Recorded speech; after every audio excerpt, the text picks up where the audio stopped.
Ay, Discord tanga. Ganun ako kalutang.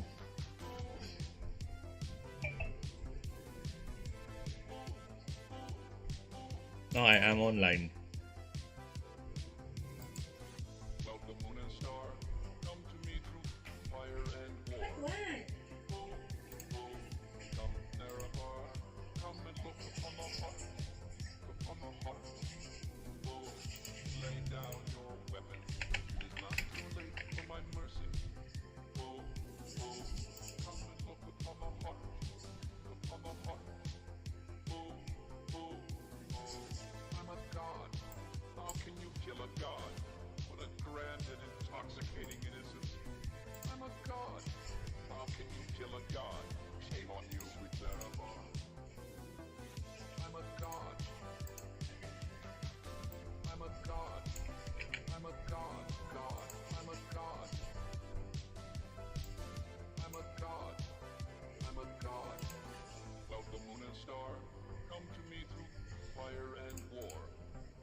Oh my God, there is no escape.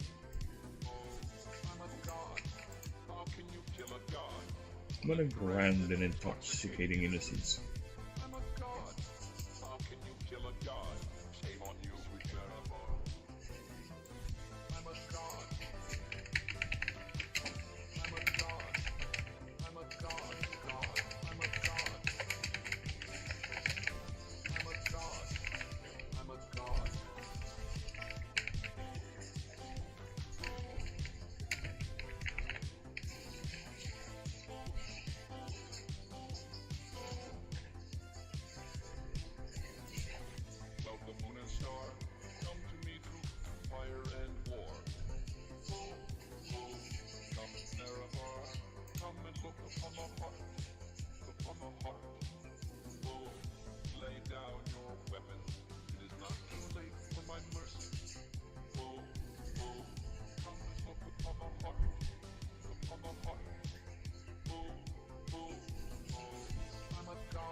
Ooh, ooh. Come and look upon the heart, upon the heart. Lay down your weapon. Too late for my mercy. Oh, oh. Look upon the heart, upon the heart. How can you kill a god? What a grand and intoxicating innocence.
kill a god? What a grand and intoxicating innocence. I'm a god. How can you kill a god? Shame on you, sweet Marabar. I'm a god. I'm a god. I'm a god. God. I'm a god. I'm a god. I'm a god. No call or intervention can work in this place. There is no escape. No recall or intervention can work in this place. There is no escape. No recall or intervention can work in this place. There is no escape. No recall or intervention can work in this place. There is no escape. Oh, I'm a god. How can you kill a god? What a grand and intoxicating innocence. I'm a god. How can you kill a god? Shame on you, sweet Marabar. I'm a god. I'm a god. I'm a god. God. I'm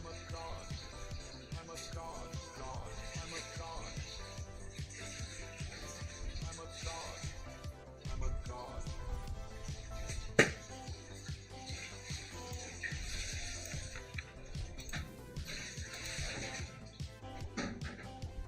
I'm a god. Love the moon and star, come to me through fire and war. Oh, oh, come Narabar, come and look upon the heart, upon the heart. Oh, lay down your weapon, it is not too late for my mercy. Oh, oh, come and look upon the heart, upon the heart.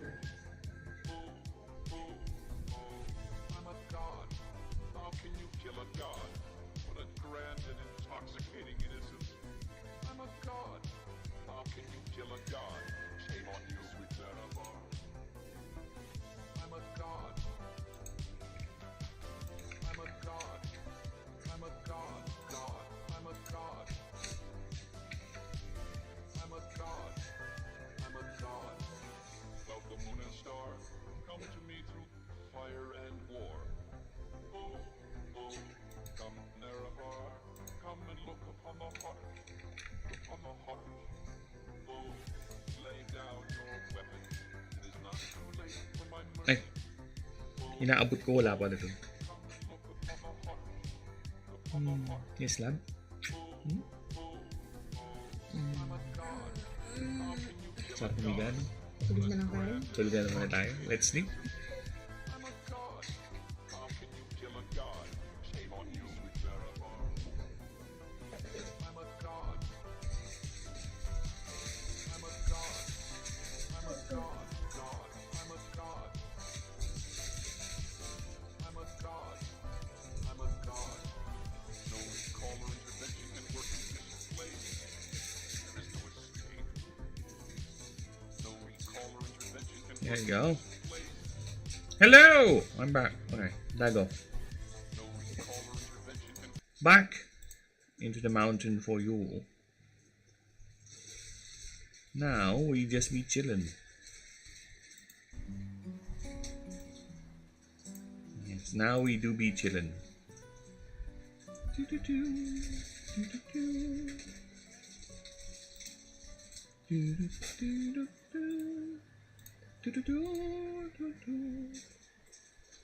Okay, so I'll be doing things. Give me a moment, just fixing things so people can have more of an idea what we're doing here. And also, I'm gonna check my audio because audio is always good.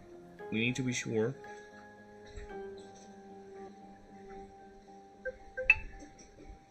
The audio is always good. Alright. Burb. Talk, you fuck. More of an idea what we're doing here. And also, I'm gonna check my audio because audio is always good. Okay, audio is good. Fuck off, Burb.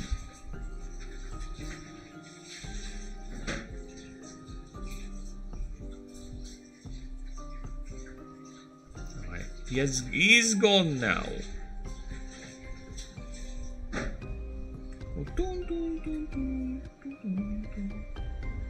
Okay. So what else we got here?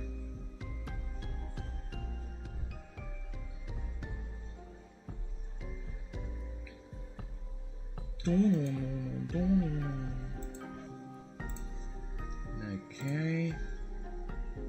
All we need to do. Brain. Sorry, my brain is pleasing me. I think that's it. That's all we need to do. Oh, yeah. I need to... See? Told you. My brain. Brain! My brain is doing the flusums. Capture media files.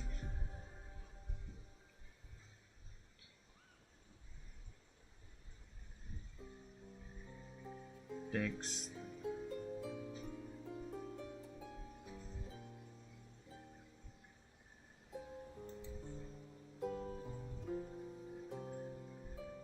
Okay.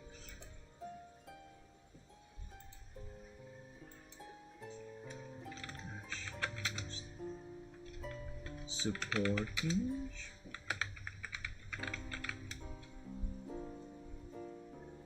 It's fucking Arial.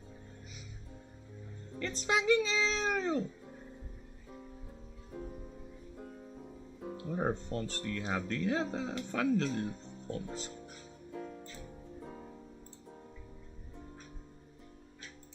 It's fucking Arial.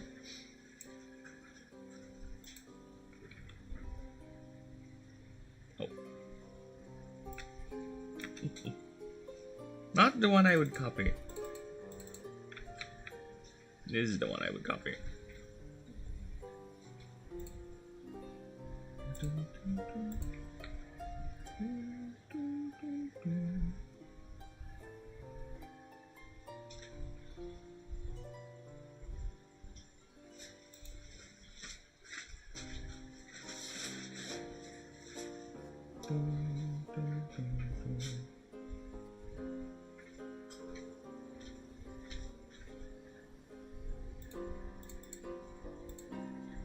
Okay.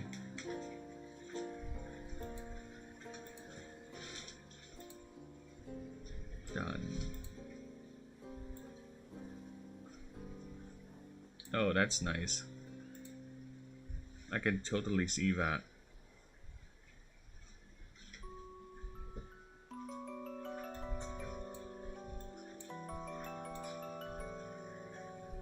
Ding, dum, da, dee, dum, da, dum, da, da, da, da, da, da.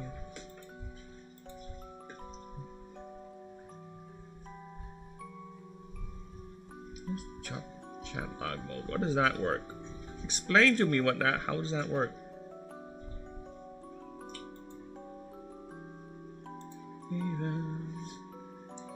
Clouds.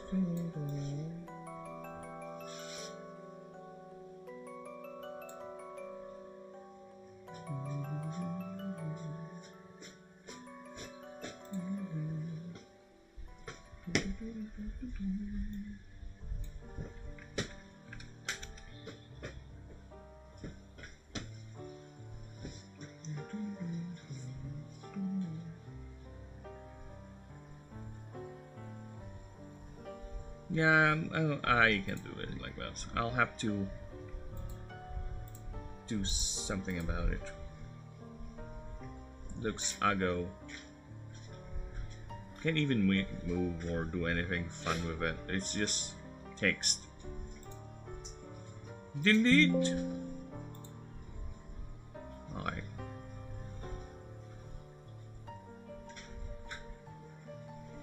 Let's get back to it. Let's get back to it. We are burning consciousness. That's what's happening.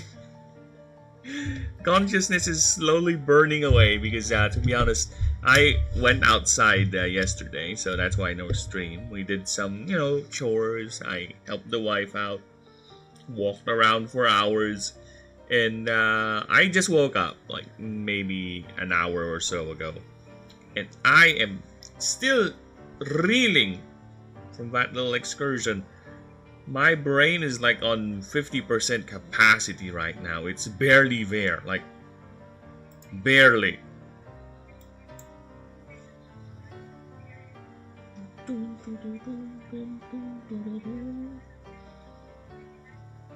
So yeah, it might end up being a short stream because if I really cannot take it, I'll just go and lie down and do some sleepytisms.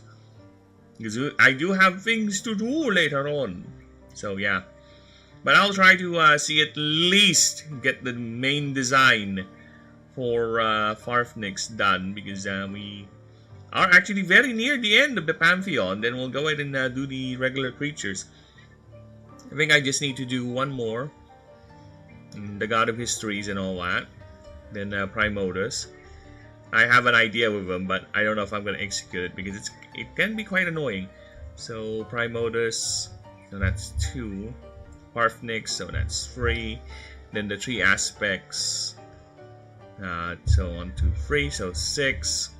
Then I'll do 4 more for the mini legendaries. They're the Astari forms, right? Astari Morps.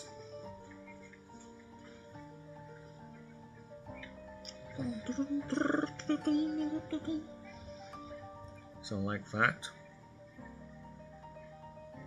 Or maybe not. Maybe I'll just lump them all to the legendary, to the mythic types. Because a lot of them are mythic types. So if that's the case, I think I just have 6 more. Then the Pantheon is done. It's kind of sad that I'm done making the Pantheon, because the Pantheon is quite the most interesting one to write in terms of the lore and the history of the world, because there's a lot of lore and history in the world when it comes to that. With the regular creatures, it's just going to be basic animal descriptions most of the time. So yeah, the main effort is going to be we're trying to make it unique, I guess, but most likely it's going to be mostly lore dumps, or maybe something else. We'll see. And drawings, yeah, and drawings.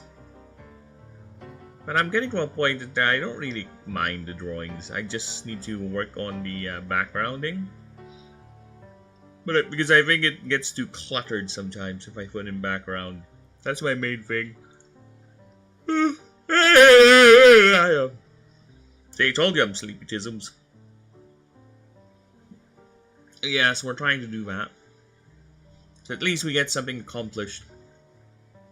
At least get Farfnix done. And don't worry, I didn't spend the time walking around the mall idly. I was thinking about his design, and also the design of the God of Chronicles and Primodus. That's gonna be it. So how many do we have in total then? Because the idea is at least currently... Oh shit! No, there's one more Lilith Lex. We're at least 5 more. 1, 2, 3. Lilith, Primodus, Farfnix. 4 more. At least. Yeah, I forgot about her. Damn it.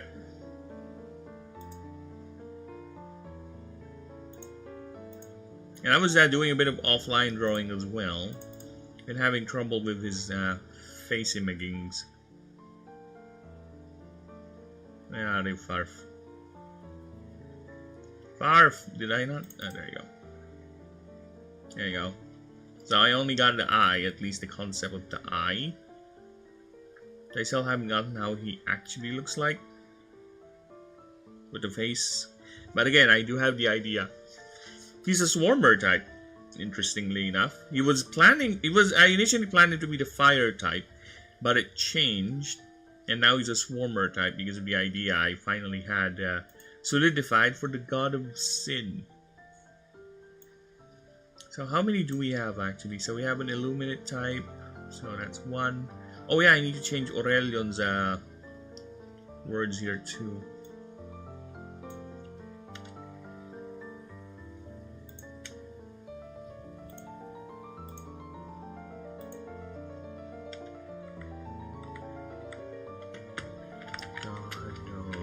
Light, resilience,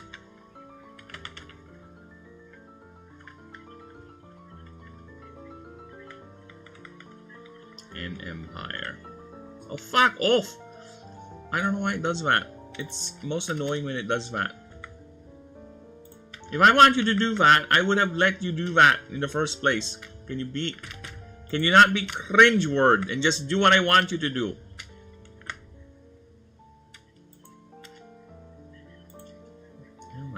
sometimes. Empire. I can just move this bit to.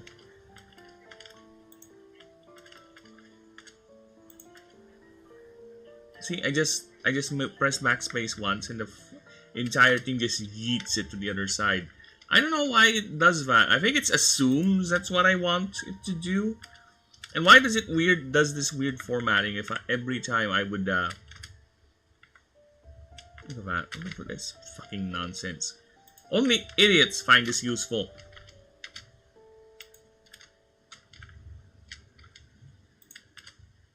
Excuse me, sir. I'm an idiot. Yes, I am. Do you like this feature? I love it so much. Morons. Now look. Thank you for ruining the formatting, you bastard. You cunt for brain.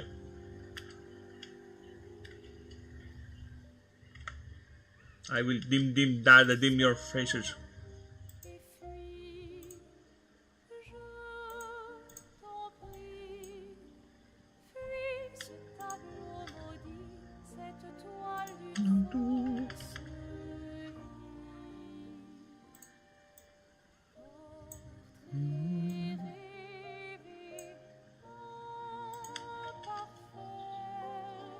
Zoa.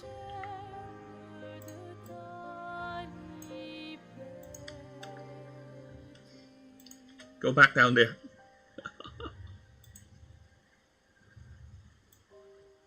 Okay.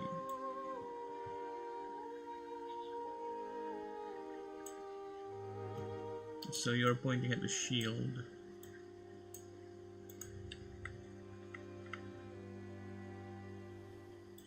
Oh, judgment power?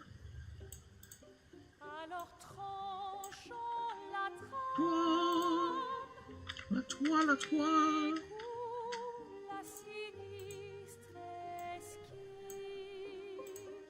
And now a word is screaming at me. Hey, they don't look at this! Look at this, they're too far apart! They're too far apart! Stop it! No. Just stop it, word. Just stop trying to fix something that's not broken.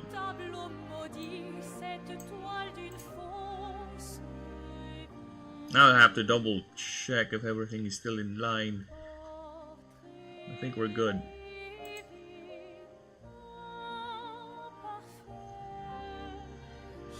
That's why I elected moving forward just to slap the name on the top left. To avoid complications like that. It is most annoying to deal with. See, it started with Lucerius and it's stuck with Lucerius.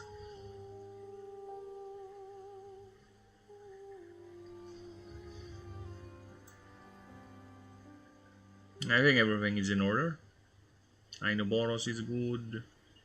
Oradses is good. Okay. So yeah, here's the goddess of justice, and she's quite the masochist. She enjoys pain as penance for the crimes of her kind. She is vengeance incarnate.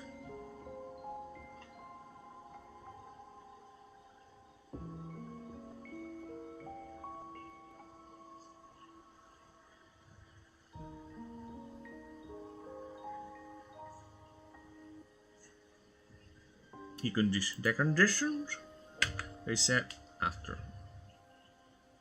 every use. Yeah, she is quite the masochist. Look at that.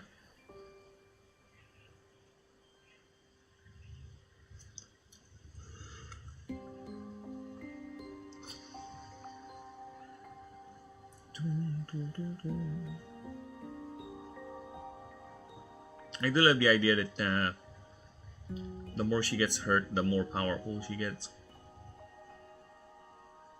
She is also the goddess of vengeance anyway.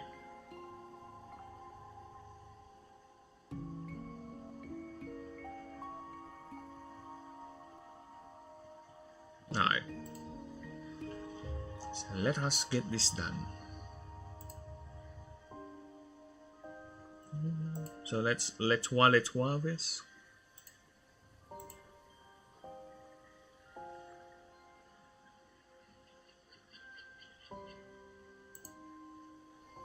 Let's get creature up and running so we can start drawing this fucker.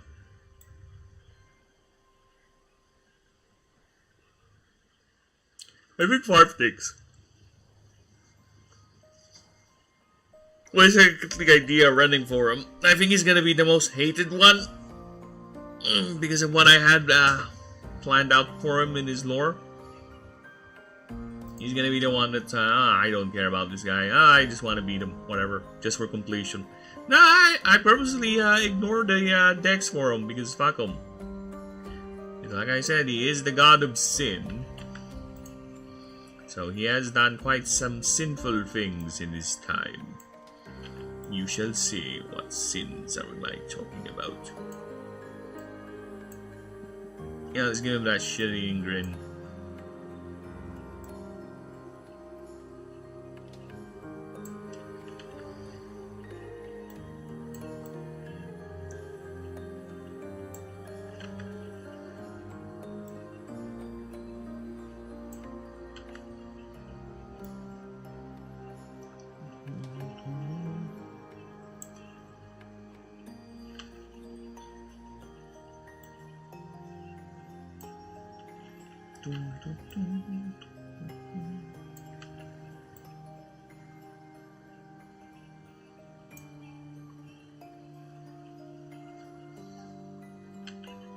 Alright, so make it easy to do that shitting ring, but how about a snout? What if I put a snout here of some sort? Alright, like that.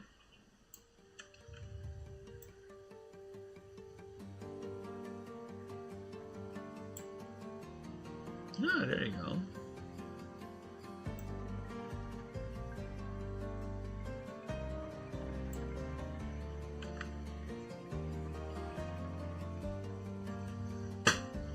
I will touch my love.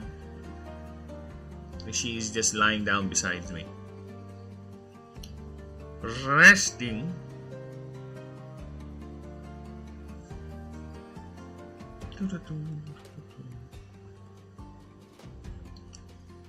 Yeah, so he is a drag. I think he's the most dragon-like of all the dragons that I'll be designing because he has to be close to how the Optrix looks like. So that's it. Like very close to what the Optrix looks like. So he is their progenitor. Basically, he birthed them or he made them. He's their brood lord. He's the singular father and mother and lover for all the Optrix. It is through his flesh that they came, and through his will their fate will be decided.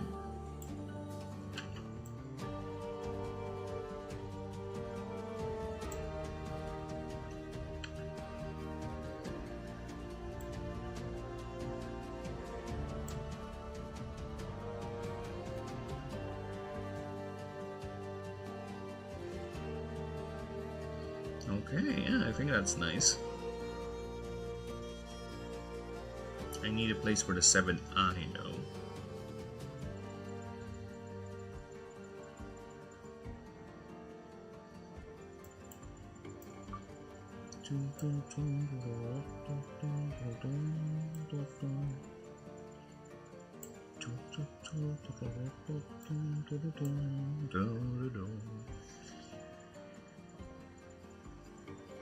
He is still a member of the brood of Lilith Lex.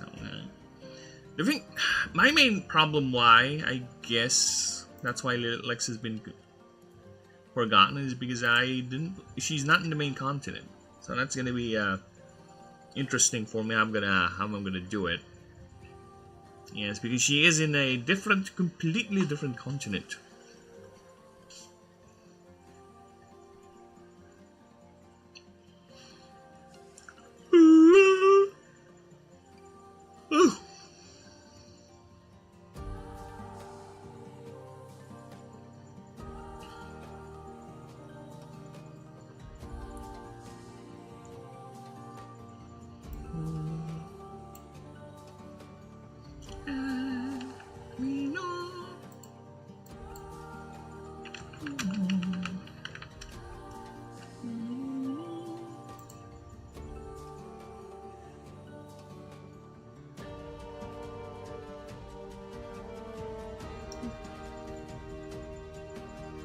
chunky ones over here.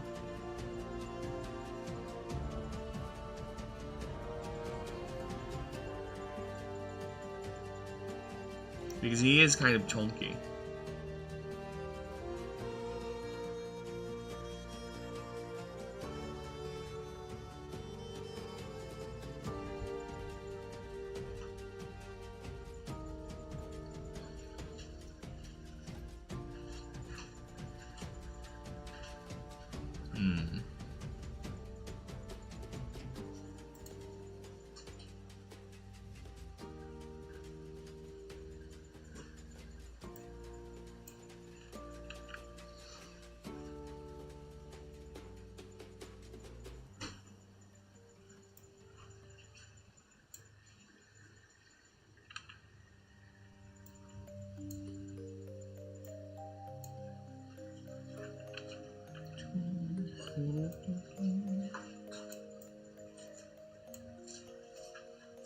Yes, he is bird-like. He is le father of les ospreys.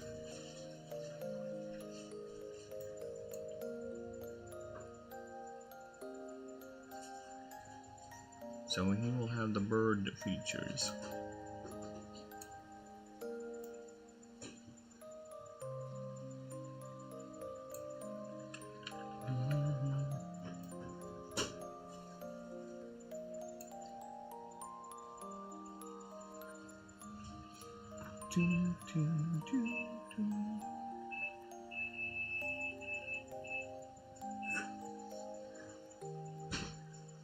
I need that to be hidden. And I'm not even sure if this is the final head. Just trying to see how it looks like.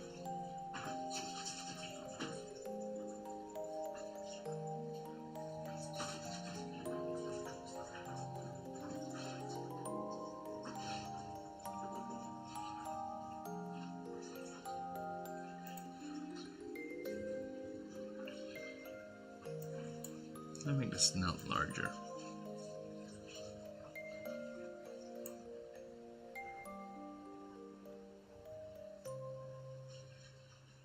So you can enjoy that shit-eating grin more.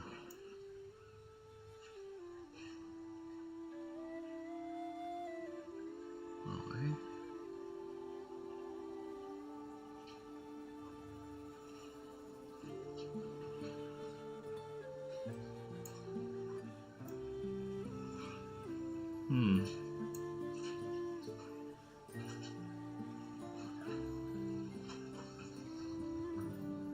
What if we remove this?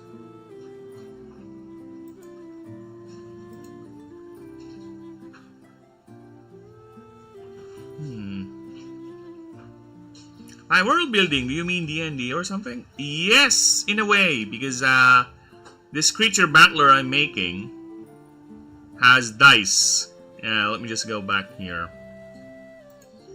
Most of the abilities, I would say a good 50% of the moves involve some dice throwing. See, I usually employ a 1d20. And there are also skill checks. Because your character is not passive. The Tamer, or the Animancer, if I, for my lore here, is not passive. You actually have stats. See? There are currently 8 playable races to choose from. And of course, there are the trilogy is there, the elf, human, dwarf. They have their own unique stats when you encounter things on the world. The map is like currently the easiest way for me to test the game systems is to make a Slay the Spire style map. So imagine it. Let me get my dock for that. So currently the world, this is the world, okay. The setting of the game, where at least for the test, will be here in the Blasted Waste. So that will be on the north. But it's all set. The maps, the regions, at least for the main continent, it's all set. So it will work like this currently. So there are skill checks because you will get scenarios. Yeah, it looks like this, right? So here's your goal, for example. So you'll choose which path to take, and each one has their meaning. So basically, this is a combat scenario. So you can this is either a wild creature fight that you cannot really tame, or or bond with, or another animancer to fight. This is a scenario where you get presented a scenario and you get to choose your reactions depending on what you want to do. It's locked to stat. This is basically stat checks, but again, it's up to you if you just want to roll for this, roll for that. I am also experimenting on the idea of making the player choose whether they see the stat roll needed or not, so that would be fun. So yeah, that's the current idea of the game. I have all the rules set out. And yes, the character also levels up. Your player character also levels up, and you get stat points you can put in onto the stat. And also, every 5 levels, you get perks, depending on the race and well, you choose. There's a lot of perks I currently have set up, but I'll plan to expand them more as I go through that. But either way, the rules are all set. Technically, the game is playable. I'm just at a point at making the creatures, the NPCs, the items, and everything, so we can actually do a test run. And I'm planning also to create a Discord once I get all things up and running, so people, we can organize games there for the testers. And yeah, I'll have the docs available there as well, so anyone can read, scrutinize, and talk with me, so we can get the game refined, so to speak. So yes, I do have big plans for this. So yeah, currently I'm just making the Pantheon. This is the... well, if we're gonna go Pokemon language, these are the legendaries. They're the god-level creatures of the world. Basically, the gods in this game is not something you can just easily acquire. Just bond with them or throw a ball at them and they're yours. No. A lot of the gods have certain kinks. Like, for example, the goddess of love would ask you certain things for you to get her favor. The favor system I have planned out is 8 levels, so once you get max level, then you'll get a chance to fight the god and bond with them, so you can put them into your team. How long have you been developing this? God! That's a good question. I think I started last month? I think I started around April... oh no! When did I start making this lab? I think end of March?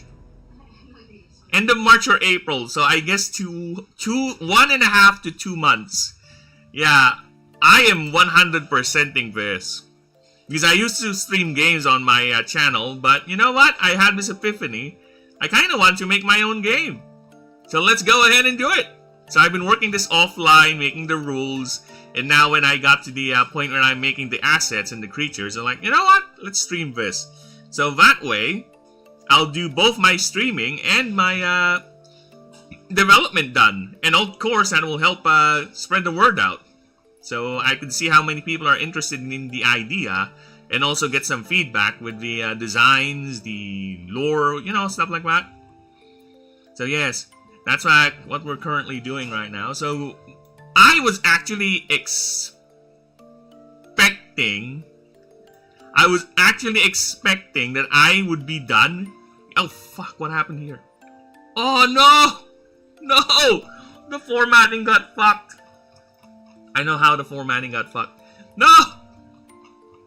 No! This is why we do not move things. Okay, where did it start to get fucked? Okay.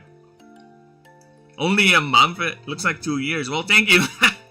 Well, like I said, I did 100% the rules, so I was just working at these night and day. For every moment of my free time, I was spent making the rules. But of course, currently these are all theoretics, so I need them tested out. But I can't test them out if I don't have assets to test them with, you know what I'm saying? And once I get to the testing, I kind of want it to be as full of a game as much as possible. Shift-Enter is the go for formatting pages. Yeah, but... Shift-Enter? Yeah, I have this thing set up. Let's see where it started so I can start fixing. I think I just need to scroll up or move them up. Because I fixed something here. This is where it all started. I fixed something up here. Changed some of the formatting here. And I just wanna... I am at a point that I just wanna control Z. And undo what I did up there. So I just need to figure out where it started and just... I think I just need to scroll up. Just move, backspace them up. That should fix it. Hopefully. If not, then fuck me, I'm fucked. Because it looks fine over here. Where has the trouble, or where did the trouble start? Right, everything looks okay here. Yeah, and I really, as much as possible, as you can see with the designs with the gods, I really want to avoid the comparison, but you cannot escape it. You cannot escape the comparison because, believe it or not, I am a fan of creature battlers in RPG systems. Games like Baldur's Gate, Mass Effect, those very, very complicated games when it comes to RPG mechanics, like Pillars of Eternity and all that, Diablo. So those are the games I really, really like to play. Oh my god, yes. Formatting is okay. The backspace worked! The one backspace worked. Okay. So I am a huge fan of those things. Okay, we're good. We're good. We're safe. We have it. Order has been restored. Let me save that. There you go. The backspace has worked. So yeah, as I was saying, I'm a huge fan of that. So that's mostly the inspiration for the game. Is I want to make a game that's like this, and I want it to be as fun to play as it is annoying to fight. You know what? What's the word? No, I think challenging is the word that I would go for. I want the gods to be challenging, as to be like their god level or boss level type enemies. They're not pushovers, and I want them to be also usable because all of the creatures in the game are technically tameable. Bondable. You can bond them, you can use the gods, you just need to get their favor in order to use them. So they have their level 1 stats, you can level them up, they have their moves, they have their everything, resist stable, so yeah. That's the current. But, you know, I was just, as I was saying, I was planning to make this game. I was hoping that this time I'm already at a point where I'm testing everything, but I think I got carried away with making the lore. I got carried away making the lore of the game with all these additional tidbits and drawings. But you know what? I'm fine with it because it helps me with the scenarios eventually and making stories. So I think I'm fine with it. It's just that my timetables moved on for quite some considerable length. But I am close to the end. I think I just need to draw 4 gods for the Pantheon, then I'm done. At least for the Pantheon. Then I'll be moving on with the ordinary creatures, because I already have a couple made.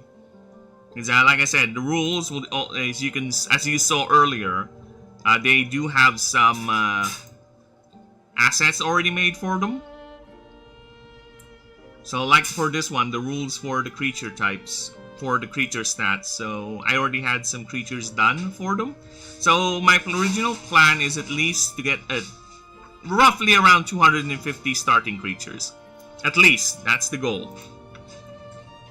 So that's the goal for the game, at least for the starting. And why are you up here? Word! Word!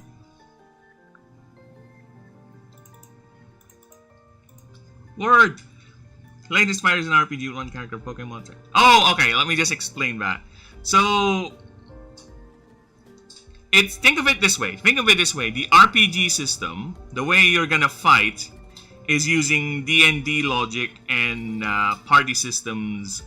It's a creature battler game. In a sense, you collect creatures, you build your team, right? You assemble your team, but the stats are very, I would say, D&D-like, because power, HP, DR, these are flat amounts that just do effects. Or, for example, power is like flat additional damage to the move. all moves have damage already, but power stat adds 5 damage more to the move. Something like that. Right? It's very different. The way I envisioned it, it's easy to math other than multiplicatives. So that's where the D&D RPG systems comes in. And of course with the stat checks for the scenarios and all that. Slay the Spire comes more on the map.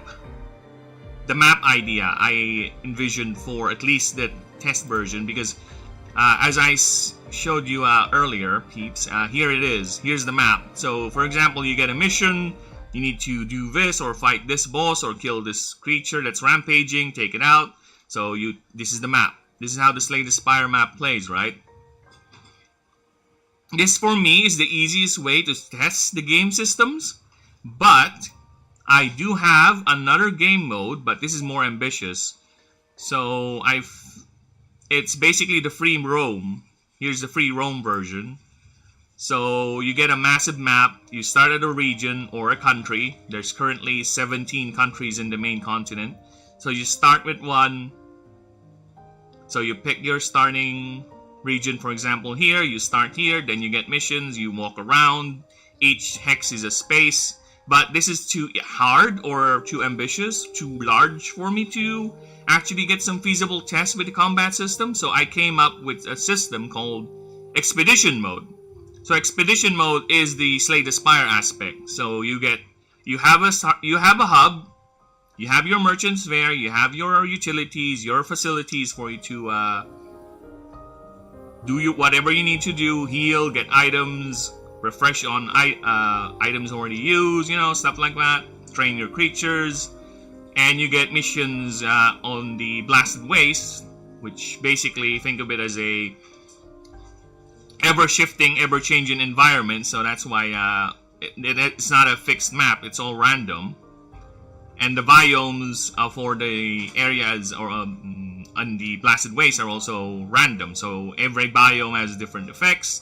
For example, this is a forest biome, so that's why we have that forest layout there. So that's it. You get a random map spawned in with random things, so it's up to you to take the path. That's how the Slay the Spire aspect comes in, basically. So that's how it works currently. So that is how it's set up currently. Yep. That is how it's divided in terms of its inspirations. So once I get to the alpha phase, the expedition mode will be the primary mode that we're going to be playing with, and everything will be tested out there. Then if the game is successful enough, we'll start working with I'll start working on the grander world design, the grander world. Get that map set up. But at least the important thing is I can stress the systems, get the creatures completed, items, NPCs, some basic storylines, and all that. So yes, that is the idea. That is the idea. My main goal with the game is the main design concept or idea is to have the game be, I would use the word fun. So it's basically up to you how you're going to build your team, what creatures you're going to do. I want it to be as breakable as much as there is possible, right? As you can break the game for as much as you can, abuse the systems and all that, because those are the things that I admire with games like, why is it stuck here? What in God's name happened here? Sorry, my OCD is kicking in. Why are you stuck here? Why do you insist on being down here, you prick? What is wrong with you? What is wrong with you?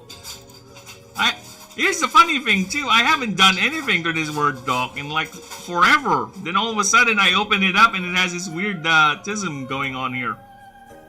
Why you do this to me? Why do this?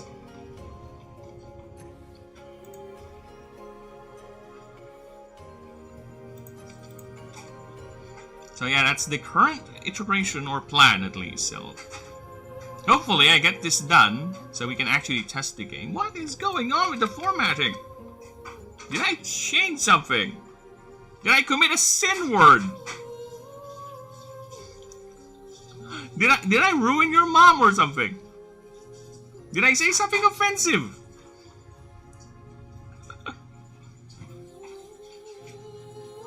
I didn't change anything here. I haven't opened this doc in like forever. Did I accidentally delete something?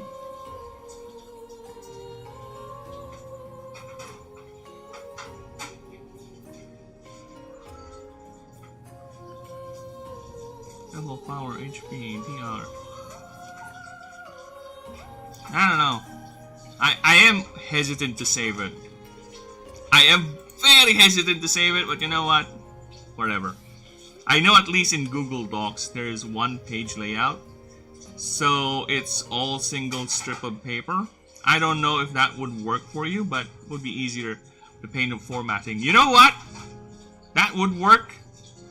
That would work. And for future docs, I might explore that. But for now, we're committed with Word. And besides, I am also planning to... The idea is I want this to be printable. So I'll have to fix the formatting too later with the rule books. But I want this to be printable so people can print it out, get their resources out and all that. So that's my plan. So that's why I want it to be at least book-ish looking or book guide looking. So I want it to be, that's the idea. At least when I initially got to the third document, as you can see, you can tell which are the earlier documents I made because of how messy they are formatted. And this is the latest one, so that's why it's this layout like here. So pages. So yeah, I meant this to be printable as like a book-ish format. So people can print them out, you know, or make some snippets of one page, so for reference and all that. So that's why I elected to put the resist table and the experience table into one page, moves on one page, and description for the passive and stats on one page, and the main creature design on one page. So that's the idea, at least. And lore on one page.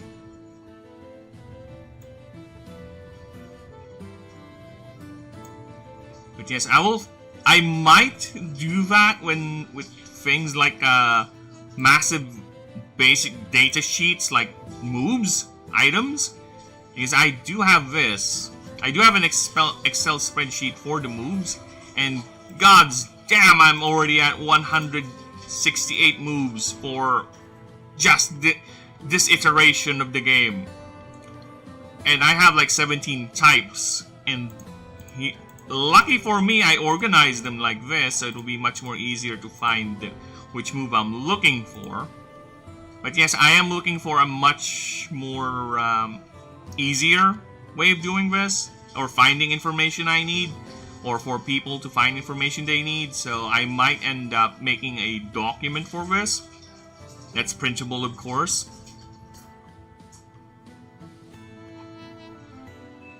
So I'm looking at, but for now, I am focused on at least making the assets we need for late game.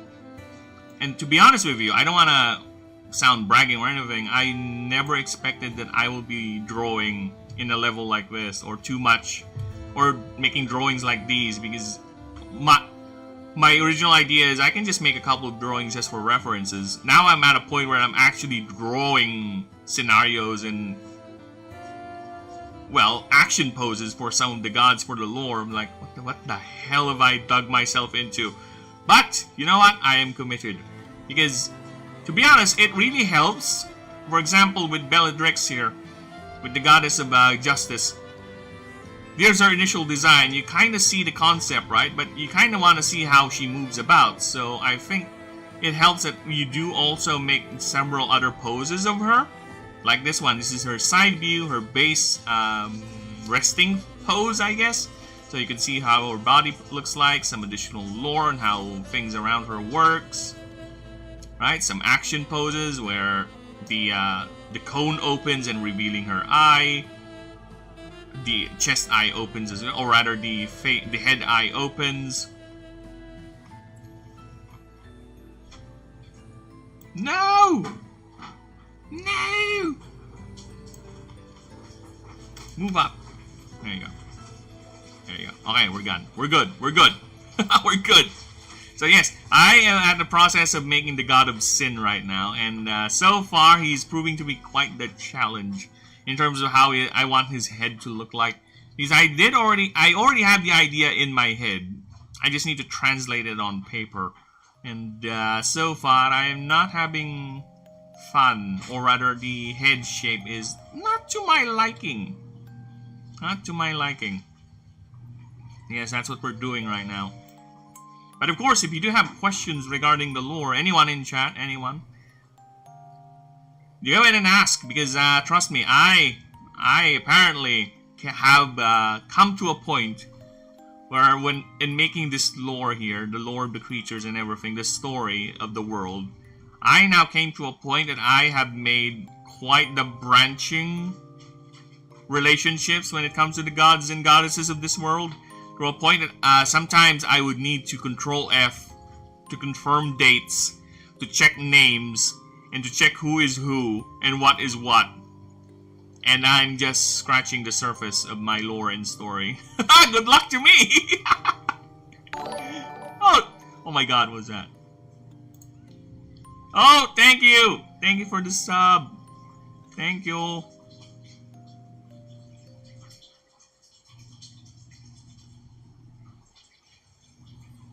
Thank you, Denisium. And don't bother with Twitch, by the way. I don't stream it on Twitch anymore. I might. Since that Twitch is monetized. And I do miss monetization, to be honest.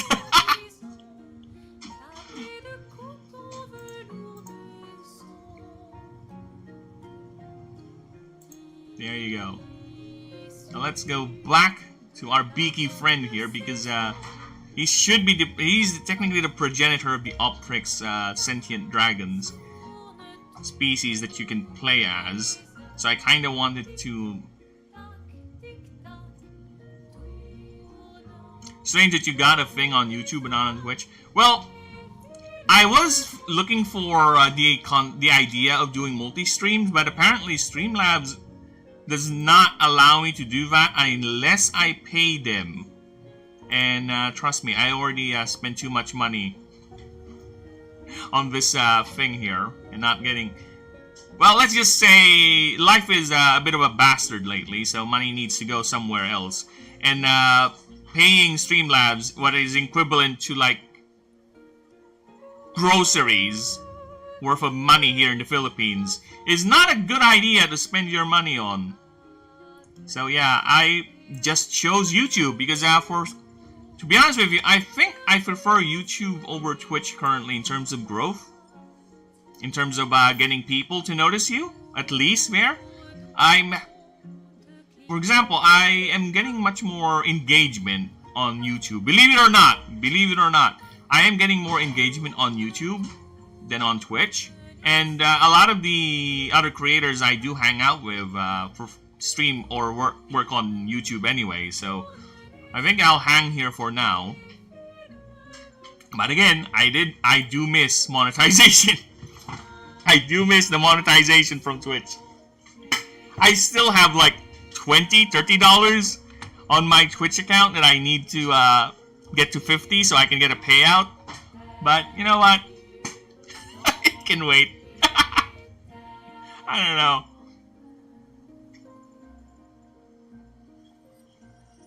I just got you randomly on my, see? There you go. That's why, I don't know, YouTube at least does a good job on promoting. And I do think, as much as YouTube has many tisms and weird stuff in it that annoys people like me, it has its moments when it comes to promoting smaller creators. It really puts great effort to it. Because I do notice every now and then, when it does promotions or does recommended, it will sneak in one.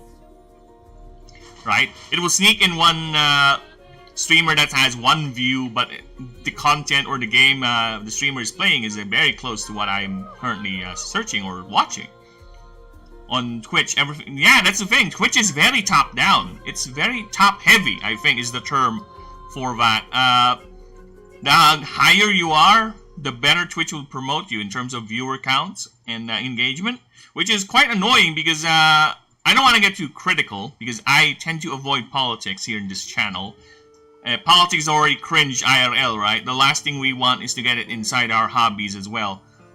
So, just to say that, what I was saying is Twitch forces people to engage on view botting because of how the system works. For you to be successful on Twitch, you have to view bot. And it's quite annoying, and it's quite, I would say, unfair to people who are actually putting in effort for their content, actually getting real hard work and making their content engaging and fun for people to be in. Because if you just pay someone to view bot your stream, then why would you put too much effort into it, you know, knowing that it's fake? Because whatever you do, you always get the hype emote, or the clapping emote, or the laughing emote. And you don't really have a real barometer as to know which one is really working in terms of keeping people interested, or keeping people engaged, or having genuine reactions to actual things, because everything you do is going to be receiving the same thing with bots. That, and also you're kind of cheating the people who, again, like I said, really work hard for it. And I kind of don't like that idea. I really don't. It feels icky.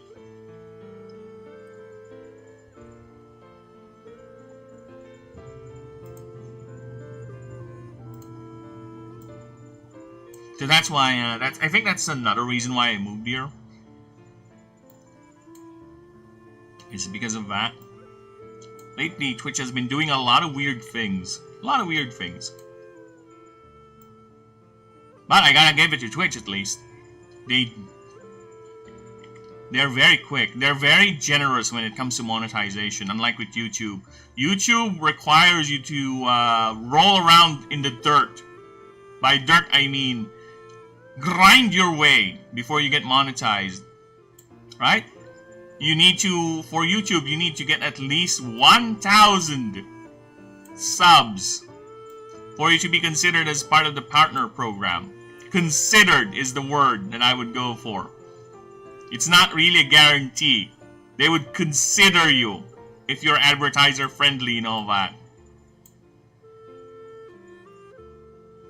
God damn, I really don't like his head. The head shape is throwing me off.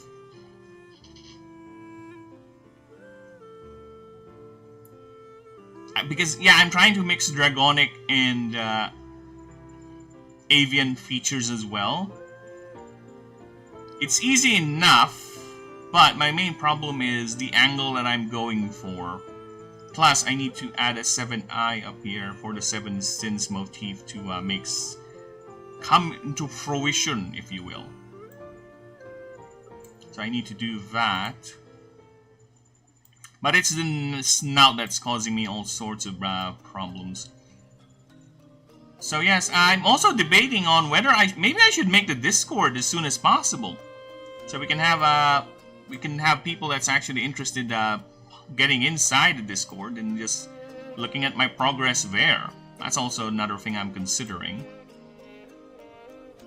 Because I'm really hesitant on making a Discord right now. I don't want it to be unpopulated, you know what I'm saying? It's quite awkward to make a Discord and then the only one that's active is you.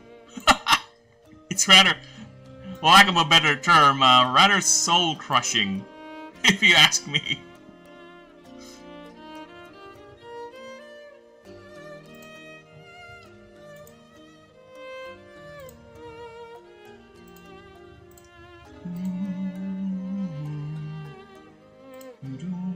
So yeah, but I am now thinking maybe it is a good idea just to make the Discord now. That way we can get more people in, or people who are really interested get a chance to hang out there, see the progress.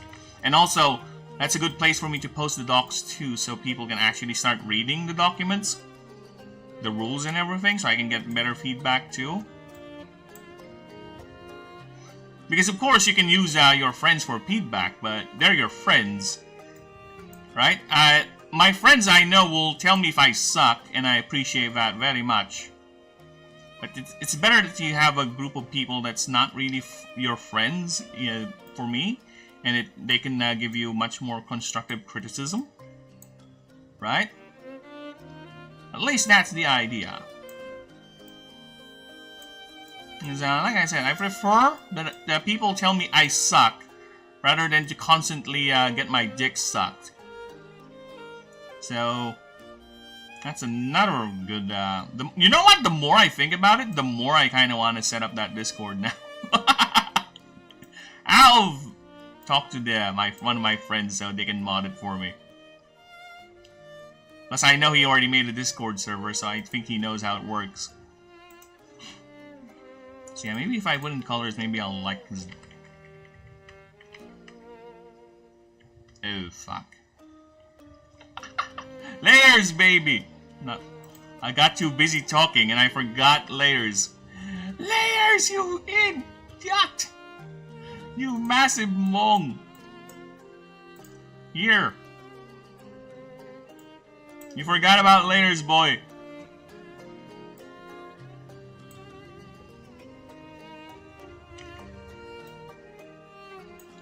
Okay.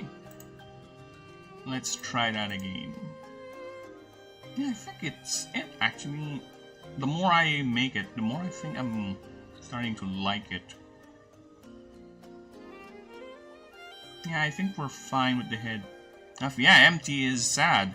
It's just my niche is more roleplay. The battle part of D&D is mid for me, so I wouldn't know how to criticize battle systems. Well, it's fine. The roleplay aspect is also something I would be keen, because at least for the roleplay you have idea of what makes a character interesting to play as, what systems you think that would better facilitate for roleplaying, you know, stuff like that. And it would also help me in designing scenarios, right? What would be a scenario that would actually help with the majority of character builds that can be done with the system, right? Because currently, the game I have in terms of the character sheets is, let's see. There are currently 4. No, I think 5. 5 stats. Or, well, if you're gonna count the equipment slots. So 5 things you need to watch out. 6 perks. Okay, 6 things you need to watch in building a character. Because, like I said, there are perks that are specifically for each race. There are equipment slots that are very unique because not all characters or creatures, or characters, species, have the same items. For example, elves do not like wearing helmets because it obscures their face. It makes them it hides their senses so they can't feel mana around them easier. It makes them feel odd and woozy. Right? Some of the non-humanoid races, like the Lobos, don't actually have slots for other than tentacles. That's the only thing that they can use items on. And tentacles can only hold armed equipment and trinkets. Something like that. So yeah, I need to know which ones would interest people who prefer the roleplay side of it. Because there are skill checks. There are ways you can interact with the boss, with the dialogue. The dialogue is branching. Like, for example, with the favor system.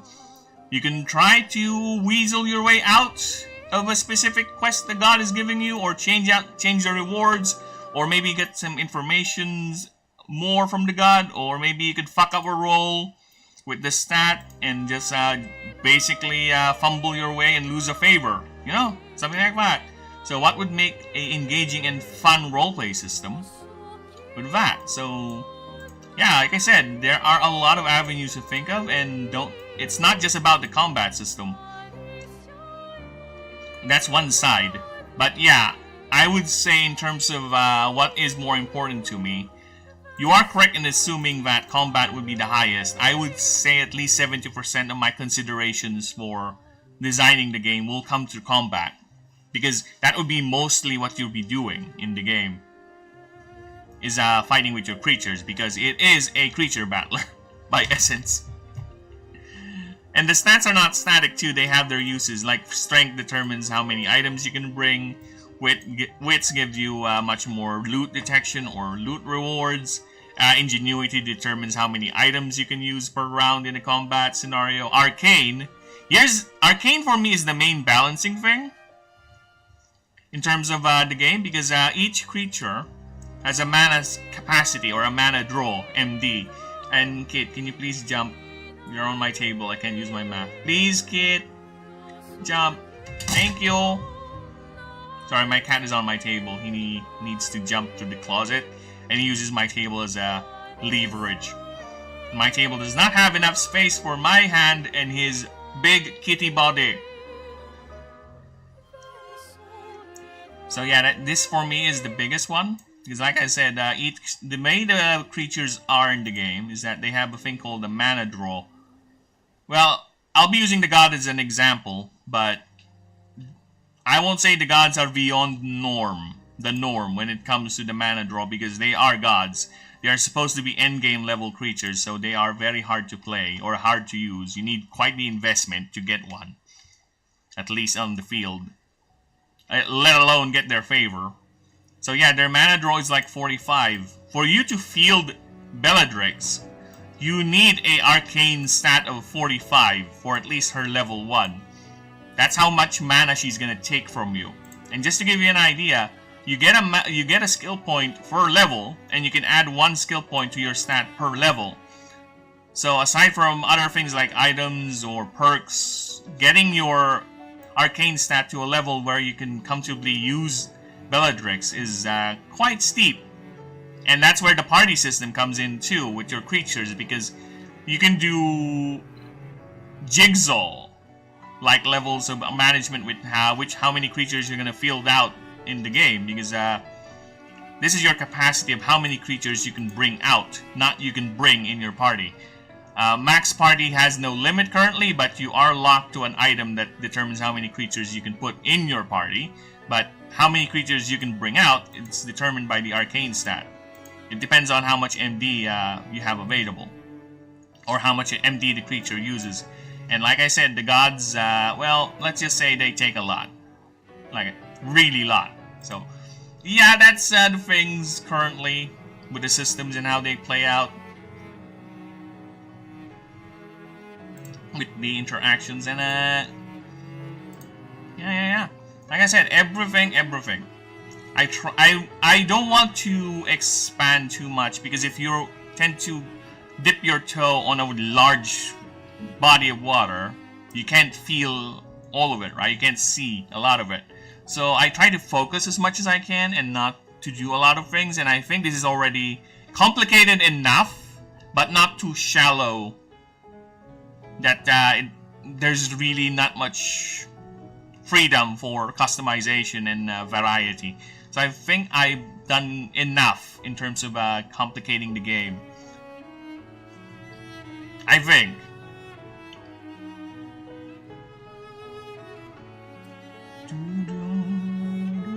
And also, yeah, you can. There's a lot of things I need feedback from. One of the main things that I really am curious about the game is the creature designs. Because, come on, I want to know how the creatures look like, because these are technically the front of the game. This is what people will look at. This is the main thing that people will see. It's not the systems, no. If they look at my screen, the first thing they're going to see is me drawing a creature or putting a graphic of a creature up, right? So I need to see if people like the creature designs, or is there something off with them, or they're too derivative, or they're too boring, you know, something like that. Also, main thing is, we know when it comes to the monopoly of creature battlers, there's a certain company out there that likes suing people if they caught a whiff of a game that's popular enough, and they would say, oh, it kinda looks like this, oh, it kinda has this system that's similar to us. I don't need to name drop, we all know who that fucking company is, right? Alright, and trust me, I'm a fan of that. I may not I may not be able to tell you one by one the names of all the creatures in that franchise, all 1,000 Pokemon. I'll just drop it, whatever. I'll just say it. All 1,000 currently, 1,025 I think is the current number of Pokemon out there. I won't be able to name them, but if I see a Pokemon out there, I can tell you, yep, that's a Pokemon. I think that's Gen 9 or Gen 10. And I might be able to remember the name as well. Yes, I'm a huge fan of that franchise. And trust me, I am as disappointed as a lot of us when it comes to their current decisions. They have thoroughly effed themselves over. Okay, I just colors of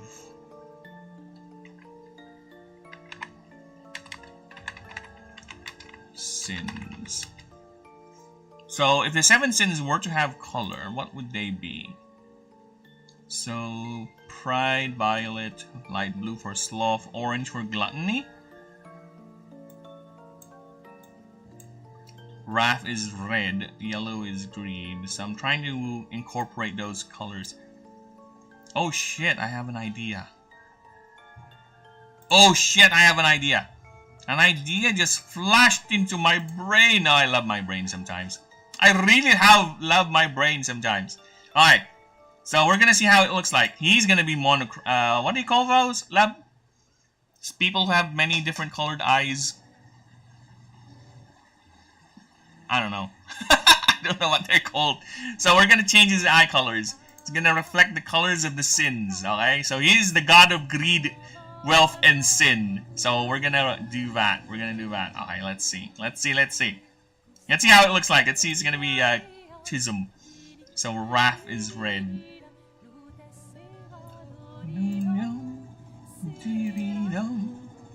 Dim dim da dim dim da dim da di dum. Dim dim da dim dim da dim da di dum. Supra nabi litwa sumewa yonidina clair obscure. That's not orange. Clair obscure. Clair obscure. This reminded myself of parallel the Nintendo lawsuit. Their lawsuit is based on game mechanics, not look-likes. So probably fine, lawsuit is still ongoing. Yeah, I know, and I think Nintendo is putting in a lot of money, and they are not getting what they want. They are losing that lawsuit, at least currently. But the fact that you're putting in so much money for it? Yeah, I don't know, man. I don't know. I don't know if that's a good idea to continue doing that lawsuit.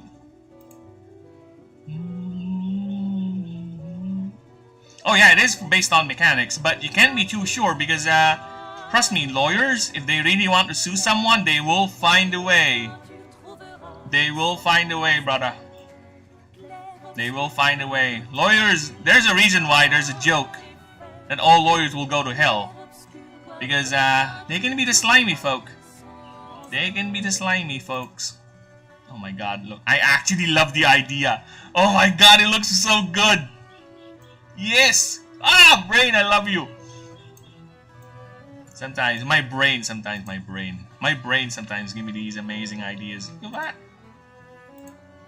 The 7 sins reflecting in his eyes for the Lord of Sin. Yes! I love it.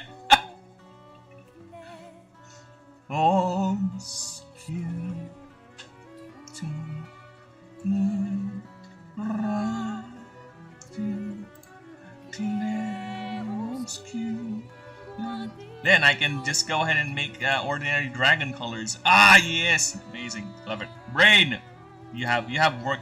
You have done good there, Brain. Thank you, Burb. I do have my moments. Yes, Brain, you do have your moments. Now, can you stop being forgetful and start reminding me the important things without having visual reminders? Nah, no. Look at that! Look at that! Ah, I love it! So zen. I can even have it where the dominant sin he's displaying is actually the one that's over here, right? So let's just say currently he's in a mood for lust. So that's why the violet eye, the top eye is violet. So if he's in a wrathful mood, the eye up here would be red. Oh my god, yes. Ideas! Ah! I love it. So if he's envious, green will be the top one. Right? If he's greedy, yellow will be the top one. If he's in the mood for some debauchery, orange will be on the top one. Yeah, boy. Yeah, boy. I love that. I love that concept. That concept makes me... Yes. Yes, brain. Yes. Alright, so... his head is red. Indeed a Rooney.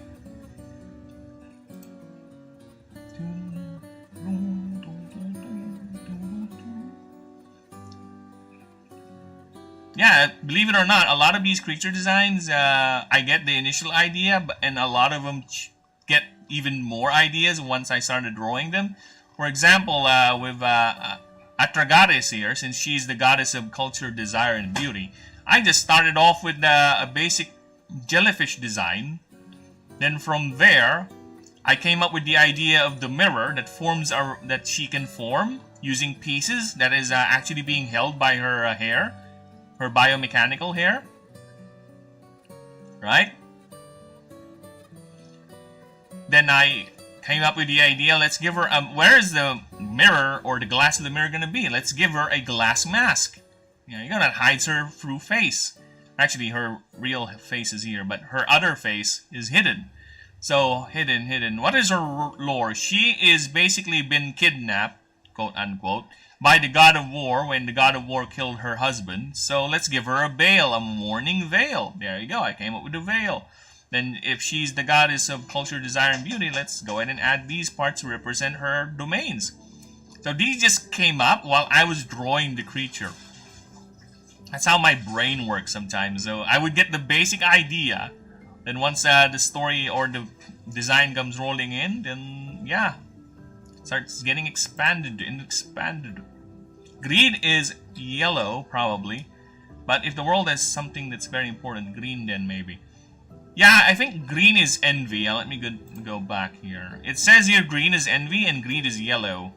Because yellow represents gold and wealth, so yeah, makes sense. And green with envy, you know that saying, right? You are green with envy. So that's why it's green.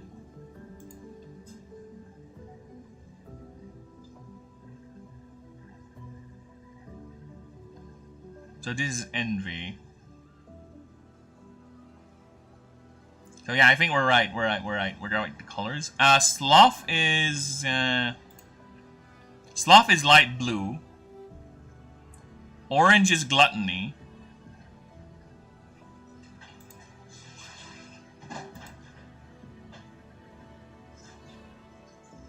One is for mourning, other for happiness. Yeah, you're right. You are correct there.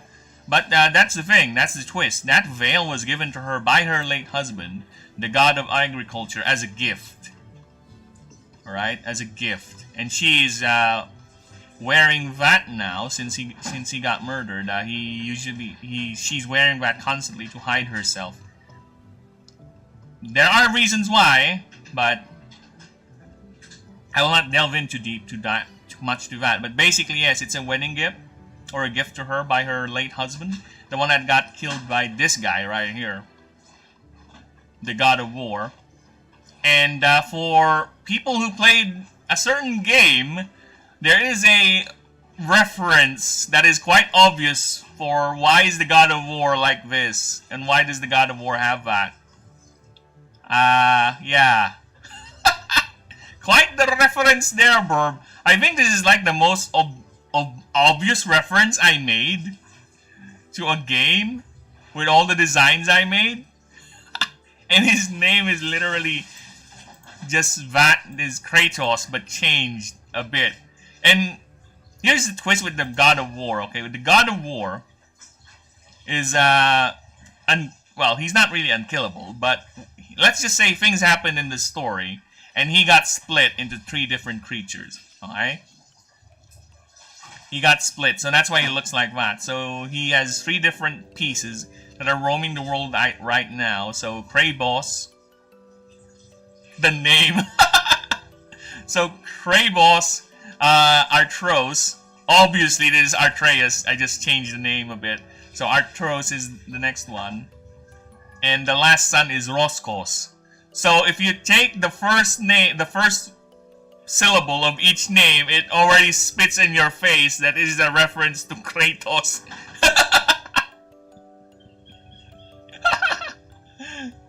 So yeah, that's the idea for the God of War. And like the God of War, he does actually have a kill count. He's the reason why there's a lot of the dragons, the sentient dragons in the world are dead. He hates dragons so much. And also, he is also the reason why a lot of the gods of the setting had been absent, because he killed them. I told you, there's a lot of drama going on with the story to the point that it's quite, I would say convoluted, but it's quite, there's a web. There's a web now of fallen empires, of rising empires, and that new risen empire fell again, and the current era is like the 3rd era. They call it so basically we have the ancient empire, the ancient Astari empire, then we have the Auric dynasty, then after the Auric dynasty we have the the old founding, which is the era of the tyrant, the betrayer, then the current era, which is the new founding. That's where the game is set, 1,000 years in the future, in the new era. So I would say the world currently has at least a documented 2,500 history timeline, and the rest is ancient. The rest is unknown, at least with the current people that live in it, since there's a lot of cataclysm that has wiped out a lot of things. But let's just say yes, the God of War has a kill count of 11. Kratos in game in the entire trilogy has 12. So OG Kratos beat my own reference for 1, which is fine. You know, Kratos is amazing, so don't want to overshadow him too much. No, yes, he does have a kill count, so that's why a lot of the gods that you would expect to be present are dead, like the God of Agriculture, the God of Community, the God of Vin Diesel. Dude, I'm sorry, I saw this bastard again. I laughed so hard when I named this god. I know he's dead, but I might do something with him. He's the God of Family, Speed, and Thievery. I think the name is quite obvious who I'm referencing with this one. The God of Family, Speed, and Thievery is called Vin Dieselis. Sorry. I know it's a stupid joke, but I can't help it. I can't help it. I can't help it. It still makes me laugh to this day. I just find it funny. So yeah, he killed a Justice. He killed basically smithing, occupation, the sun and the moon. So yeah, he has quite the kill count. So the main gimmick on gaining favor for Kratos is basically having his sons agree on, because his sons, quote unquote, his pieces, his sons, hate each other. So you need to find a way to make them like each other, or at least cooperate to the point that they're willing to resurrect the God of War. So you can convince him to join your team and gain his favor and all that. So that's the main gimmick for getting the God of War in your team. So yeah, look at them, they're fighting each other here. So they hate each other. And this is the reason why the God of War is dead. The goddess of desire, culture, and beauty have been killed because of his atrocities. Or basically, she desires it so. Because desire is impermanent and fleeting. It is volatile and overwhelming. And this is their daughter, the goddess of justice, the new goddess of justice, vengeance and sight. That's why she has the idea of the sword of Damocles with her simulacra crown always hanging behind her, because she's carrying the weight of the sins of the old empire and the old pantheon. And she loves punishment. You can see here, one of her main mechanics is she actually wants one of her passives actually. See, look at this. It basically damages all All creatures are damaged according to the total number of damage done last round. Of course, there's a balancing reason why you can't use it right away. And this passive only triggers every 5 moves. So every 5 moves, you get a chance to use which one of these you want.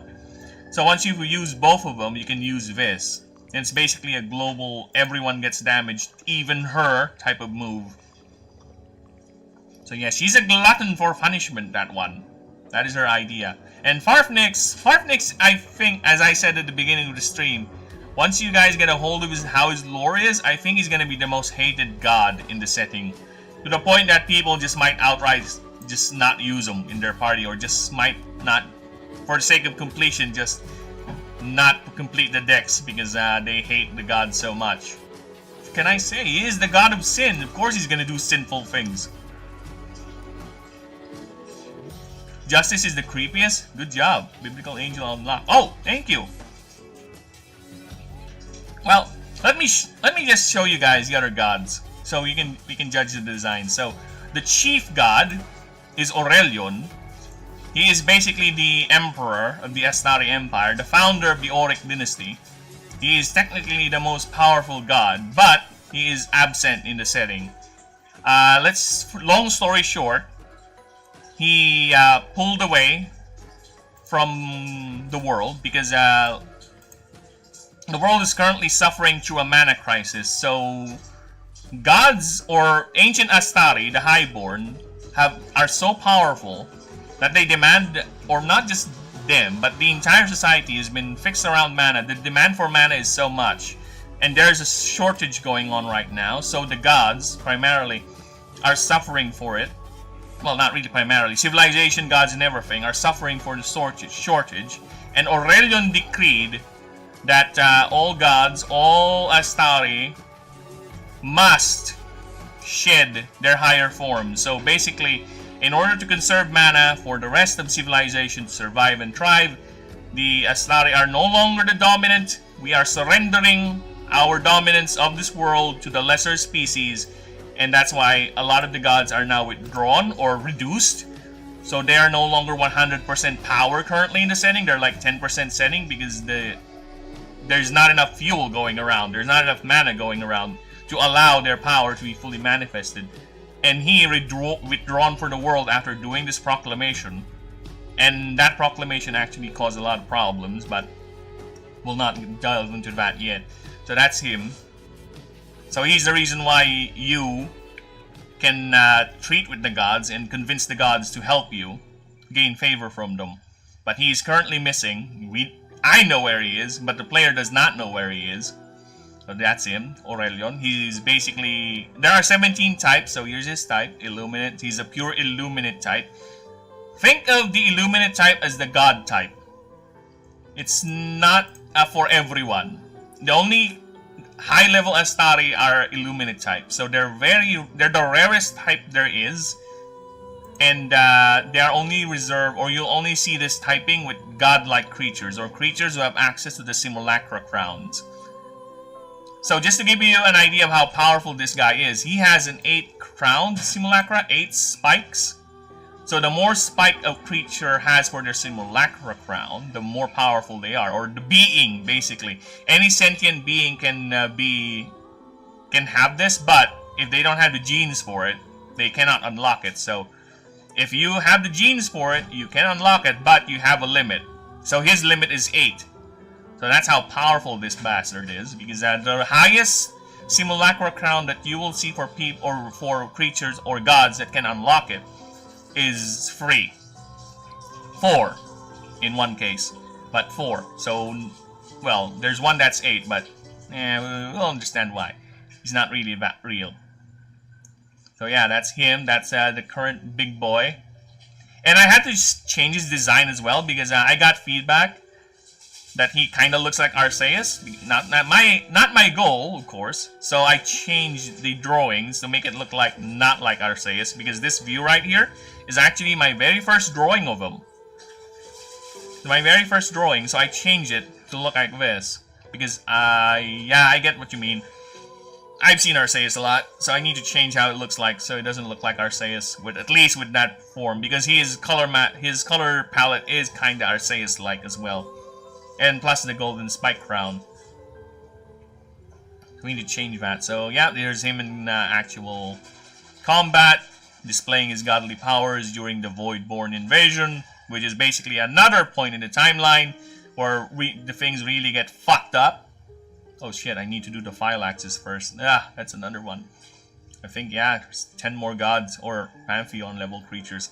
Next one is Lunane. She is the mother goddess, the goddess of mercy, healing, and love. She is the empress of action. Yes, long story short, the Astari race, as you will see here, a lot of them are Astari. The Astari race. A lot of them look different from one another. There's some similarities with their anatomy, but a lot of them look different to one another because the Astari are masters of genetic manipulation. For them, genetics is nothing more than the latest fashion for this week, for this trend. So their bodies are very malleable. And this is the current form that Lunane has before everything got fucked up. But this is the form she chose to be. Right? And you'll get a glimpse of what the Astari looks like by default later. But yeah, all the gods, especially the high-ranking ones, the high-ranking Astaris, or the gods, look very different because they have genetically modified themselves to look what they need to look or what they want to look, right? So here she is, the mother goddess. And she is not the goddess of the moon, though she has a crescent. Right? I don't get too much, but her main gimmick is that she has 2 modes. So she switches passives every now and then, and she's a water type. She's more of a tanky healer sort of thing, the way she plays. But her moves are depending on her current passive. So once she gets this passive, she'll be more aggressive. Once she gets this passive, she'll be more defensive. So you'll have her moves too when she levels up. And yes, I have elected that all the gods do, well, not really all of them, but most god level creatures do not learn move tutor moves because they have already reached the pinnacle of their design, at least for them, right? Because they're sentient, they have motivations, they have reasons. You need to talk to them and convince them before they can do things for you. For them, why would I teach myself that? I already got what I need. Okay, so fuck off.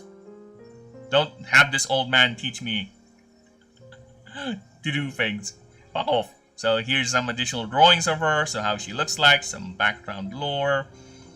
She is the mother goddess, and she is, I would say, the most active, because like I said, a lot of the gods have secluded themselves or hidden because of this shortage going on. So a lot of them is on a hibernative state, or just I don't care anymore. So they're hiding, but she is or hiding or being hostile or being dicks. Depends on the god. Depends on the god. They all have their quirks because they are sentient creatures after all. And even animals without levels of sentience, same as us, do have different personalities. She is the most active of all, so she's the easiest one to find. She's also constantly, always hanging out in her temple. You can always talk to her. In fact, one of the starting perks when you start the game, like here, when you start the game, one of it, here are the starters, by the way. So yeah, all types have starters. If you want to start with the Fey type, why not? Here's the starter for the Fey. Here's the starter for the Earth type. Here's the starter for the Water type. The Martial type. The Artifice type. The Nyx type. The Void type. Yep. Each one. And yes, there is also an Illuminate starter. Well, he is quite a special unlock. So yeah, as I was saying, she is the most active one. And once we get to the Expedition mode, because you can choose which one, she actually gives you a bonus as well. Here, see? She can give you a starting bonus. And it's basically a very powerful healing consumable. It also gives you a... There you go, there's some effects for the item. So yeah. And also starts you with 1 favor from her.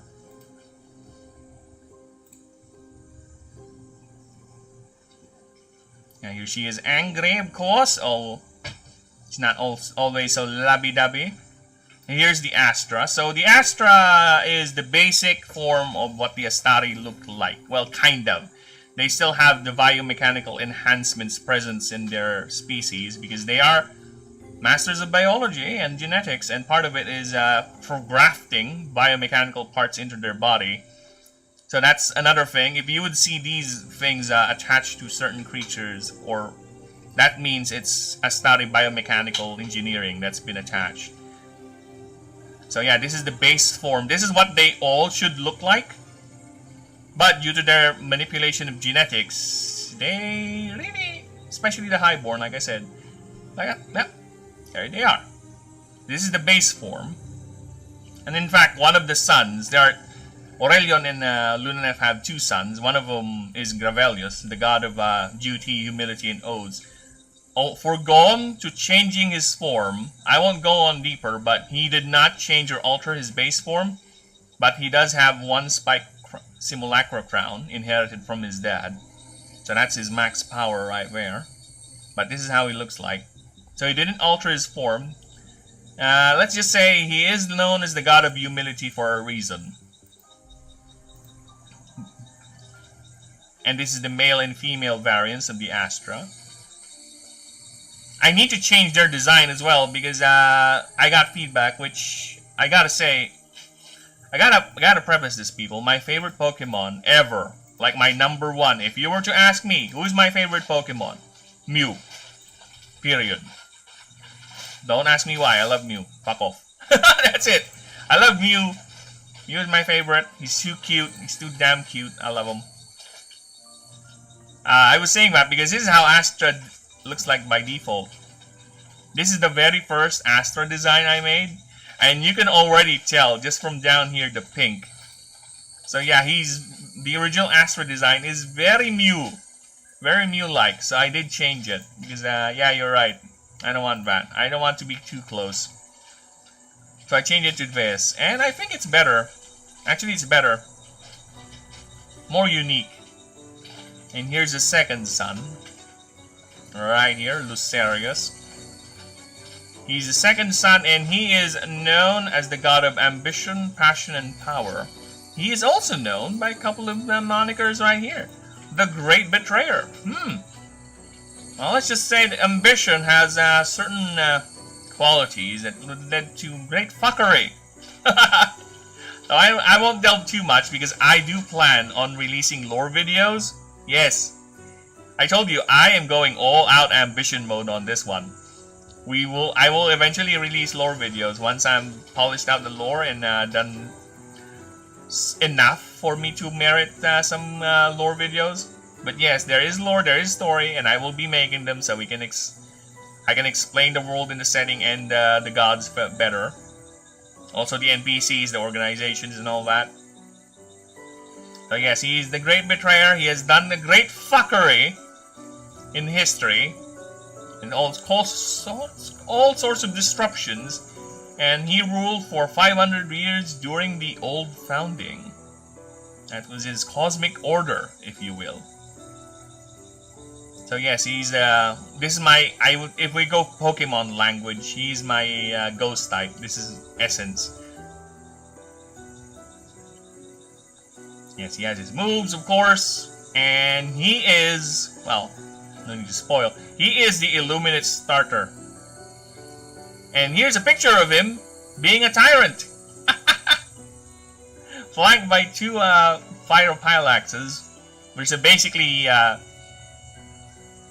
the soldiers of the Astari Empire.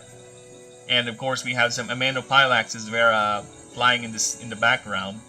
Yeah, look at him being a tyrant. Arms raised, scowling, looking down at all you peasants up there, down there. Yeah, that's him. And I kind of like the way I drew him here, because this one, to be honest, is my I think my 4th drawing of a god, like very, very early days, so I think it's a bit messy. When it comes to the limbs, I miscolored it to the point they kind of blend. So this one I prefer, because this one at least you can clearly see his armored plates, his armored pieces, clearer than the initial drawing. And I will get a professional artist someday, okay, to redraw some of these. Because I really want them to be redrawn at a professional level. I am actually curious about that. But yes, here he is, the Great Betrayer. And you can do things in the story eventually, and you'll have him as your Illuminate starter. So he technically does not ascend. Ascension is what I call evolution here, because that's technically what they're doing. And I also designed the games to a level that you don't really need to evolve creatures. It's up to you which creature you want to use, to the point that all of them should be viable, even the base forms. So each one of them has their own unique perks, unique move systems, you know, how they play. That's the idea. But for him, it's a straight up improvement thing. Kind of. Since he does have different stats with the forms, the main idea is you get to use him much more easier because he does have a low MD draw with the other forms. So yeah, you can, if you want to use him as a starter, you can use him as his tyrant form or his adult form, as I would just call it simply. Or you could have him change to another form, and look, he does not like it too much. To be in this weakened state. He does not have the face of, I will like this. I am worried. What are you doing to me? This is a partnership that I'm starting to regret. So yes, he is the secret starter. So you need to do things in the story to get him as your starter. Well, moving forward at least, because you can't use him anymore on the, or as a starter, because you already have a starter when you get to unlock him. Yes, but moving forward, yes, you can use him as your starter. Yeah, that's the gimmick. So he can change into different forms, and he has a move later on called the Cosmic Birthright, which changes him. So basically, it's his endgame boss level form. So he's like Daddy. He's an 8th crown simulacra. Technically, that's his potential, but he forced it by doing some void fuckery. So that's why he's a Void Illuminate type. And there's a reason why. There is a reason why, people, Void looks like this. There's a reason why the Void symbol for the typing looks like this, where it's actually eating the crown, the Illuminate. So I really like that design for the type. Now this is his boss mode, and it's very unique. It has its own stats and everything. It has its own gimmick. Again, this is what you fight him during his mission, your boss run, whatever. But once you get to use him, you'll have this to play with as well. So next one in the list is Yaldash, the grandmother, the mother of mothers. So she is Illuminate's mother. She's I would say Gaia in my setting. She's the goddess of life, fertility, and nature. Her family is the actual founding family, because Aurelion is not really native of Ashen. He was not there. Her family was the one that founded the planet, colonized it, and turned it into a Astaric homeworld, not really homeworld, but colony world. And they're the ones who stuck there and developed the place. Aurelion just married into the family when him and the Princess Lunanef got married. So that's how he became emperor. So she is the mother. She has like 2,000 plus children, okay? She looks like she can do it. She's a burden type, so that's my equivalent for grass. And yes, her passive revolves around the seasons, which I kind of like. I like the idea of it.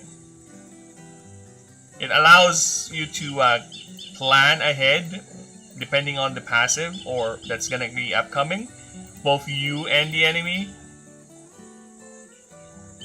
It always starts with spring, and the moves too depend on the mood, the modes. Right, for example, Convergent Equinox is a move that can only be used during winter mode. It basically applies all other free effects in one go for 2 rounds. So that's neat. Her resist table. Yeah, I also elected that the typing, once you get hit, is for resist. Oh, how can I explain this? So the typing in the game, as you can see, there are attack types. There is no stab. So there is no same type, attribute, bonus, whatever. All types apply their weakness hits, their whatever, on the based on the tag, the type move. It's not based on the type.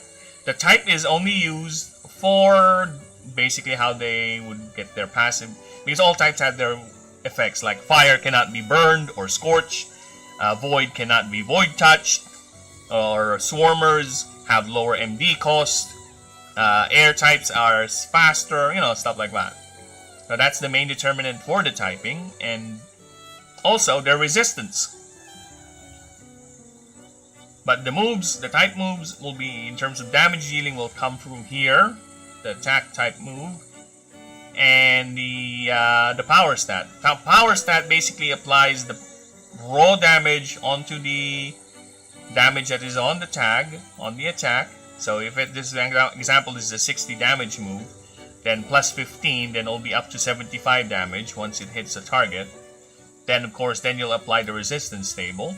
Then the R comes into play, which basically is a flat reduction in the total damage accumulated. So, for example, for some reason she hits herself for 75, and it's a neutral damage since she is there's no bonus for the typing and all that.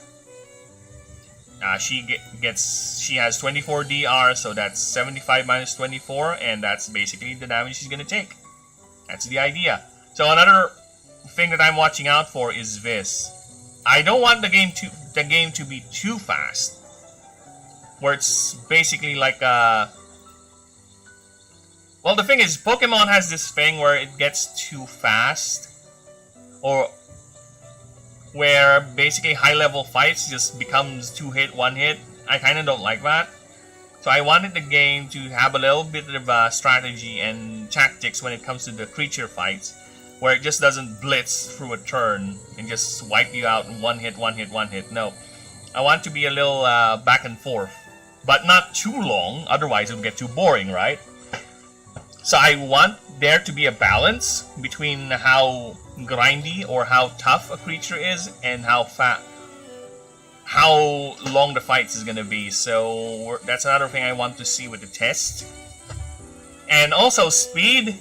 I did do something with the speed. There's a certain speed meta going on with the game, but I do want to balance it out with DR, since that's why DR is a flat damage thing. And also there's a lot of moves that cancels out speed or counter speed too.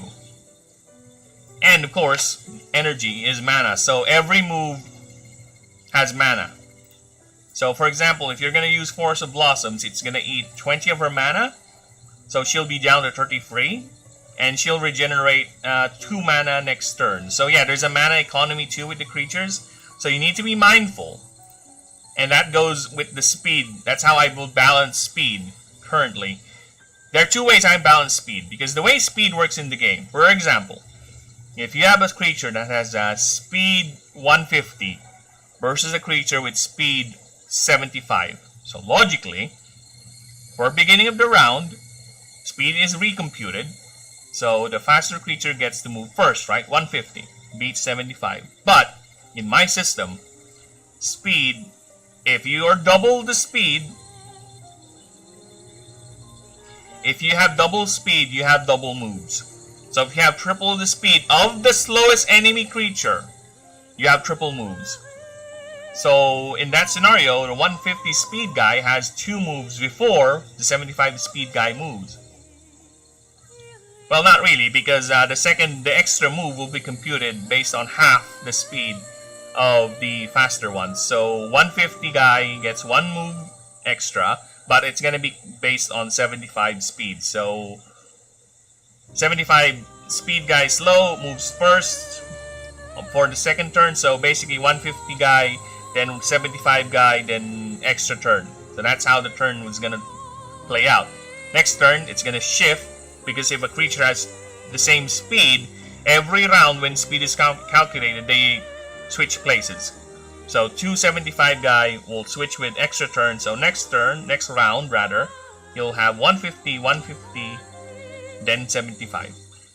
I think Daggerheart does HP well, if you know it. Daggerheart. No, I do not know that.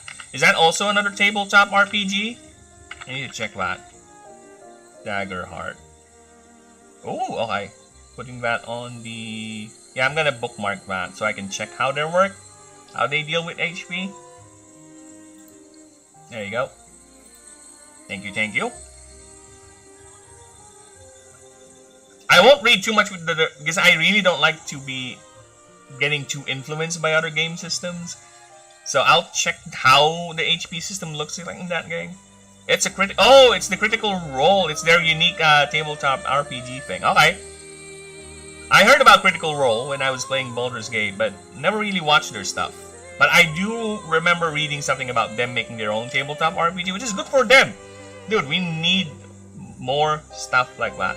The greater the competition, the greater the competition, the more chances of innovations that's gonna come in. Because if you're an established title and you get competition like this guy's doing this, you're gonna they're working, they're doing something nice. What is there a way we can change our own system or at least adapt it, or right?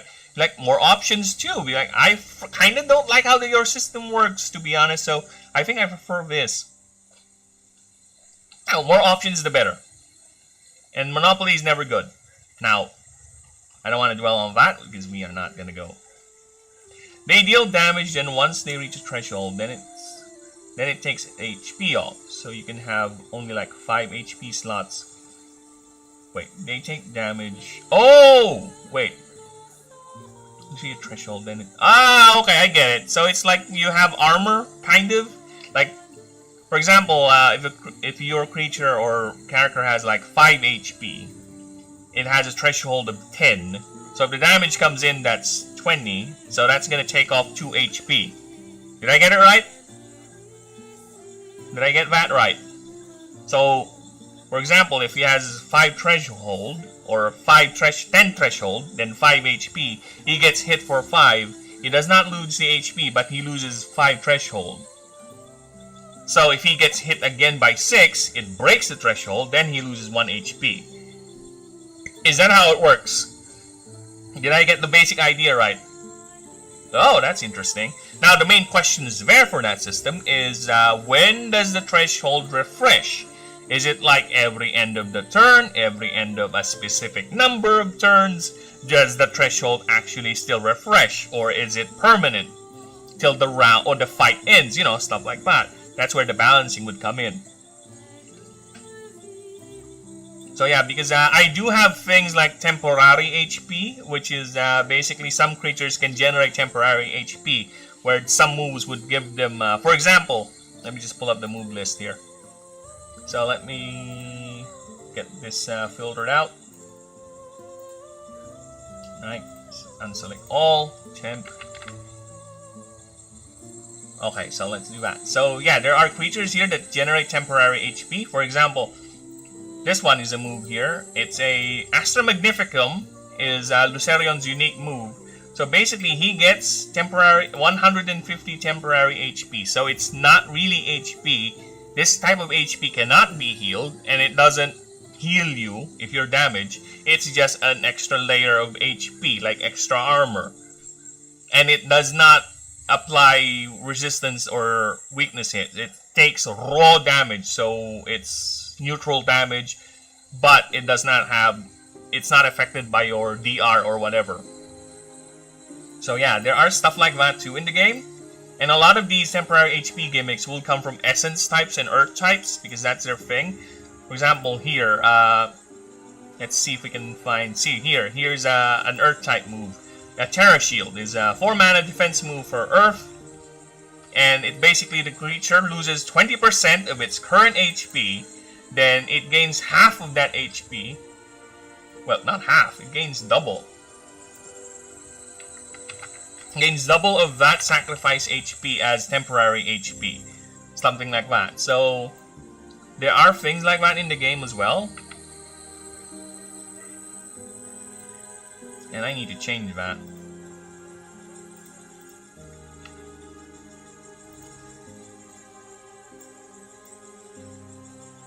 Because that's dumb. Why would you want to do that if that's only half? Alright. If you deal 5 damage and threshold is 6, then you deal 0 HP. Threshold is lower. Oh, it's not. Ah, I getcha, I getcha. So you need to deal enough damage to go over the threshold, right?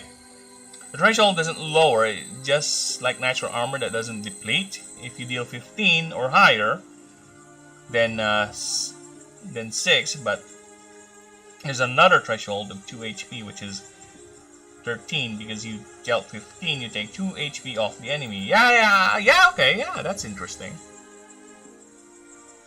That's interesting. That is an interesting approach.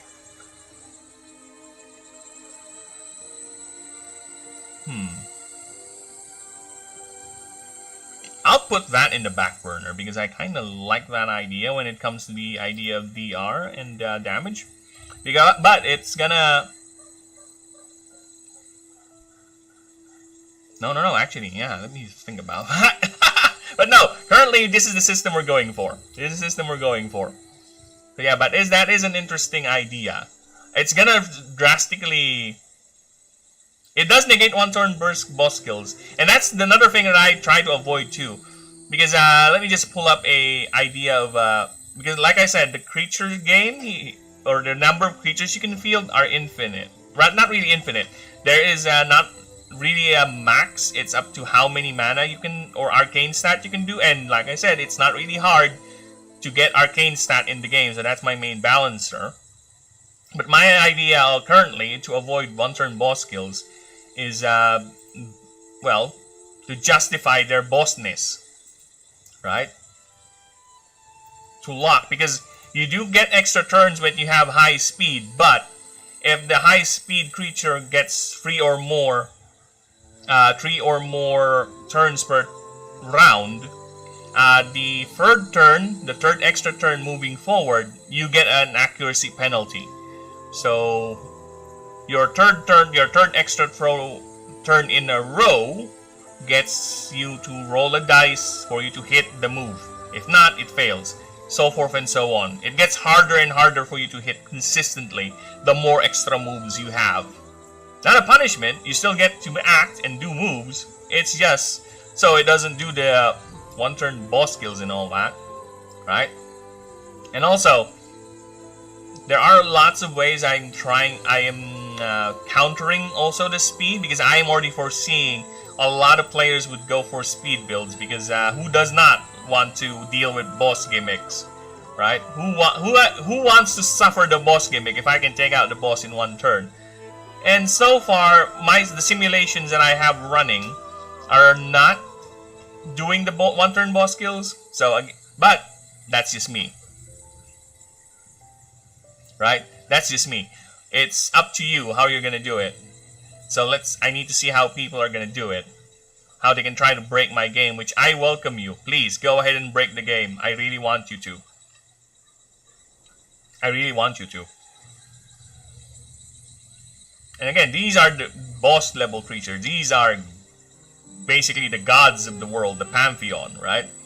Let me just show you, peeps, a status of an ordinary creature. Okay, let me see. Ascension. This is a stat of an ordinary creature. This is the starter for the Gaia for the Verdant types. So Torvin. So look at his level 1 stat. Yeah, that's his level 1 stat right there. Compared to Yaldesh, level 1 stat. Again, it's not easy to get a god in your team. I need to justify getting a god in your team. So look at this. This is the level 1 of Torvin, your starter, versus the level 1 of the goddess of life. So yeah, I don't think you can one-turn boss kill him. Or her, rather. No way on earth that's gonna happen. Considering the damage Torvin does too, 15? Yeah, that's not gonna happen. They also have armor, and let's see, use your shield to lower the damage from 2 to 1 HP, then move the damage. Oh, that's nice. See, that's where the fun is, right? That's where the fun is, the complication. It's a simple system, you know what? That's what drew me in making this game.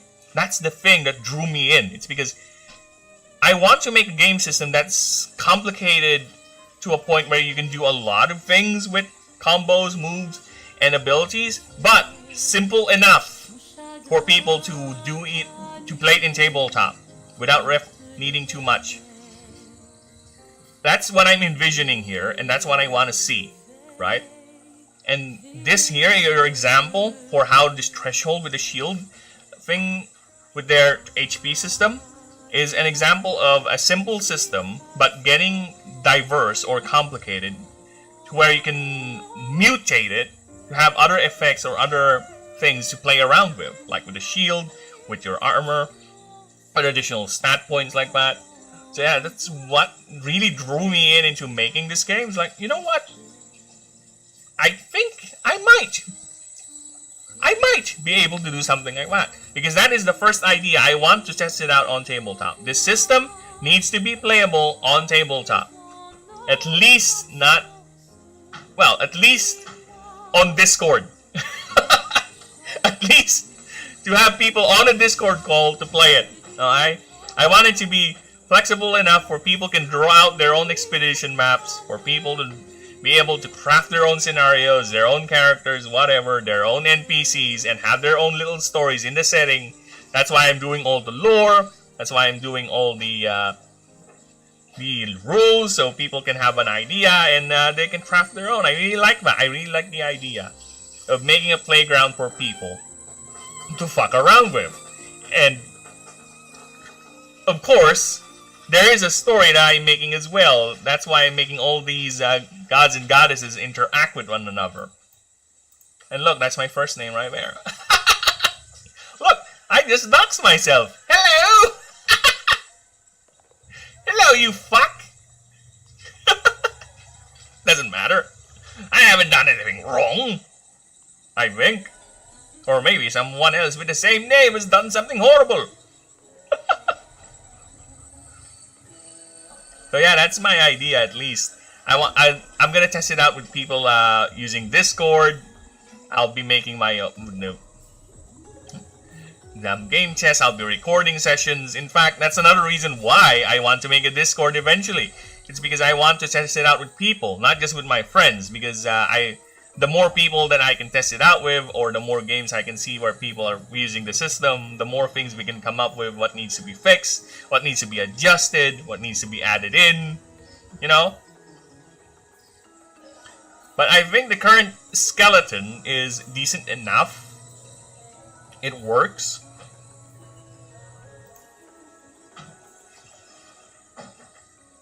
Without the only thing that I can see is the bloat of all the different skills, right? That's why we need to get some references. And another challenge for me is how can I design a character sheet where people can write in their stuff. But I think that's easy enough now. Because I can just send them the doc and they just write in their stuff. Right? But I think that's easy enough. I think. I also thought that I can just make the Pantheon, at least the creature list, in under 2 weeks. And look where I am now. When I started streaming these sessions, I started streaming these sessions with Yaldesh, and that is like 3 weeks ago. And I was so proud when I draw this back form, this back view of Yaldesh, because this is like the most complicated drawing I've done so far. Then I come up with this guy. Ainaboros, the god of the temporal, the unseen, and the arcane. He has a 2-spike simulacra crown that moves around his body like a clock. So that's why he's not the god of time per se. Because in my magic system, I'd like to reiterate this every now and then. I don't like magic systems where it's basically whatever you want gets to be done. No. I want my magic system to have rules, to have layers about it. But long story short, my magic system does not allow full resurrection. If you're dead, you're dead. But there are ways you can go around not being killed outright. Cloning, transferring consciousness and all that. You cannot read minds. No, there is no mind reading in this setting. The mind is the only thing that is truly safe from the influence of mana or the arcane magic. No one can read your mind. No one can mind control you. There is no mind control in this setting, but people can manipulate you using mana or magic by changing stimuli, casting illusions and all that, but not true mind control. No one can, I cannot move my brain, no, nothing like that. No true mind control, no. Smart people can learn how to manipulate people using stimuli and other things, but there is no true mind control, no. You can lobotomize people if you want, but no, nothing like that. And another thing, why I said that, no time travel. There is no time travel. You cannot move back in time. You cannot move, well, you can move forward in time. We always move forward in time. We are all time travelers when you come to think about it. We are moving through time in a straight line. Forward. Inexorably so. Unavoidable. So yes, we are time travelers. We can move forward in time. And technically, there are ways you can move faster in time as well with our physics of our current universe, as far as we know. So yes, there is no time travel, no time paradox, no time flamery and all that. No, we are avoiding that. We don't do that bullshit. So those are the current things that I can recall on top of my head that is not allowed in my setting, in the magic system. But other than that, it's free reign. You do you, man. You do you. That's why the Astari, when it comes to manipulating their bodies, have no limit. Just look at Ainoboros here. Alright? Look what has he done to himself. This is real head, by the way. Not this one. This is just a decoration. Or a false face. Or a part of his clothing, if you will. But this is his real head right here. Look at that. Look at this motherfucker. I really love the... This is like the third god I've drawn, and this is like the most complicated one so far. At that time, okay, at that time. I really like his design. And this is the first time I came to experiment with creating layers, with copy-pasting layers, so it really helped in reducing the load when it comes to making drawings. Because I can just copy-paste a particular limb or whatever, just move into this, here and that, and just erase some bits, or move them, cut this part, or this angle, you know, edit it a bit. So yeah, and this is the first time also experimented with, see that? Transparency, with opacity. I really like this design as well. He's quite fun when I drew him, but he was not fun when I drew him sideways. You'll see why in a bit, but his passive is basically interesting to me as well, because he is the god of the temporal passage of time, at least. His passive not really changes, but it has a different effect. So, if the round is on an even number, all enemies lose 50% of their DR, their damage reduction. So if it's an odd number, all opposing creatures deal 50% less damage. So yeah, that's his gimmick. It's fun. I like the idea of it. Plus, of course, now you people might be seeing these every now and then. What do they mean? What do they mean, Burb? What are those? So basically, in the game, when a creature levels up, they would have stat bonuses, of course, applied to their whatever stat, right? For example, per level up, you get plus 25 HP. Per 2 levels, you get plus 1 power, stuff like that. If a creature has this into their stat, well, let's see if I can find a creature where it has that. So, well, the idea is they get more when they level up. For example, if a creature's primary stat is power, so instead of per 2 levels they get plus 1, they get 1 power per level, or plus 30 HP per level, something like that. Now, why is it on here? Why is it on the move? Because in the game, you get glyphs. Glyphs are upgrades. Each creature has a maximum of upgrades available, which you can increase through other means, but by default, they have this they have this cap. By level 1, then it increases per level. So, 49. That's the amount of upgrades you can put. Any stat. So, per upgrade gets him plus 25 more HP, plus 1 more power, plus 1 more whatever. You can reduce the MD if you want, but it requires more and more glyphs. So for example, I think if I recall correctly the math, you start with 1 glyph to reduce 1 MD, then eventually it will require 2, then require 3, require 4, because MD is the tight balancing of the system. This is how I can justify making creatures as powerful as Inoboros and have it be balanced when it comes to being used by the player. Because I also envision people battling each other anyway, so why would I... Again, I want you to play around with everything and everyone. So why would I deny you? Have fun, but I gotta justify him being this powerful first, so... Sorry, I have to limit him for you. But yes, speaking regarding the upgrades, you can upgrade specific moves as well. Now, you can remove the upgrades anytime, so you can min-max however you want. It's up to you. But whenever you upgrade a move, for example with Chronal Phases here, so whenever he gets 5 levels, this move gets a free upgrade that's not affected by the cost, so your max. So he gets a free upgrade, so every upgrade of a move gets him plus 5 more damage. So instead of 30, it does 35, right? And every 5 upgrades, the modifiers on the move gets changed. So, example, it says your result up to 10. So per d20, if you need 10, it does deal damage. So instead of 10, by the 5th upgrade, it'll be 6. I mean 9. It'll be 9 up. Or for stats, instead of plus 1 Scorch, it'll be plus 2. Something like that. That's it. That's why he has this. You can put upgrades on the moves, specifically. All the moves, even these, get upgraded. It's up to you how you do it. Like I said, the system is made to be fully customizable and fully breakable. And I love it if you break my game. If you show me that you can break the system to a point where, yeah, it's not imbalanced, it's fun. It's fine. You can do it. Why not? Have fun. This is my inspiration why I say games like Slay the Spire when I would describe this game. Slay the Spire, RPG games like Baldur's Gate, because come on, if you see me how I play Baldur's Gate 3, I'm not that deep into the system in the game and I'm already breaking it. I love it when I break games, when I abuse systems in the game.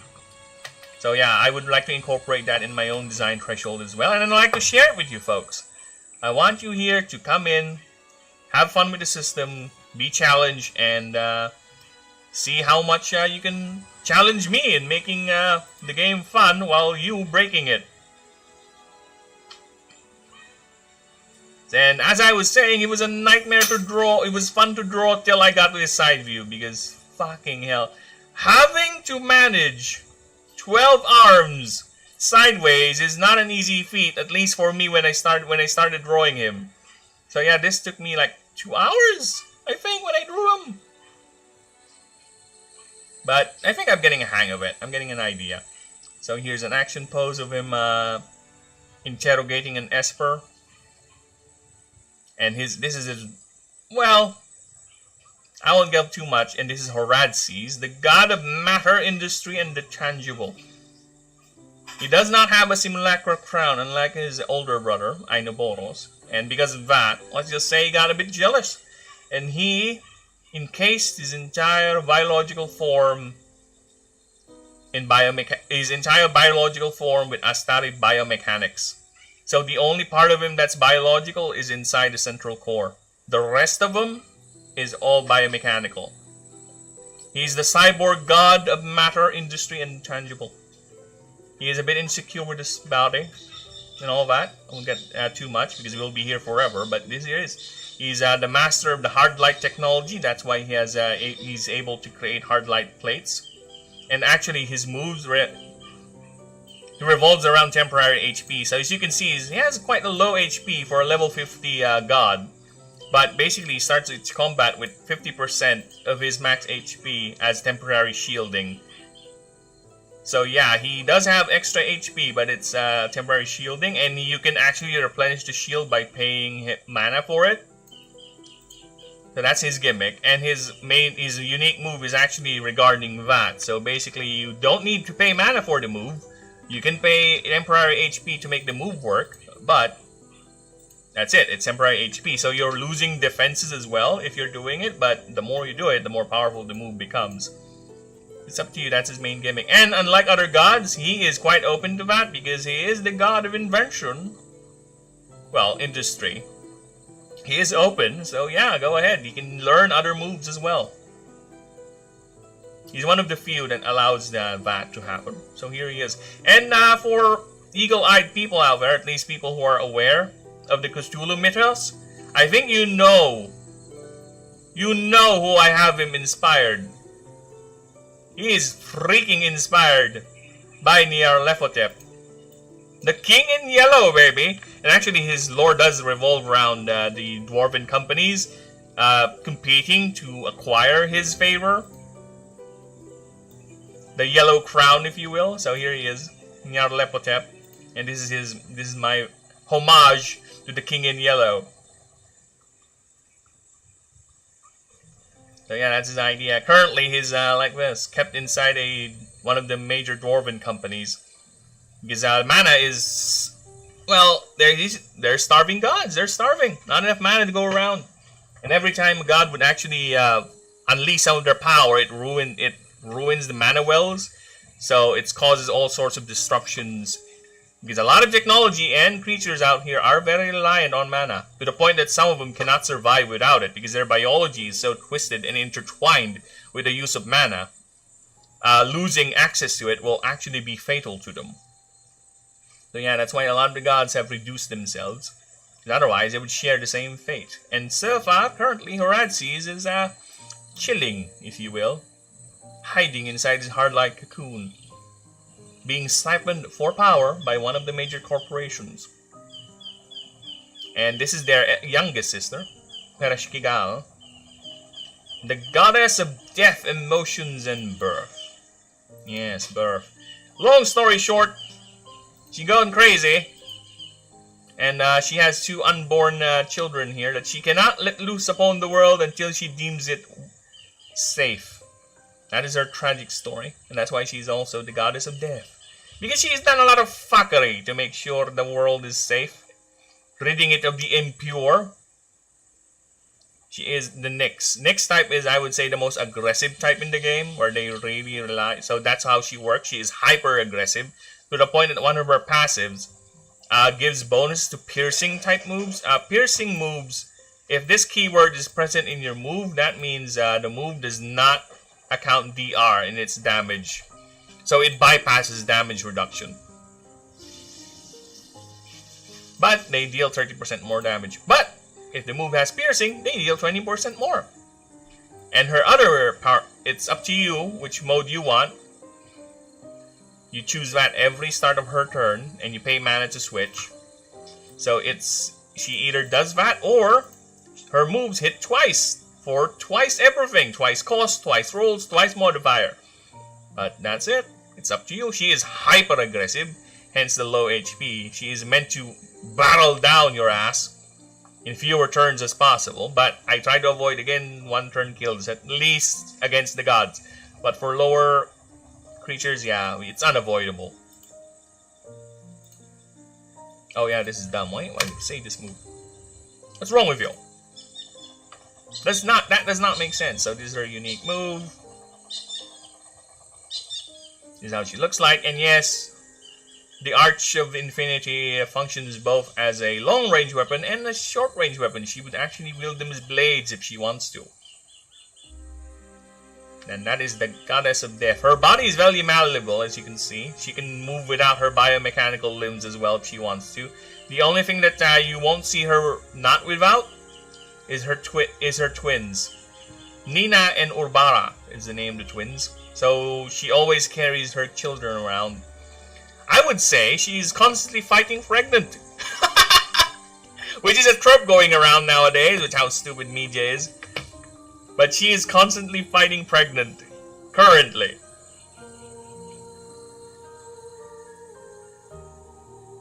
Well, don't worry. Actually, her unique moves is the two children. They're actually doing the attacking. As you can see, it's Urbara and Nina. You choose either Urbara to do to a move. He's her effect. And this is his effect. Or Nina, and this is her effect. So, yeah, they help out. They help Mom. They really help Mom. Don't worry about it.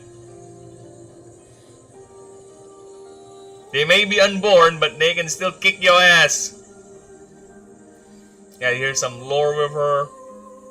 Here's her firing her weapon during the Great Schism. It's basically a civil war that happened between the gods. And this is her husband. The god of deceit, peace, and trade. Ebersage is his name. And he is currently having a little bit of an identity crisis. As you can see, he has a shattered head here where this thing emanates from. This is how you're gonna first meet him. He's like this, and he is quite crazy. How many local level characters? I have suspicion you're focusing too much. Oh yeah, that's the thing. When I first started making the creatures, I was like, okay, I'm gonna make the creatures. So what should I start on? I think it's best if I start on the low-level creatures now. The common approach, right? So you start with your Bulbasaur, then you work yourself up. But I just reminded myself there is one game system that I still have not made the rules for. And that's the favor system. So I want to get the favor system done before I really delve into the other assets. So I have elected to start with the Pantheon first. That's why the name the doc is the creatures, the Pantheon. So that's why we have this. I'm doing all the gods first. I'm doing all the gods first. Then once I've done all of them, once I've established who they are, what they are, it will be easier for me to make the favor system. So I can catalog and tag what favors they'll give you, what favors they'll ask of you, at least get the basic idea of that, and what bonuses you'll get from each god. So I'll know which is which, who is who. That's why I have elected to go the hard way and do the gods first. That's the only reason why we're doing the gods. The Pantheon first is for me to finish up that one game mode or game concept that is still not technically done, the favor system. But after that, I'll start doing the favor system. Once that's set, then I'll go ahead and do the basic creatures. And they're all here already, see?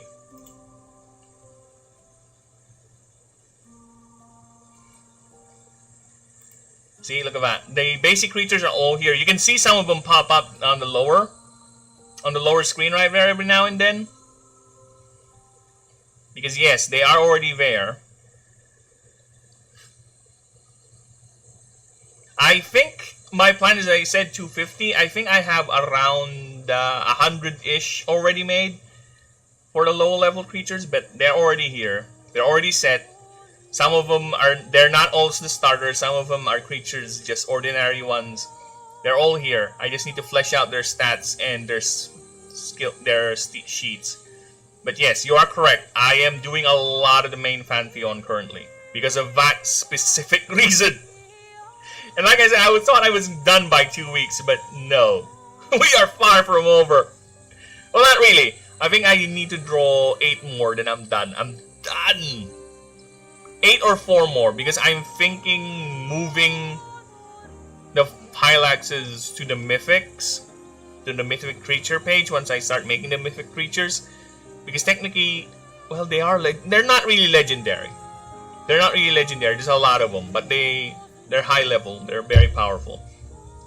So I think I need to make, after I'm done with Farfnix, I need to make the God of History, then I need to make Lilithlex, the Goddess of Dominance, then I need to make Primodus, the God of Beginnings, and done. I'm done with the Pantheon, then I can make the favor system, Then once the favor system is done, I can finally do the basic creatures, which I think would take less time. Would take very, very less time because they're basically animals. So I'll do it like this. Basic introduction, stat, and this is his complete form, by the way, because he is shattered. He has so many pieces of him all over the place. So we need to gather all 10 of his pieces of himself to reform him. So I'll do this, stats attack here, then basic lore, it's gonna be not as because as you can see, there are gimmicks with the lore. They are not just one big lore dump. No, if you're gonna check the way I do lore is that there's a story going on. Usually it's a progress support or some sort of story with the god. So it's not straight, I'm not dumping lore in your face. I'm trying to write them creatively. So I think with the ordinary creatures, I think it's gonna be mostly like this, where it's a lore dump of what they do, what they are, right? And some poses from drawing references for side view, back view, then an action shot here, like how they look like in their environment. Then that's it. Move on to the next. So yeah, because I think that's why I'm taking forever with the gods, or rather, at least taking a long time, because I'm coming up with stories and how they play out with one another, how they interconnect with the lore. At least with the creatures, it won't be as much. That's another reason why I need to do them first, because they are actually part of the greater scheme that I have, what I need to do with the story. So I need to flesh that out as well. Yeah, so there's a couple of them. Yeah, I think I'm down to 4 at least for the gods. Then after that, I'm gonna start on Torvin, the very first starter that I made. Then work from there. Then once that's done, I can start working on the scenarios, the NPCs, the items, and the maps, the expedition maps. And that's it. I'll be done. I can test the game finally. So yes, there's a couple of them. So here's the God of Lightning. Well, the God of the Storms, actually. Protection in the sky. He has... Now, you will notice some creatures have this name, or some of the gods have this in their name. This is the first time, I think, you'll see this. Erchalix, it has licks on his name, because that is how dragons, at least the ancient dragons, name themselves. So if you see anyone with X in their name, YX, that means it's a dragon. It's an ancient dragon. So yeah, he's the God of Storms right here. He is the very first, after Aurelion, that I drew. So you can see he's very rough with the drawing. With the way I did the lightning and all that. Very rough, because this is the first one I drew after Aurelion. But he's all set. That's why I have references for him like this. This is how would a ordinary creature page would look like. Lore dump, then references, and action shot. This is how a god lore page looks like, most of them. A story. Yeah, this is why it's taking forever, because apparently the creative writing takes a lot of time, which is fine. I'm having fun doing them anyway.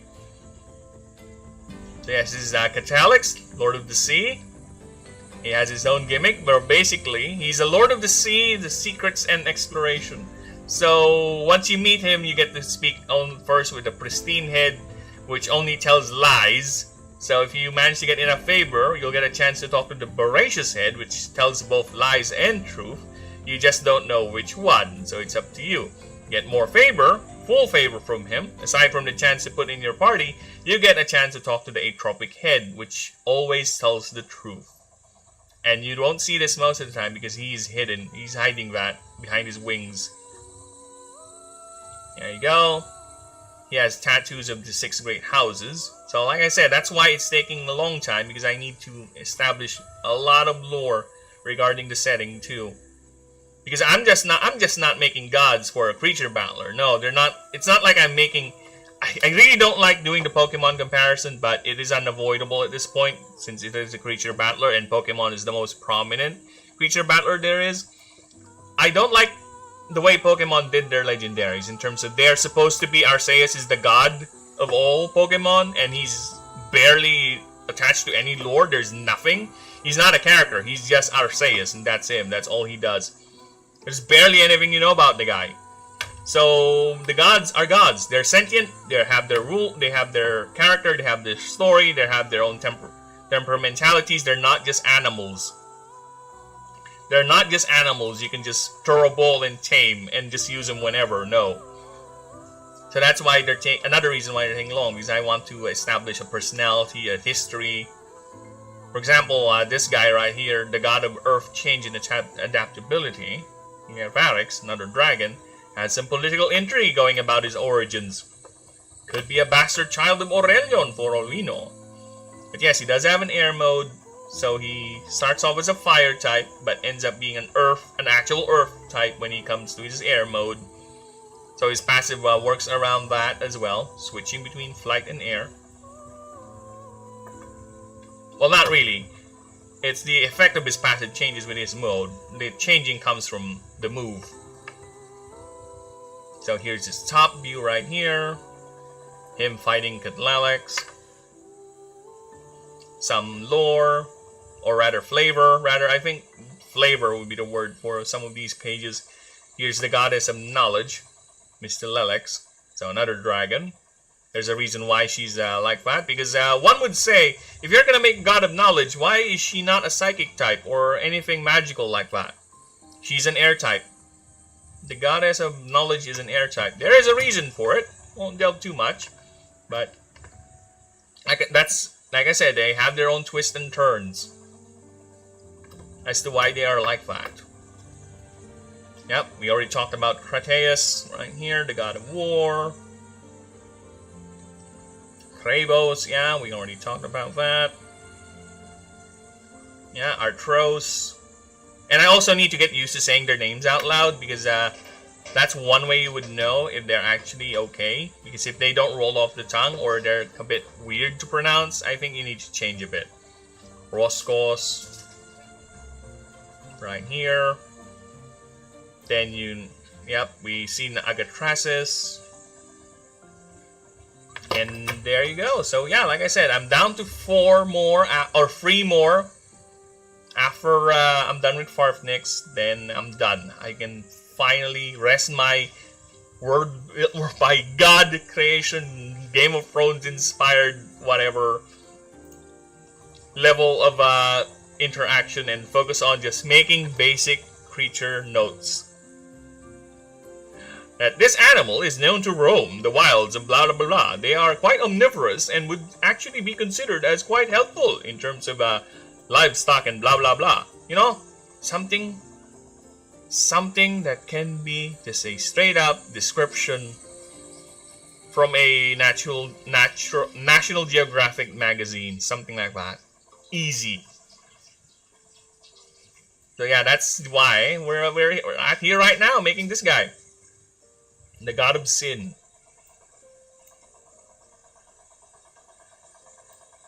Sorry, you are making me nerd out, people, and I appreciate that. I really do. I really do love the idea of me. This is why this is the primary reason why I started streaming this, because I need to test the ideas. I need to be getting accustomed to saying the names out loud, saying the history, the ideas, the stories out loud. So once I get to actually DMing or testing the game, I'll be more comfortable on doing it. And also, like I said earlier, I need to see how people are going to react to it. Is it a good idea? Because a lot of things sound good, right, in your head, but once you have it actually out there, when there's actual people that's not you, that does not share your same bias to your own creation, starting looking at it with their own particular lens, then you'll get to see, oh, yeah, you're right, it's actually a bad idea. Maybe I should not actually do that. Like, for example, just the HP system alone that you gave me, Denisium, is already making me think, yeah, that is actually a good HP system. That is actually a decent way of doing HP. Alright? And I'm the type of guy who is okay with being proven wrong. I'm not gonna die on some weird hill. No. Tell me I'm wrong. Yeah, you're right. I am wrong. Thank you. Yeah, you're right. It is a bad idea. I'm not gonna die on some weird hill, alright? When you are in a relationship for how many, close to 2 decades now, you will learn that pride can be sometimes of an hindrance to one's life and well-being. You would learn to balance your pride, or sometimes to let go of it, so that compromises can be made. So that ideas can form and proper dialogue can be done. I learned that as I grew up. And I'm telling you right now, to save you from the pain and the cringe that I had to go through. Wow, who am I?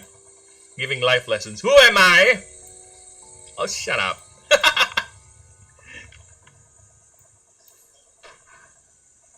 I am not some life guru. I'm just a simple man existing out here in the world, enduring all the same cringe of life as you all.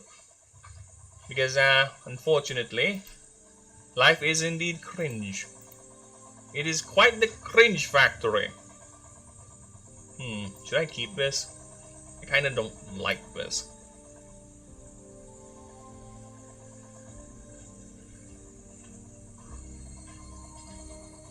I kinda don't like these 2 fangs. Kinda odd looking. What if I color them white? Maybe it's because of how the fangs would look like. They're obviously teeth, if I do that. But gold would be the color he would choose because he is an asshole. And that would actually make sense for him to show it off. So let's keep it for now. Let's add the lower jaw and let's see.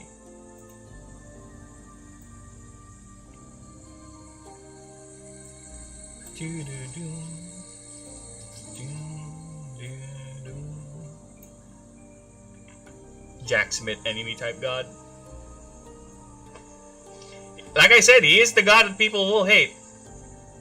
Because a lot of the gods I've made so far has some redeeming qualities with them. Even the Betrayer. Even the God of War who butchered 11 of his fellow gods during the Civil War, during the Great Schism. Even Pereshkigal who murdered her own husband.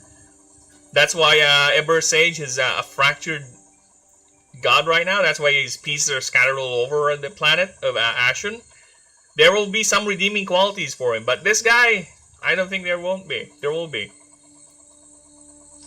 Just to give you an idea, he created a sentient, or rather he fathered a sentient race of dragons called the Ospreys that actually survives today, and they are the playable dragonkin that players will choose.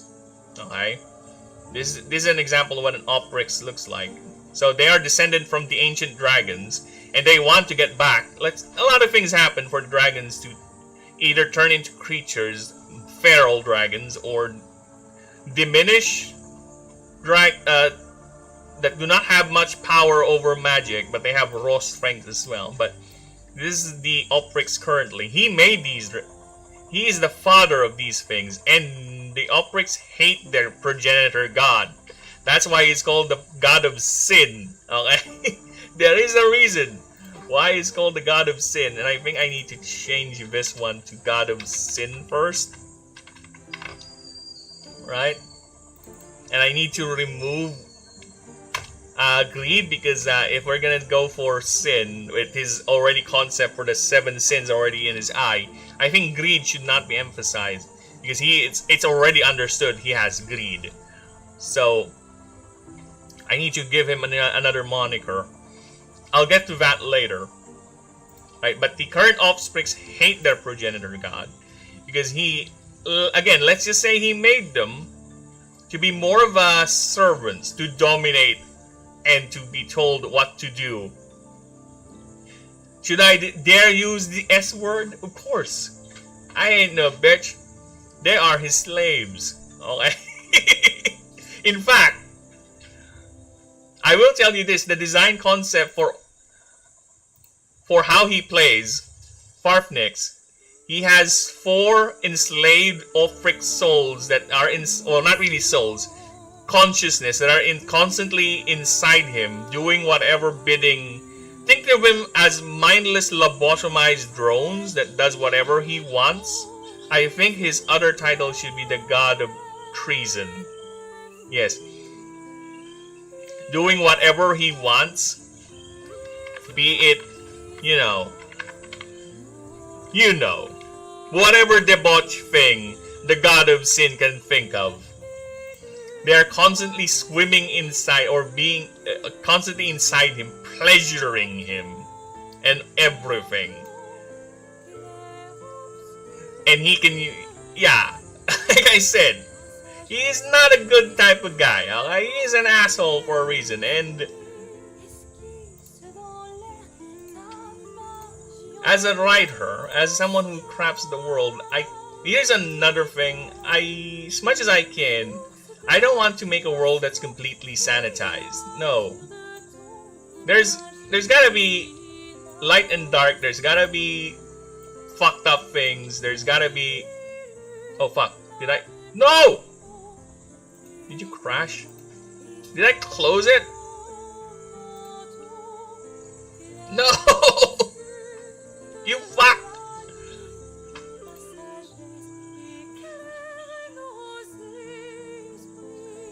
No. No, no, no, no, no, no, no.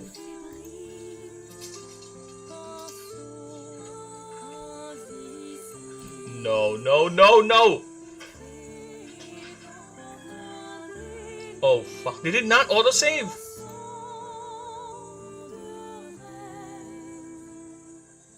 Did it not autosave? You...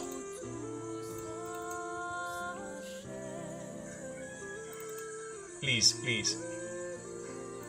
Oh, for thank fucking Christ, it autosave. I gotta save that. I gotta save that. I don't know what happened. I think the program crashed or something when I was moving around some layers there. Don't you fucking do that to me, you bastard.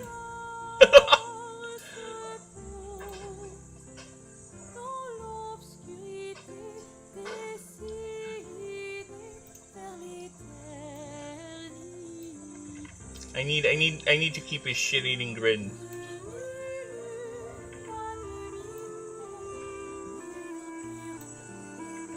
He has that shit-eating grin.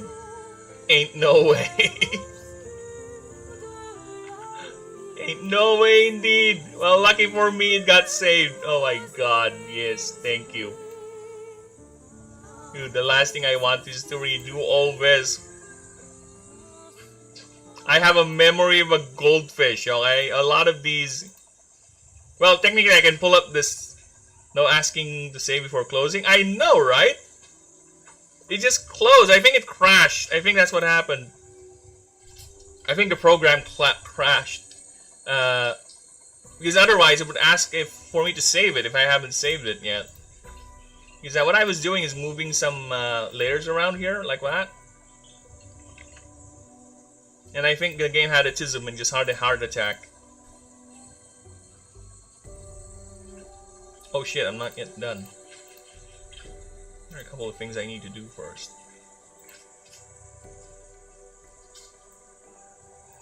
So yeah, lucky me is able to...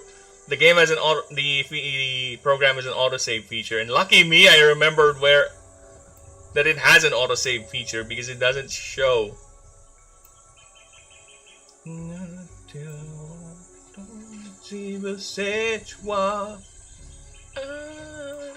know what? I'm in the mood to listen for some good music. I'll be back. I just need to pull up Expedition 33. What's the name of my favorite character? Renoir theme. I just need to hear the boss fight again. It's a good one.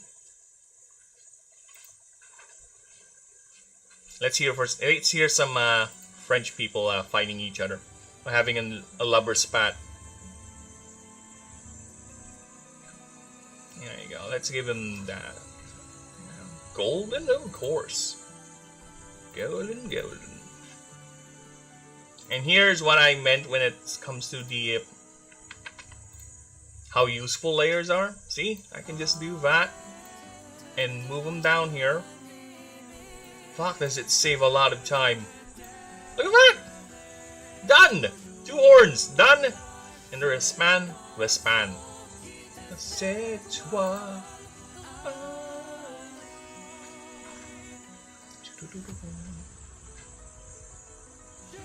Okay, and let's hang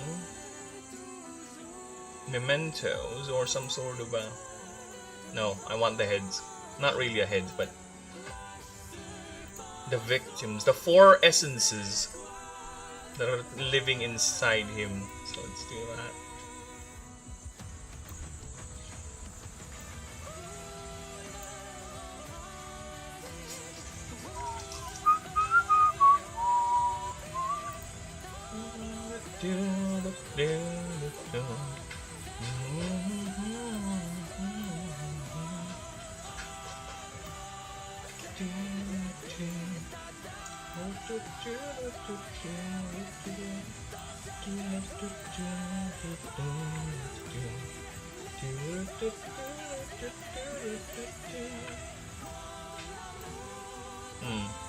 I think that's fine.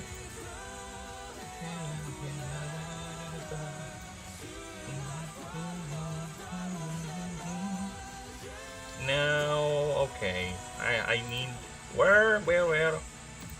Dude, that's what happens. I need the crest of his brood. The brood of Farfnix. There you go. Oh, look at that. The brood is bigger than him.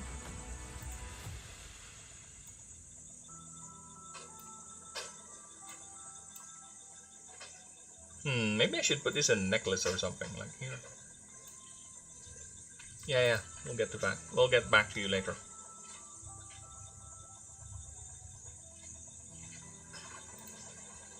Okay, now let's put some, let's just say draconic symbols on it.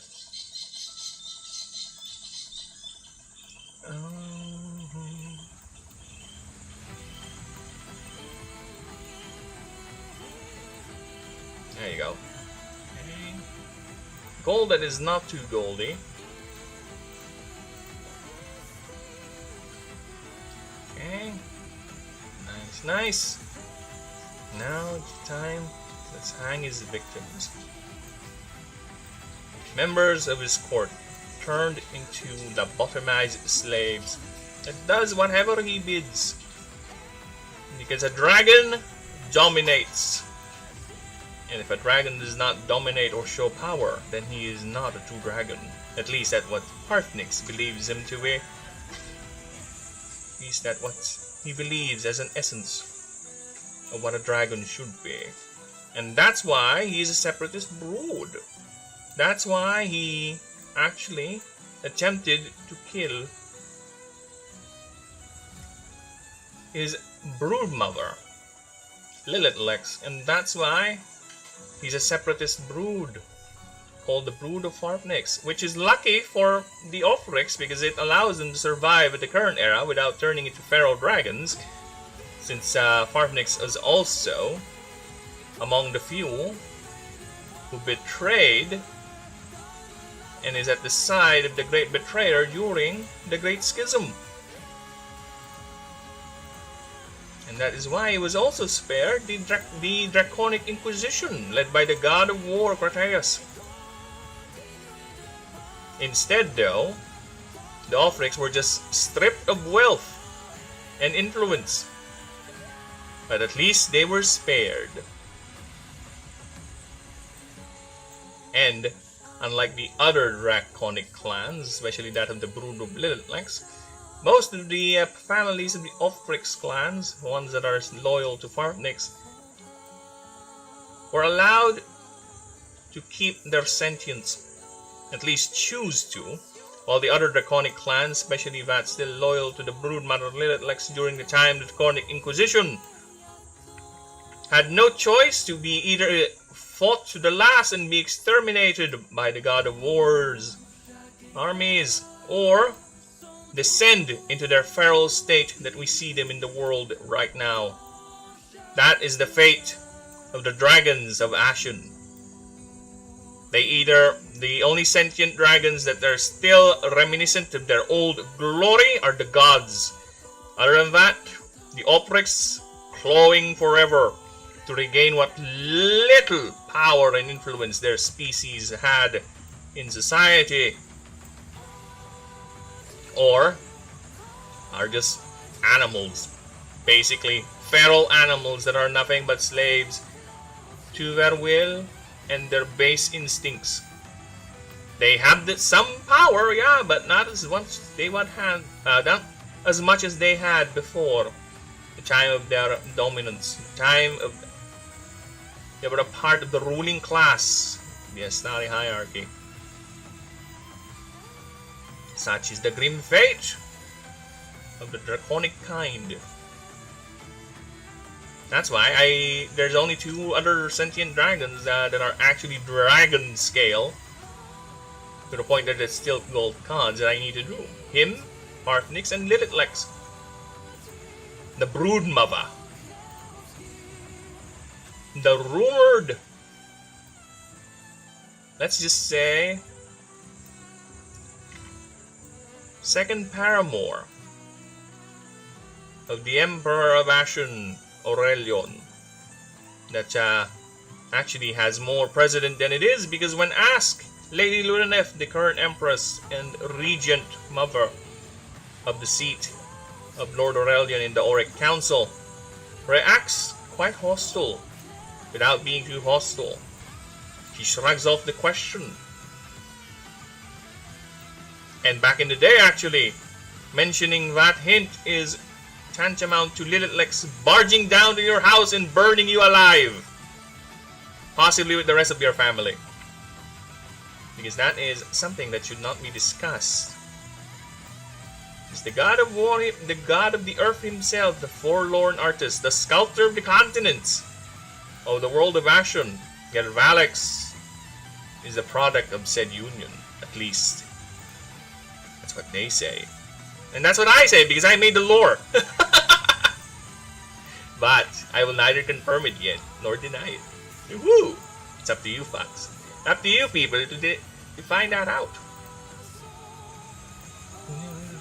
Or maybe I have already told you.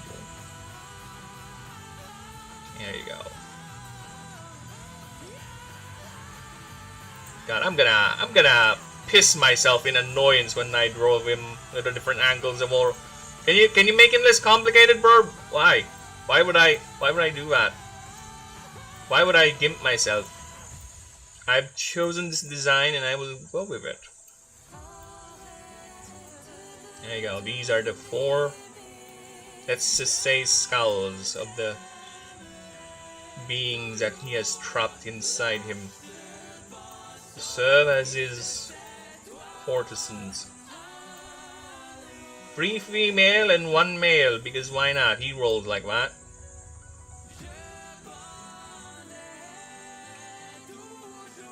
Or yeah, a red one.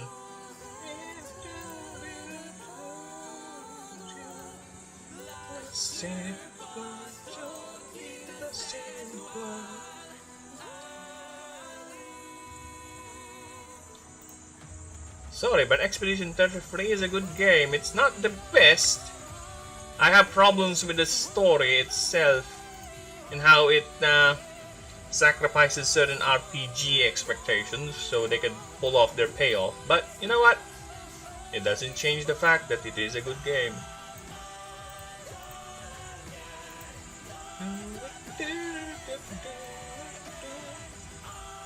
Among the best I've currently played. But don't ask me when's the last time I played a game, because I don't remember. I used to be a gaming channel, but damn it, I used to do gaming streams. What happened?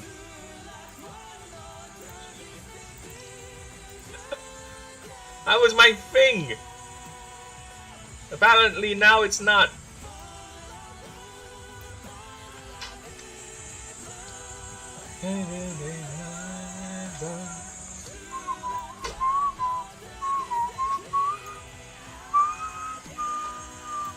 Yes, I draw that part so it can be hidden behind his massive bulk. Such is the price of art.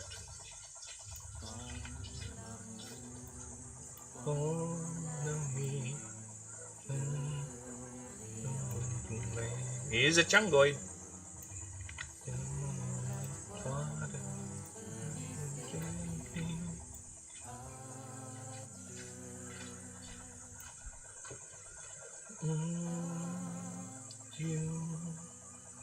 That was a good song.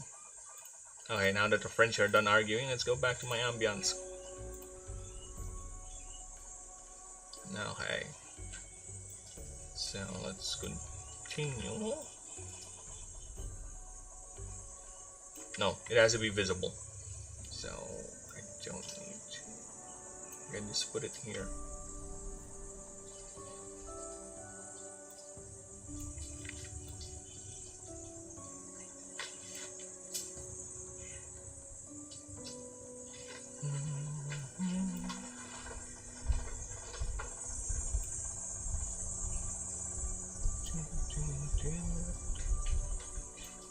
Ah, I love it. I love it when an idea is coming together.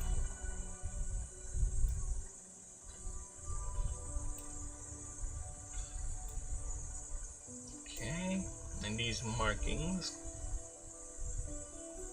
Okay. Now, we need to make this a bloat.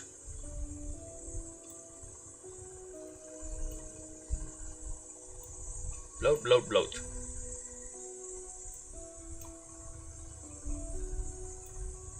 Okay.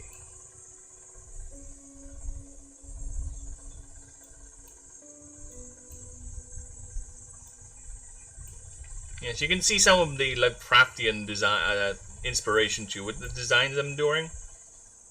Now, I gotta say, I do love Lovecraftian lore. And I'm the type of guy who would actually separate art from the artist, which apparently is a trait that's becoming rare nowadays. Because again, I can't blame people for not liking someone because of a certain something they did. Because gotta say that something is quite disgustingly repugnant. But I gotta say, Lovecraft is unfortunately a product of his time. And I think he's only doing something that he thinks is okay at the time. Okay, so red is his color, right? So we'll grab this, then we'll put in a lighter version of that, because this is supposedly the skin expanding. No, because he's a bloated mass. Okay, so let's do that. We'll do it here. We'll do some here. Oops.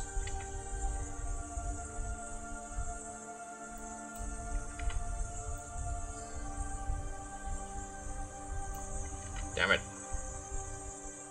Alright, let's hide. I need to see the markings. Okay. Going back.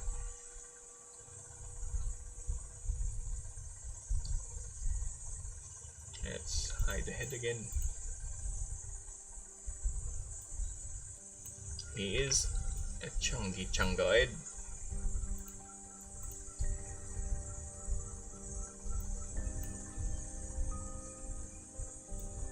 Yeah, that's why there's another type in this game called Mythic, and that's where a lot of the current dragons are housed, or rather, that's their current typing.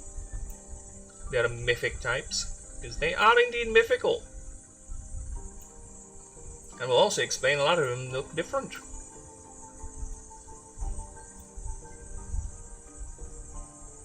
Because again, the dragons have, are the greatest customers and partners of the Astari when it comes to their trade, which is genetic modification. Because the dragons love power, and what better way to get power than is for you to change yourself to accommodate more power.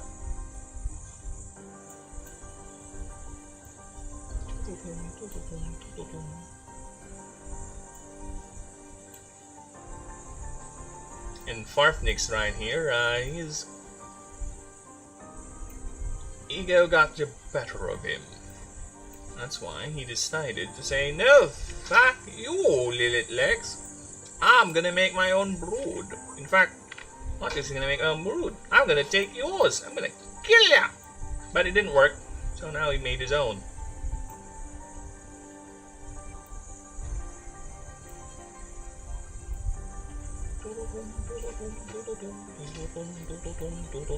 Okay. So let's see how it looks like if I color it up. Fuck me with a rake! What did I do this time? Why is it going outside? Why is there spillage? Why you be spilling? Is this it? Is this why it's spilling? Are you the culprit? There you go. That is the culprit. Nice. Okay. So even more lighter colors here for the middle.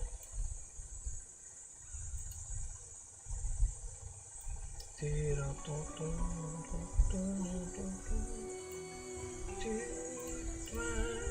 you go. Then the lightest color will be here. Aha! Look at that! Look at that bloated body! I love it. Look at that. That is his throat, by the way. This is all neck. Well, maybe up to here. I would say that's how much of an ego the bastard has. I love it.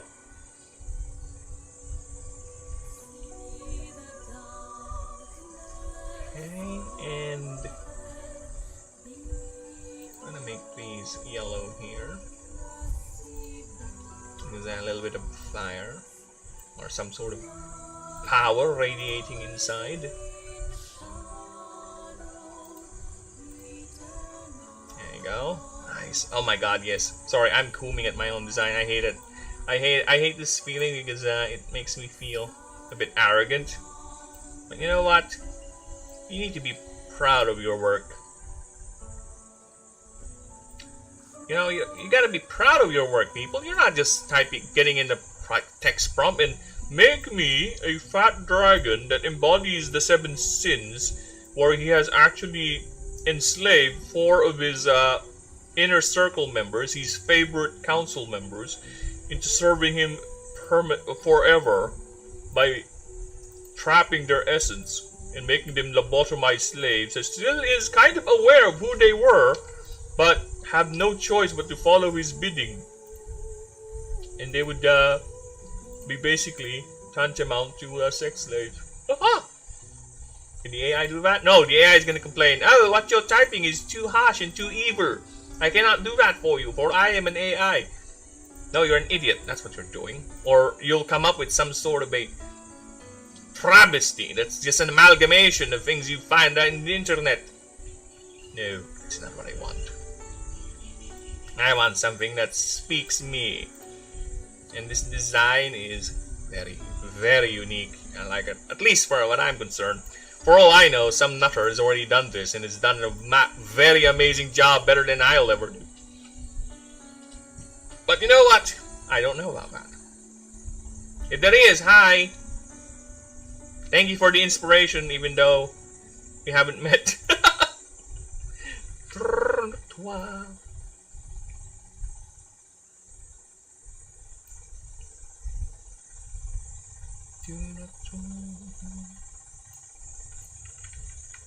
Okay, I want his grubby claws. Now, question is, should I make his claws, considering his head is... What if I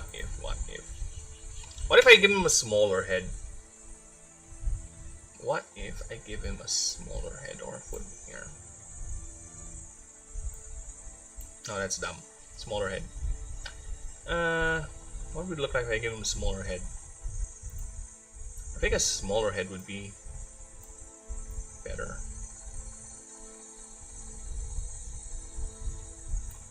Yeah, raise him up like that. Like it's looking down on you. Or look at that.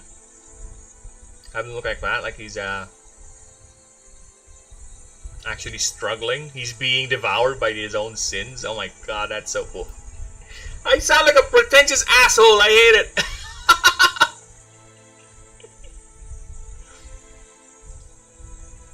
I kind of like the idea of him struggling to look up like that. How through his bloated throat. That's how much sin he's done. How much he's been debauched. You know what? I want to try that. Okay, let's see how it looks like if I do it like this.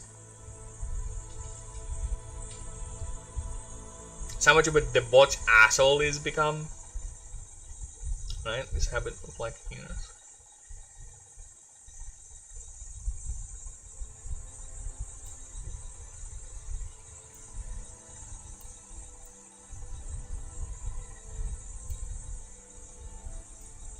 Yeah, I kind of want to raise it like that.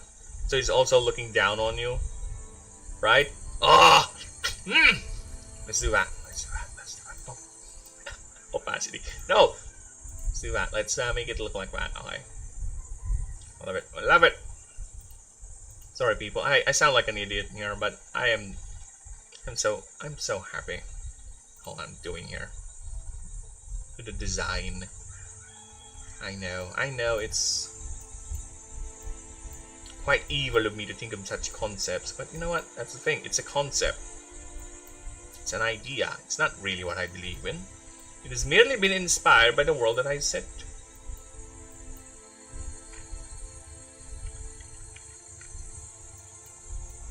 Okay, I need to make that tooth come out as well. And I need to make some lines to show that it's actually a bit bloated. It's actually laying on top of it. You know what I'm saying?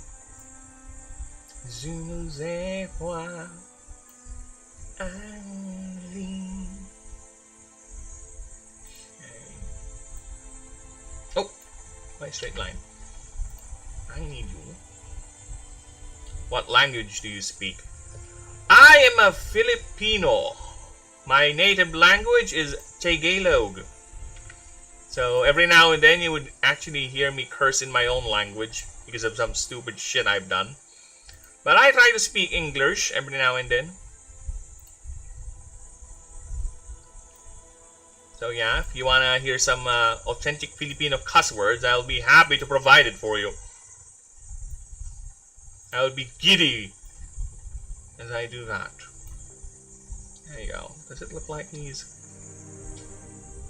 the fat fold is actually laying on top of him?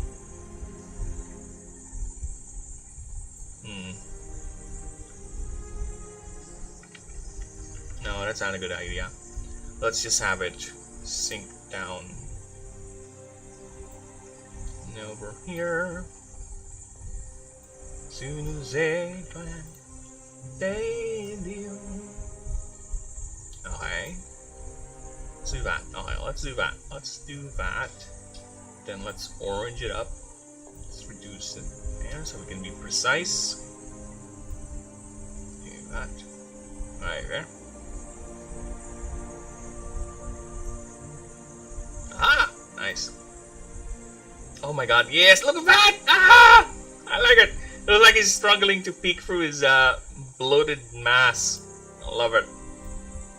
While still wearing that fucking stupid grin that he has. Yes! But I need to put the fang in. This thing needs to be visible. I'll have to make that visible. Yes! Yes, the rebob! I love it. I love it when a plan comes together.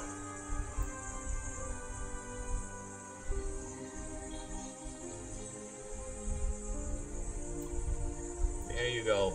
Look at that. Look at this fat fuck. Look at this chungoid. You are indeed looking like someone who has quite debauched himself.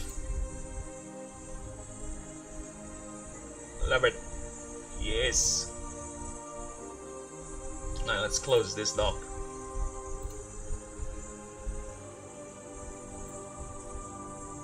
He's struggling to peek through his own corpulent form. Okay.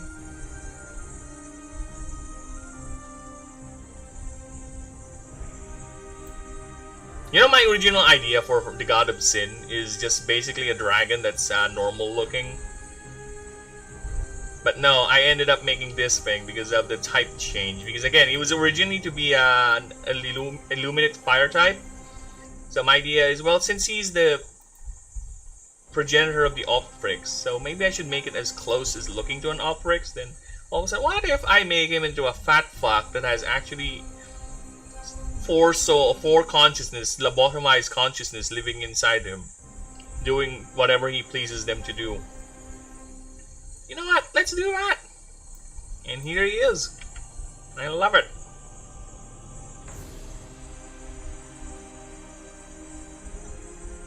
Okay, should I give him... Should I? Save that just in case. I think yeah, we're gonna give him a... Yeah, he's gonna fucking Jabba the Hutt this bullshit. Yes!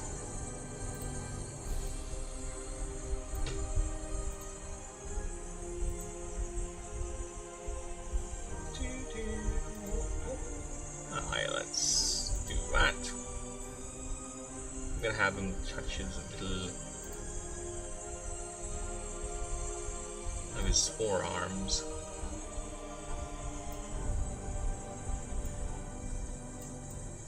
Little forearm right here.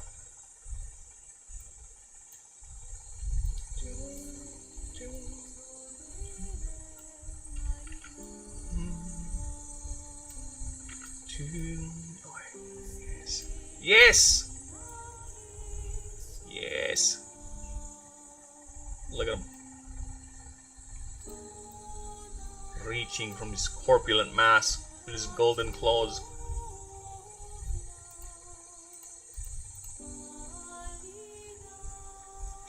Look at him. Oh my god, sorry. I'm having so much fun designing this fucker. Okay. And let's do that. Okay. No. Should I? Should I just give him... Yeah. Why not? Give him 1, 2, not too much. That should be enough. Okay. Same color, of course. Yeah, I need to put in bird-like qualities to him because Ophrix do share some bird-like qualities and do have bird-like qualities in them. So I need to put in some bird things here. Now I think I'll make the scales, yeah, the hand at least bare.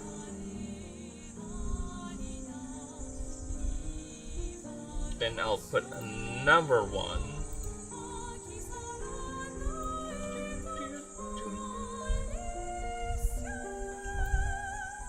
Yes.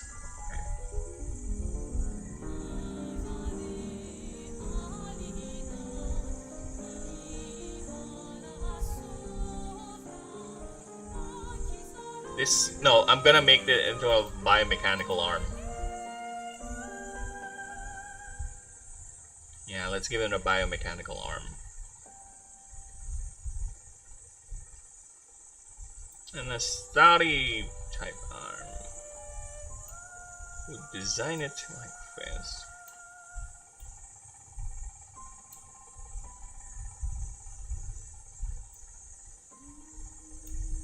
Too big.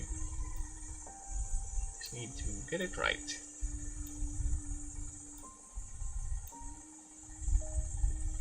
I can adjust the size at least later.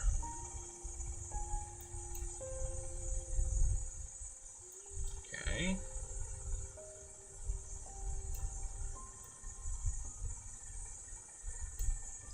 Let's do that.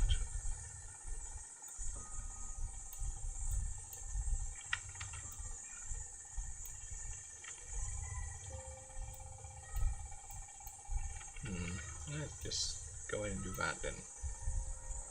Okay. Nice. And have it do that.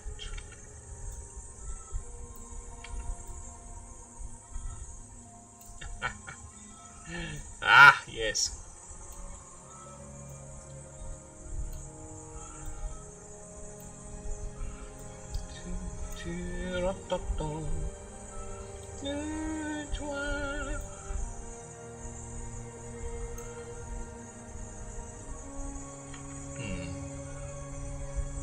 Have it be more opulent. Be more opulent. Let's put it like this. Since the Astari love putting swirly swirls. Since the Astari are originally aquatic creatures, so their art should reflect some of that. There you go. Okay. Oops. Not too much. Now let's have it golden tipped. He's that much of an asshole, so let's do that.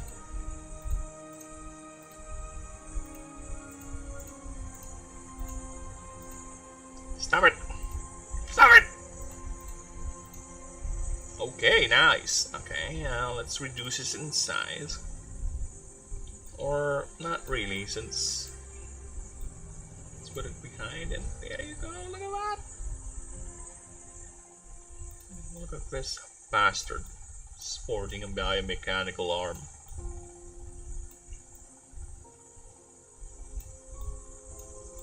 I think this should be the right height.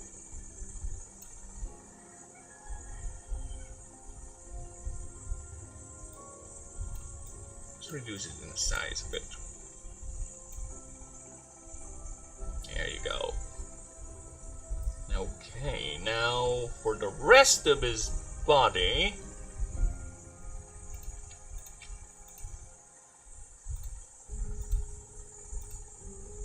It's my twist for a Changoi dragon.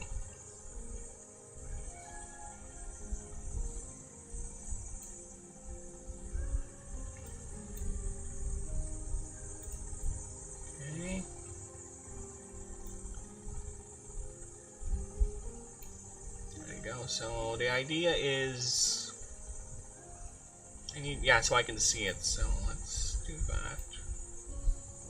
So the neck should be here, right? Like that. So it connects through here. So the rest of the body can start here. Yeah. Okay.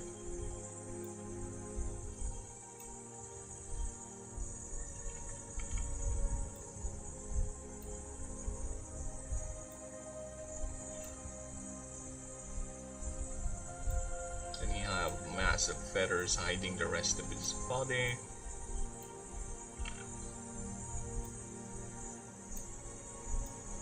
Look at that! Oh my god, yes, look at that. You opulent little fuckwit, are you?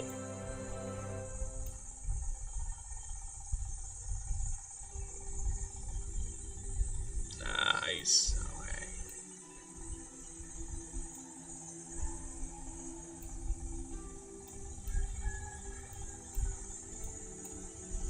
Quite the easy one to draw, actually.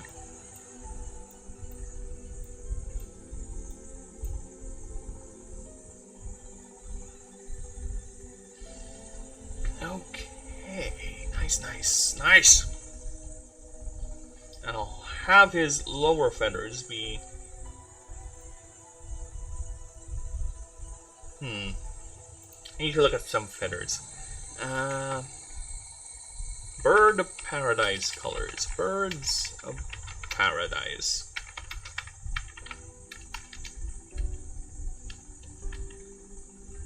I need to look at some colorations. That would be the opulent color of a fur. Or feather, rather. Yeah, I can make those. That's not a problem. Ooh, this one looks nice. This one is very draconic. Well, it's a flower called the Birds of Paradise. It's not actually a bird. It's a flower.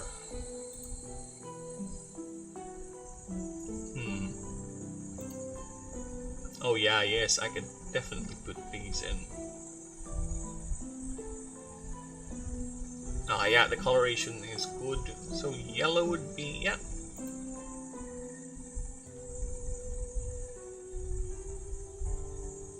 Okay, so let's do that. Let's do circles. Yeah, let's do some gold circle for base.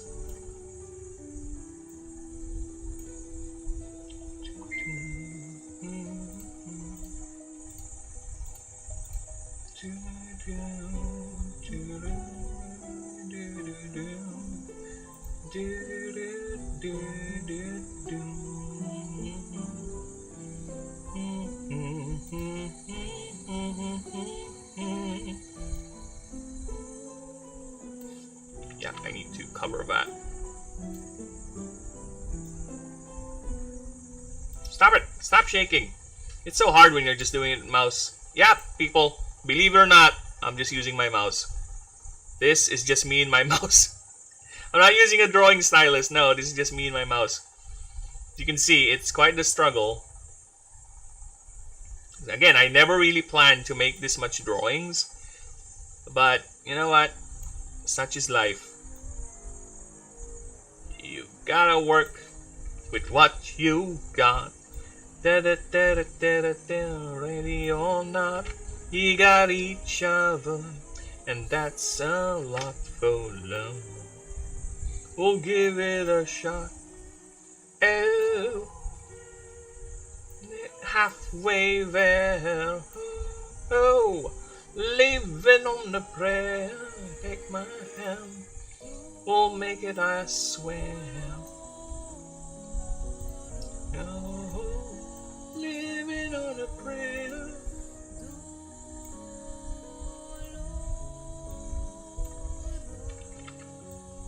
Yes. Oh my God, it's slowly coming.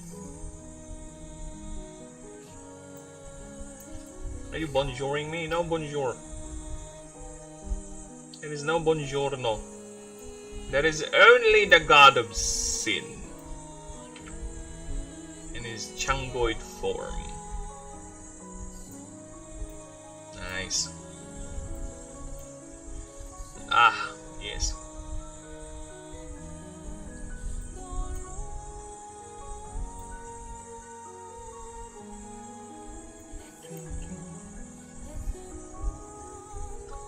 Isn't it only 7? Yes, it is. It's actually 6:59 here in the Philippines. And yes, Denisium, I am actually a night person.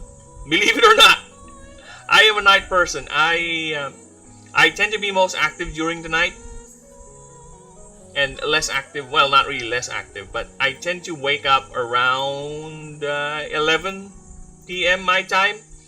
Then that's when I do things, do my work. Do other things like prepare meals for the wife and all that, other chores. But mostly that's when I do my work. Because we here in the Philippines, or rather I had most of my time being awake at night because of my call center experience. Because we tend to work in night shifts. So I just gotten used to it. And again, a lot of my friends are American or in the West, so they're most active during those hours. So yeah, I started streaming like 3 a.m. my time. Around that. Right, Lab? Oh, she's quiet. She's asleep probably. She's asleep. So yeah, I am a night owl, so to speak.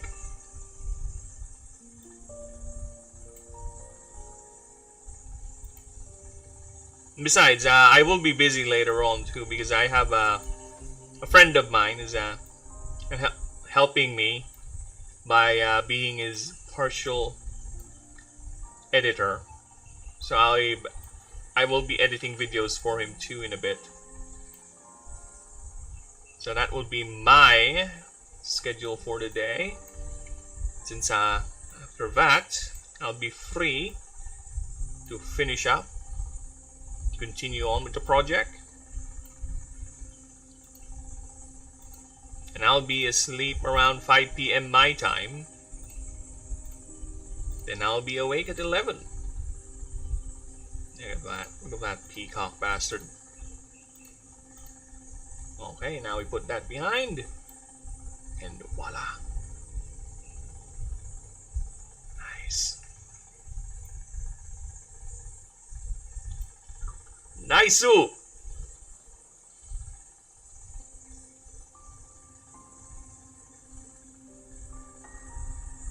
Look at this bastard in his peacocking ways. Okay. Let me just change the angle there a bit. Angle. Be like that. There you go. I got a uni deadline, so I just am working through tonight, trying to get alpha. Yeah. Dude, when I was studying, you have no idea how much restless nights I have because of either not really reviewing, but preparations for projects. Because let's just say I was an idiot back then. My girlfriend at the time was an idiot, like literally. I don't know why she even chose that course, but I was doing projects for both me and her. So that, and also, I love gaming so much that I tend to spend a lot of nights just gaming. Instead of resting and sleeping after doing a hard night's work at school-related stuff and hanging out with the friends, I would just go home immediately and just open up a game and just play a game. So I think my sleep back in the day when I was young was around 2 hours a day or something like that. Really, really horrible.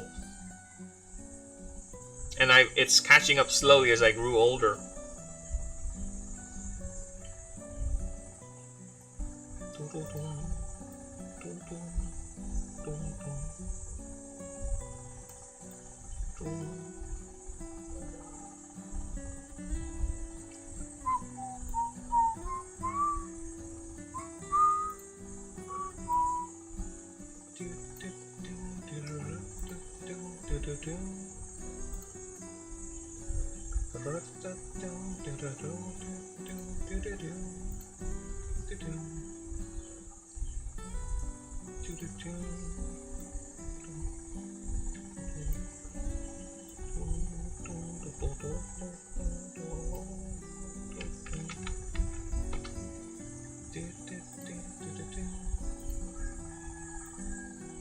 Now I have to at least get 5 hours worth of sleep every day, because otherwise I'll be too tired. Actually, I started out this stream, I just woke up and I kind of want to lay down, but once I got the brain juices flowing, the sleep just vanished.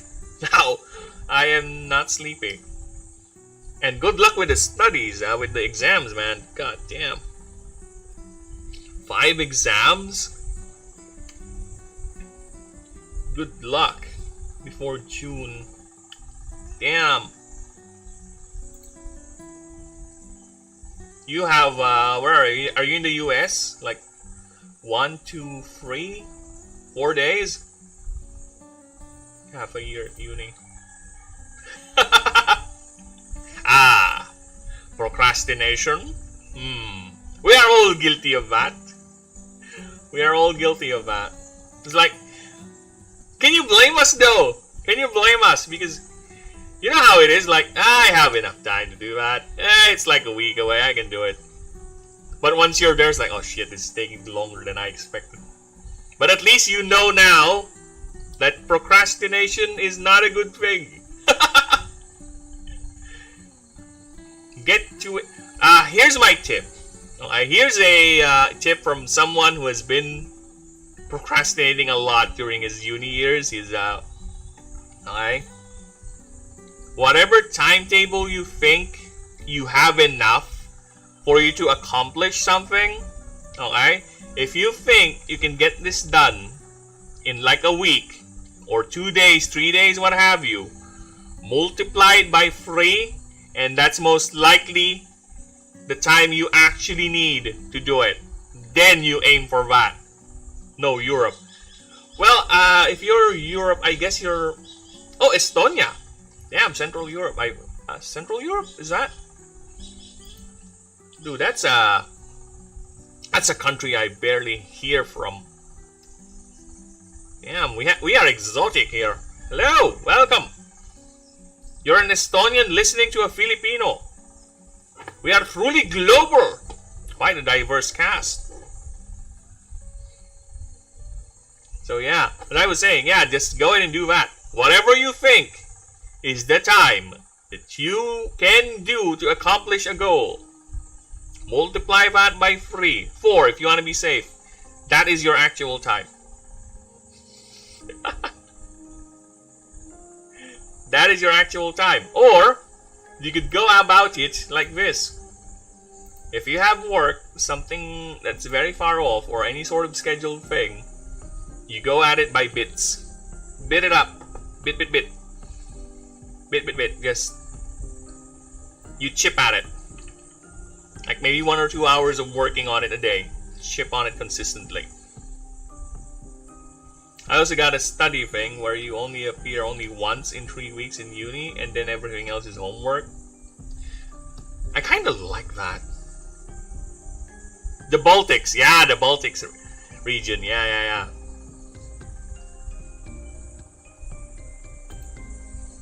Well, hopefully it's sorry, my geopolitics is all messed up.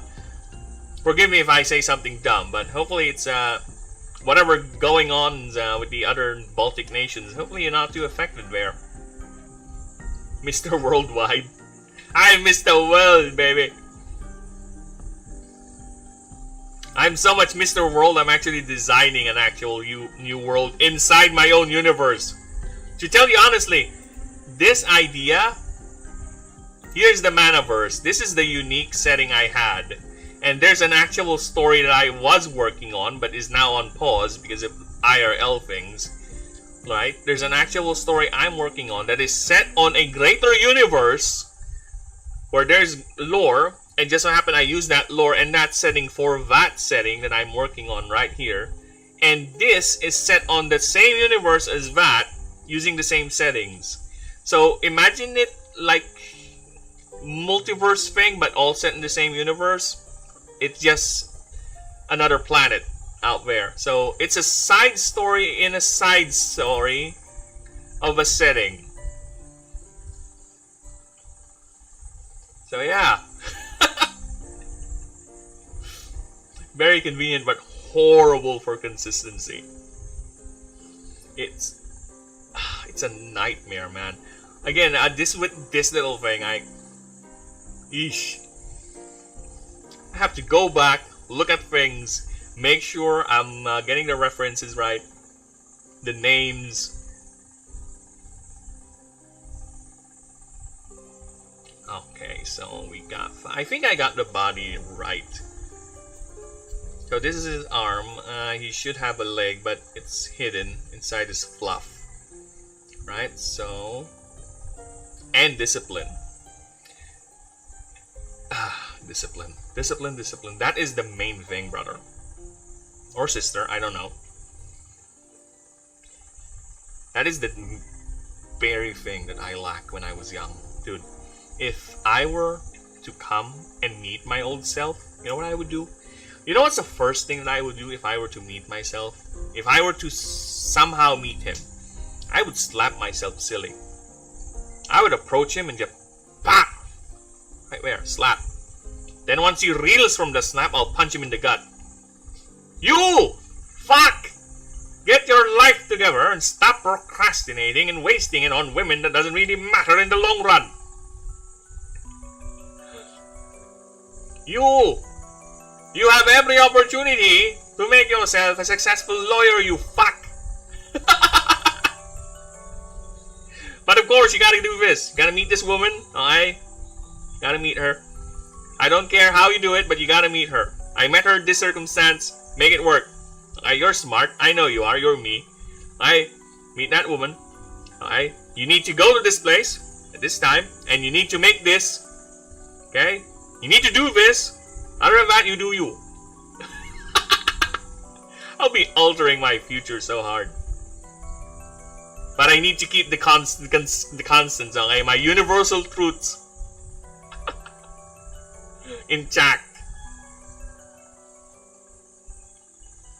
What I'm gonna do if I ever meet myself, because I was an asshole, a rich, spoiled brat back in the day.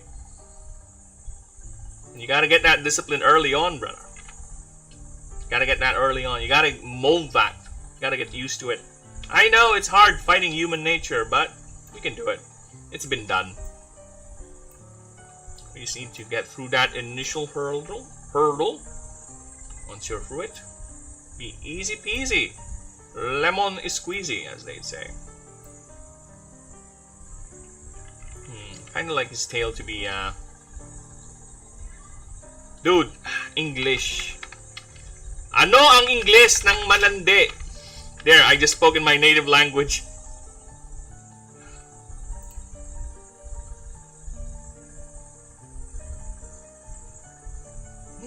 Not playful. Malanding babae, yeah. Beautiful. Fuck off. That's not beautiful woman. Flirtatious. I need a tail to be a little bit flirtatious. Yes, that was my original dream, man. I wanted to become a lawyer. Because I do love, there was a point in my life that I do love arguing with people and being a condescending prick. But nowadays, no, I want to be chill.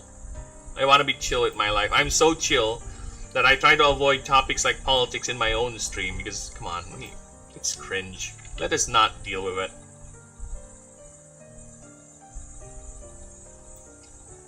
We don't need politics everywhere. Come on, politics are already forced to me everywhere. I rather not.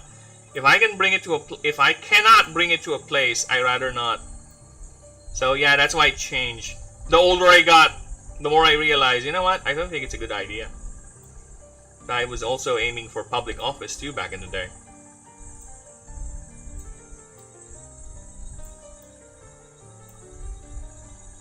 I know, right? I could have been a devil, right? I could have been one of those devil people that actually promotes chaos. But no, I have relented on that idea. I have reneged that option in my life due to circumstances. We shall not delve into, because that is not the nature of this stream. We are here to have fun, to talk about the world that I'm working on. But yes, that was the original plan.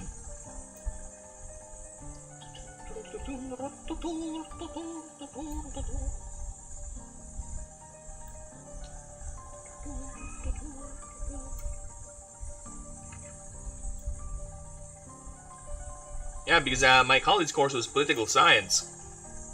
That was my college course. I was a political science student.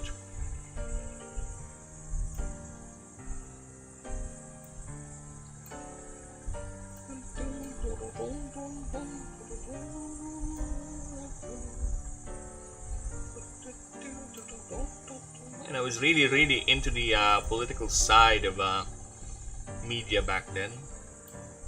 Consuming a lot of political content, topics, and all that. And eventually I realized, what the fuck is, you're all cringe, you're all tribal! You're no different to the Ooga Boogering tribes of the rest of the year. You're just wearing suits and pretending to be smart. You're no different. I'd rather not to get involved with you anymore.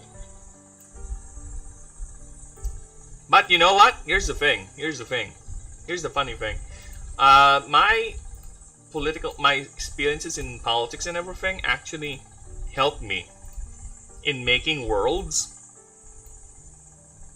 in making our world building, because it gives me an idea how would the political system, how would someone in that system would be like or work, or what sort of permutations would come from that, what sort of a government system that I might come up with. You know, it helped out in that way too, which I am thankful at least. That's why you can see, if we were gonna get deeper into the lore of how the gods seem to interact with one another, a lot of them involve a lot of political ideas or ideologies clashing with how someone wants to run the world, how someone wants to defend it, how someone sees what should be done in this particular situation. It helps, it helps. Like with any other discipline, I guess. If you're an architect, god damn, you're gonna be good at drawing, that's for sure. God damn, you're gonna be good at doing buildings, because trust me, for the life of me, you cannot. I'm gonna have trouble when it comes to drawing buildings and other all sorts of architecture like that. Sure, there are concepts in my head, but imagine if someone who's really into that discipline is gonna do it, right? How about map layouts? Oh my god, yes, that's why I'm glad I came up with or rather got inspired by Slay the Spire when it comes to map designing, at least for the expeditions mode. God damn, for the life of me, I cannot do it.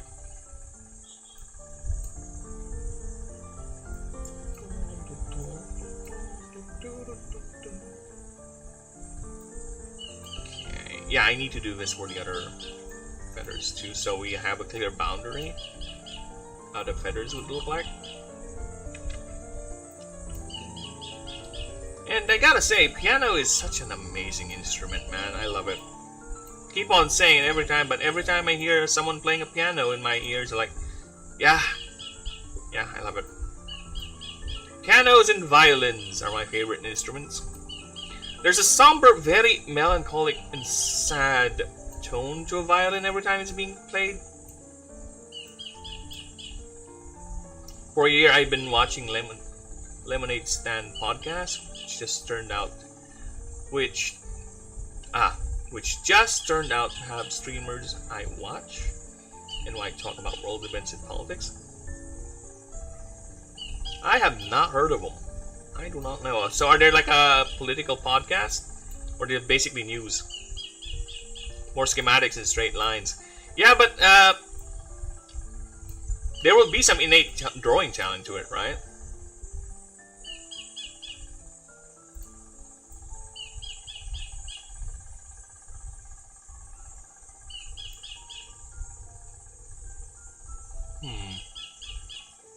I kind of want to change the color of his tail, but he is feathered, so I think it's fine.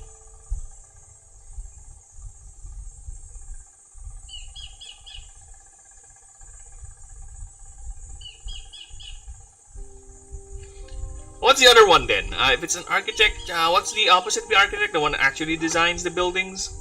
So you have an architect and you have a... Forgot the other one. God damn it.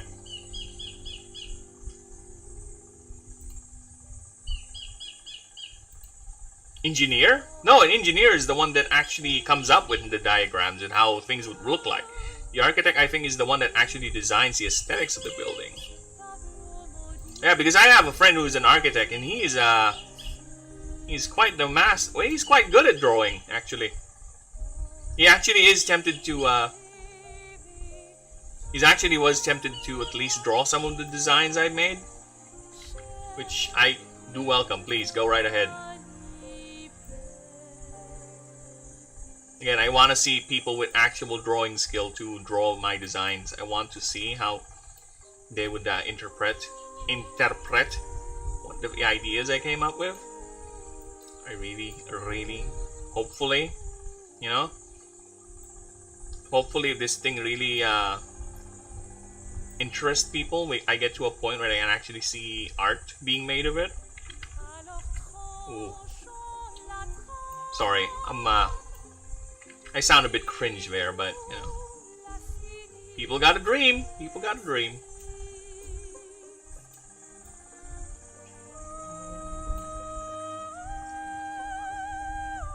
Otherwise, if you don't dream, then what's the point of living? You have no motivation, you have no goals. Unless you have truly accomplished your dream and now... Right? You are now at a point where you're satisfied with life. Which I will get there. I will get there, just you wait. I just need one more thing. Then I will truly say that I am satisfied with life. I can go ahead and move on. I can leave this world with a smile in my heart and in my face. True indeed. True indeed. For dreams are the gears that makes one move. Hope is the grease that keeps the dream alive, keeps it functioning. Hope. Do you determine which is your dream? Ah, fuck! Ah, you massive idiot! Layers! Layers! Layers! Go back to the tail, then do that. Sometimes I get carried away and forget how layers work. I'm not thinking with layers, you see. There you go. Nice.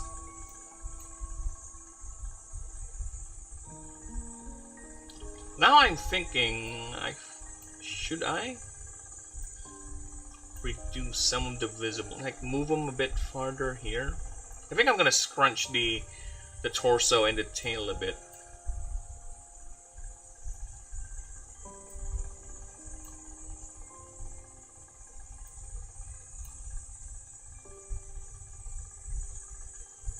Okay. Oh fuck.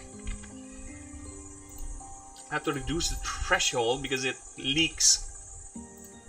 That's one thing I kind of don't like with this. It's if you color, for example, if you have already a color, right? And the color is the same as the one that you just block with the red. If the threshold is too high, the fill tool will actually cover everything that is matching that color, which is annoying. Because there's a reason why I placed the red there, because I want just that area to be covered with red. Why are you disregarding that thing I placed there? Why? 1, 2. Oh shit! I have an idea. I have an idea. Alright, so 1, 2, 3, 4. Okay, then 3. 3?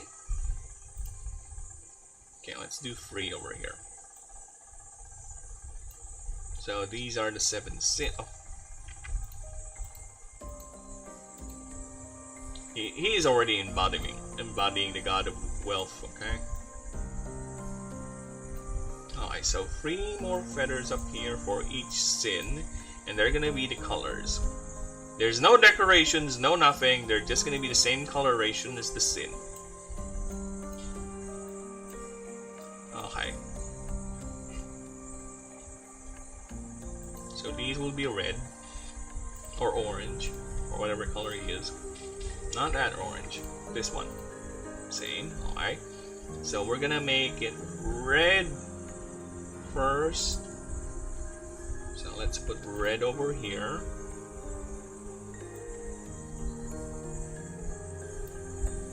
Too much. You don't need to go over the line. Dude, it's so hard to do this with mouse, but I'm so used to doing it with mouse. This red is too strong! Stop it! Chill out!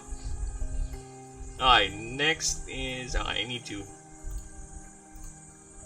Yellow is greed. Sorry, I won't be able to see chat in a while, in a bit. Let me just finish this up. There you go. A yellow feather. God, it looks annoying. My OCD is being triggered. There you go. I need to clean this up too.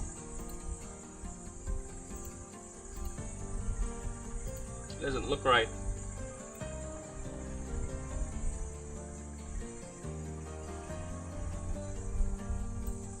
Okay. So next one is green for envy. Okay. It has to be the same one as his green eye, so I need to get that.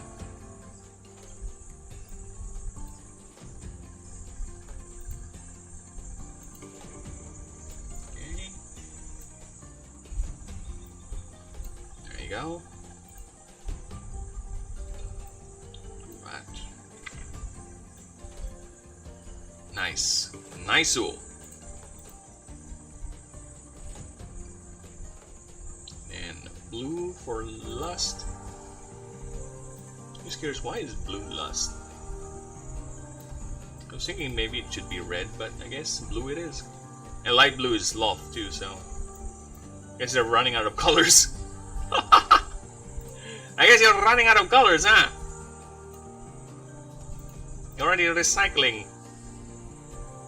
Orange is gluttony.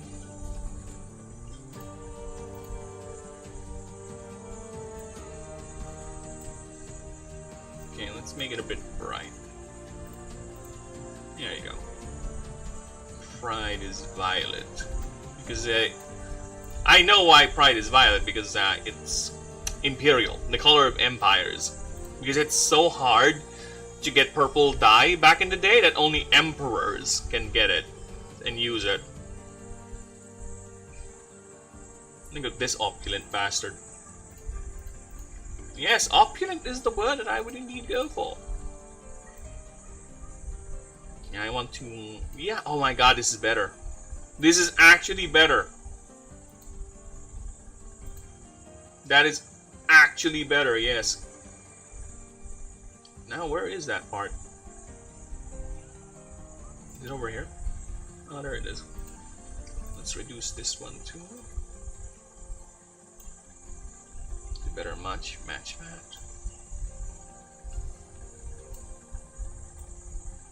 Well, I need to edit it apparently, since it doesn't fully cover it. It's fine. That's doable. Okay.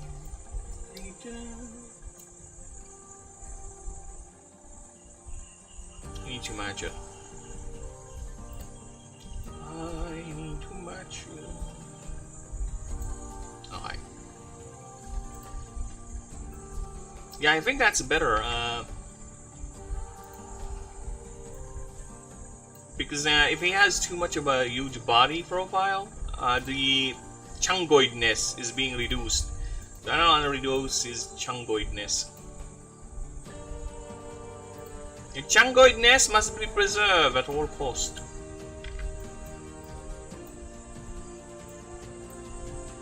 Okay, so get that. The chungoidium. Want to lose his portly demeanor now, do we?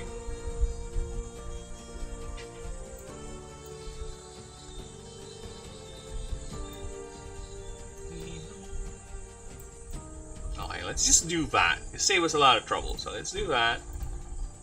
Get this and just connect them again.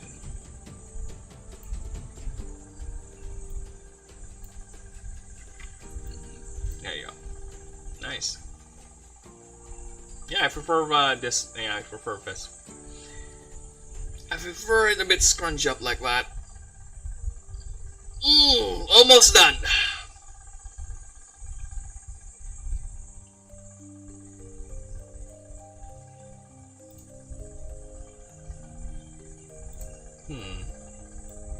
If we reduce these in size as well.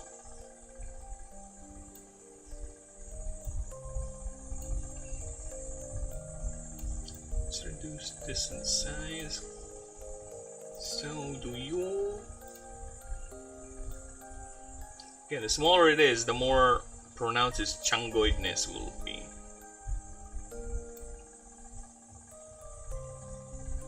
See? There you go.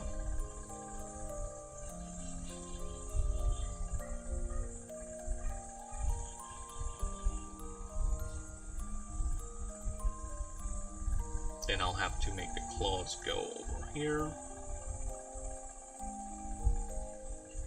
Okay, so 4 up claws, then he has wings. He does have wings, the claws, so we're fine with that.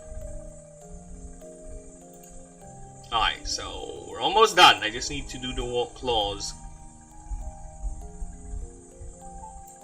Claw/wings. And the 4 souls or essences around him, inside him.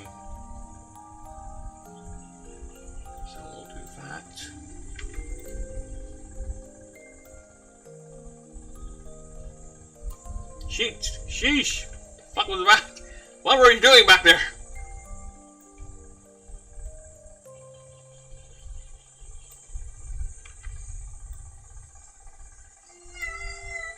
Yes, kid? Sorry, my cat is losing his brain again. Yes, kid? What's going on?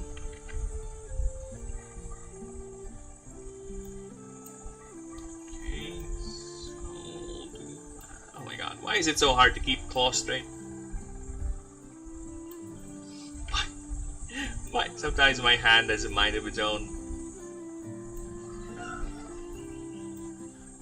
This is why I elected to just play turn-based games lately and strategy games, city builder games, because for the life of me I don't want to play anything that demands too much skill or hand-eye coordination. It's gonna fuck me up. That's why I was surprised actually I was able to dodge relatively decent with Expedition 33 when I streamed it. Then I realized, I think the reason why you were having trouble with games like Expedition 33 and Marvel Rivals is not because of skill. No. You know what's the real reason why I'm having trouble with them? It's FPS. Dude, I have a 1660 PC. Okay? That's how old my video card is. It's still a 1660. 1660. I think I have this PC for like 7 to 8 years now. And every day I dread this PC is gonna keel over and die. And hopefully it does not, because I still don't have enough money to buy a new one. Okay? We're working to get there, so you fucking hold on.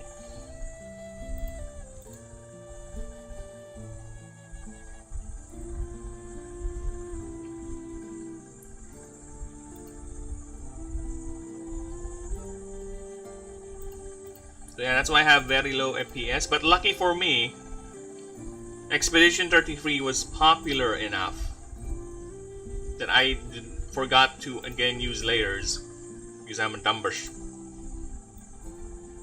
Grab the claw.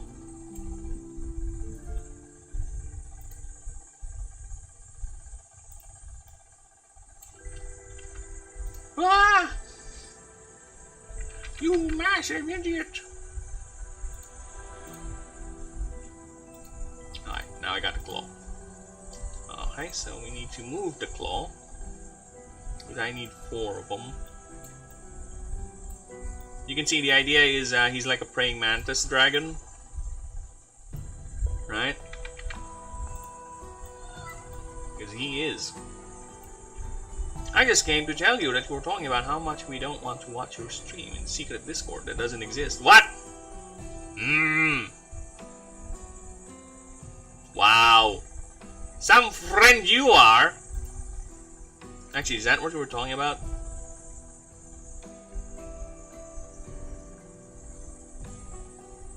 Yo, we were talking about Weebery.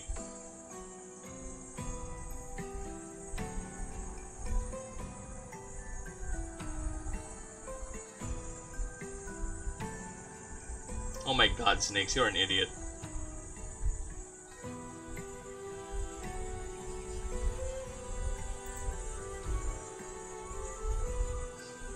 Snakes, you lying fuck!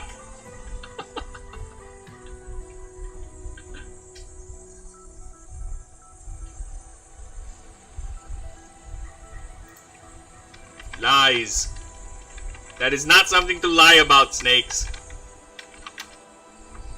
That is not something you lie about. Oh, I take that shit seriously.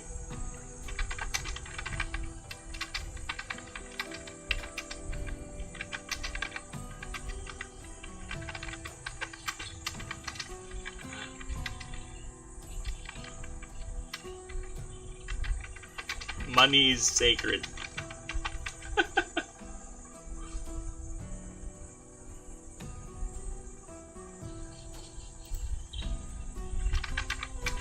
Also, check your notifications.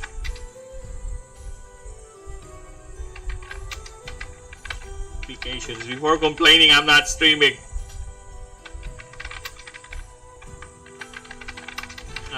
not streaming.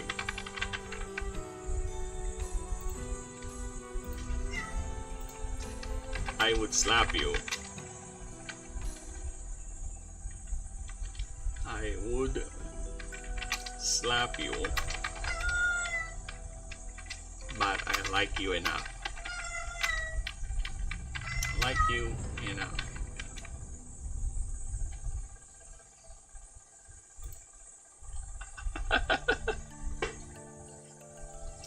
Forgive me for assuming.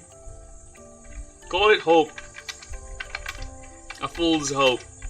Sorry, I'm just replying to my friends on Discord. Call it hope. A fool's hope.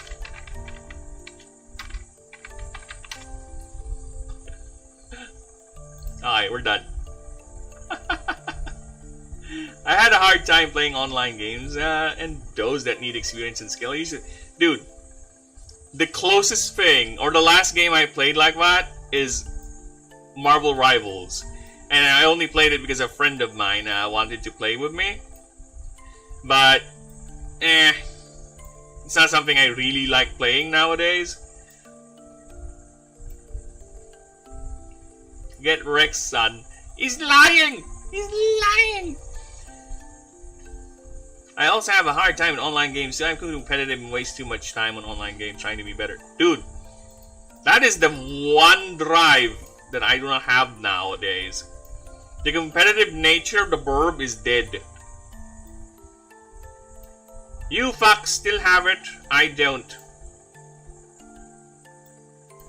It's been snuffed out. Dude, roguelikes? There's a lot of roguelikes I like, man. We just had a talk about one of the roguelikes I like. Slay the Spire, man. Slay the fucking Spire. That's a good one.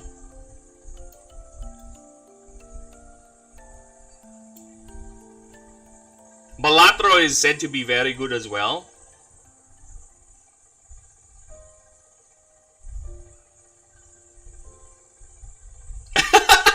What kind of lies are you spouting? Hey, that's not enough hours, okay? For you to get good. And you know what I realized, man? I was telling chat this earlier. What I realized, alright, when I got into Marvel Rivals, alright, is that it's not that I'm bad at it.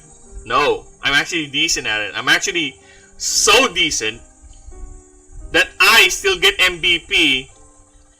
MVP, even though I haven't played the game in like straight months. Alright, when I played it once back a few months ago. I'm that decent at it. Alright. You want to know the reason why? And I'm not bragging or anything, but I realized it's my PC. Because, in order for me to stream Marvel Rivals, I have to put it on at least 40 to 50 FPS. Sometimes 30. Because otherwise, my PC won't be able to handle it. Because of the requirements. Because of the requirements. It's gonna fuck me up. Okay? That's why. But whenever I play it offline or not streaming it and I have it on 60 to 60 FPS, I dominate, brother. I play like there's no tomorrow. That's what I realized. I realized I need at least $1,000 so I can upgrade my PC finally. And I need $1,000 to upgrade my PC, and hopefully I can get some in the future. Because I do need my PC upgraded for both professional and hobby related things. As for roguelikes, I think dude, I have like 324 games in this in my Steam, and I don't remember a lot of them. Okay, but I do remember a couple of roguelikes. Slay the Spire, I have both 1 and 2. Look at that. The wife is already having fun with this. Darkest Dungeon. Yes! Oh my god, yes. Darkest Dungeon. Here is another one. Here's another fun one. Dungeon of the Endless. Yeah, that's another one. What other roguelikes do I have here? I don't remember. Like I said, I have so many games. My friends got me into Valorant, but I just couldn't force myself to play it for more than 2 weeks for their attention. CS mechanics plus ability is way too much for a noob like me. That's the thing, it's more... That's true. That is true when it comes to playing with the friends. You know, sometimes, yeah, I just want to play with the friends. But if you really don't like it, there's... Especially for games like that, yeah, you need some time investment as well. That's another reason why I got into Marvel Rivals. And I streamed it a lot, but it's not really a game that I see myself playing for years. It was fun. I got addicted to it to a point, but it's not something, because you need to be constantly be up in the game. You need to be constantly knowing what the meta is and all that, who plays against who. It gets boring. It got boring to a point. You know, I just want to chill, man. I just want to pull up a game, have fun, without worrying about people screaming at me for not playing too well. And thank you, Ninja. Yes. Yes, thank you. I know, right? It was a long road. It was a long and painful road, but I got through. I got through, baby. I got through the barrier. Now, it's time to get to 500. Oh, I played Returnal. That was a good one. Yeah, except for the ending. The ending do be trash, brother. Show your playtime hours. Oh, I'll show you. Yeah, I'll show you how much playtime hours I got at Rivals. 600 hours. Yeah? You think that's addicted? That's mild. That is mild. Okay, that's not addiction. Would you say 600 hours on a multiplayer third-person shooter game is mild? Is hilarious? Is addictive? No, it's mild. I'm not coping. I'm not seething. I'm not crying.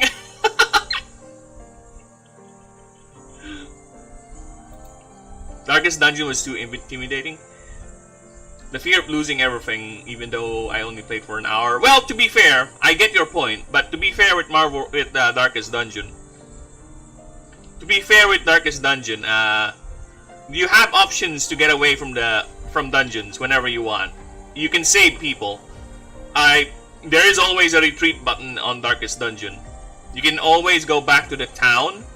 My problem with that, or the thing is with that, is that you will lose a lot when it comes to investment on the resources you put into expedition. The game would really punish you for not fully finishing the route, but the game will always let you leave unless you're in a fight with some specific bosses. The game will always let you get out and back out. There's a retreat button in Darkest Dungeon. But yes, I do get that it's intimidating because of how the system punishes you. Just to give you an idea on how punishing Darkest Dungeon is, chat, for those who don't know, Darkest Dungeon has a stress mechanic where if you reach a specific number of stress, well, actually I do have a like that too in the game with expedition mode, but we'll talk about that later. Once you get 100 stress level, the game will roll a dice for you. So it's basically you either get a buff or a debuff. Buff or a debuff. Normally in games, it would be a 50-50 chance. But no. In Darkest Dungeon is a dick. Darkest Dungeon is 70-30. 70% debuff, 30% buff. And it's always skewed for you getting the debuff. That's how much of an asshole the system is. The ending was hilariously dumb. And how much is Returnal? You want me to play Returnal, Ninja? Okay. So give me how much? Returnal here in the Philippines cost 2,900. So what? $60? No. Too expensive. Too expensive.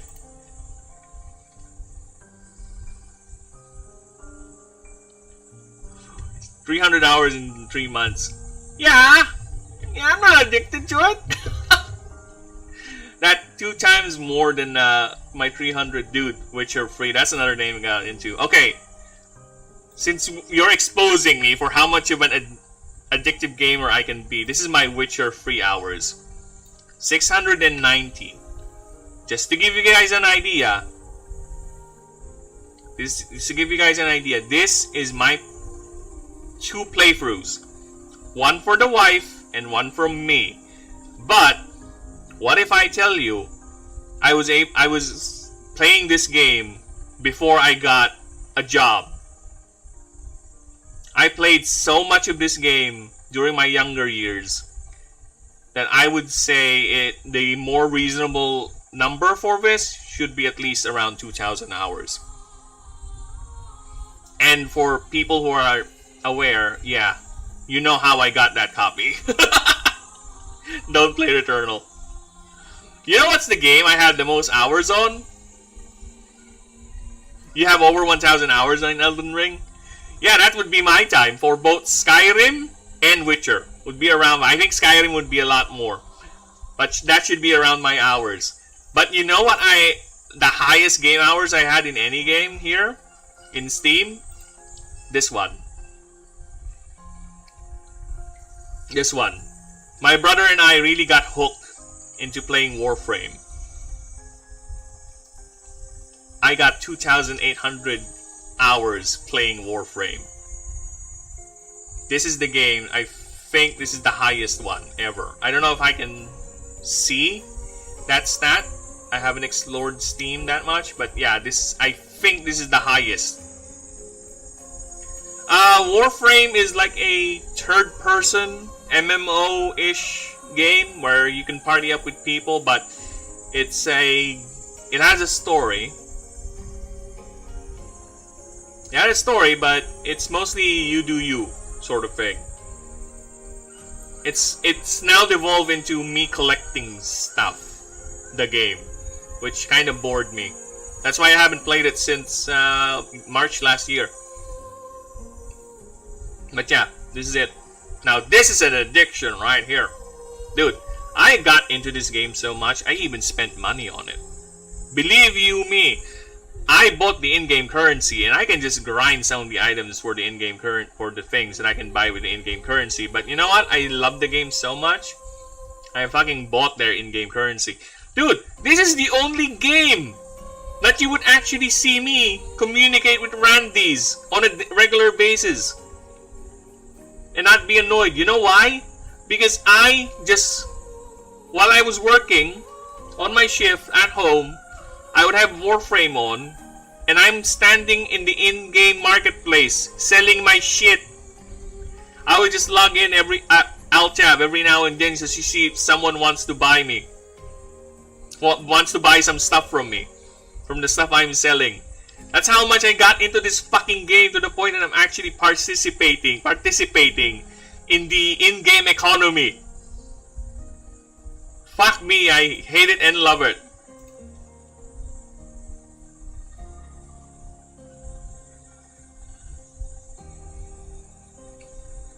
Oh, Hollow Knight, this is a good one too. And don't be fooled, everyone. Don't be fooled. You see this? That's not me. No. I played this game, never finished it.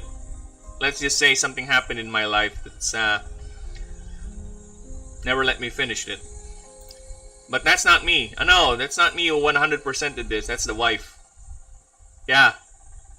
My own fucking wife, that's not really a gamer, 100% did considered to be one of the hardest games of this genre. She got so into this, she fucking 100%ed this game. She's actually even close to 100%ing this Silk Song 2, but she got bored and decided to play Slay the Spire 2. But yeah, I'm so proud of that woman. That's why she's a universal constant that I cannot let go. Because not everyone can find a woman like that. Well, I've got to go. Have a great... No problem. You have a good one. Thank you for stopping by and telling me of Snakes' lies.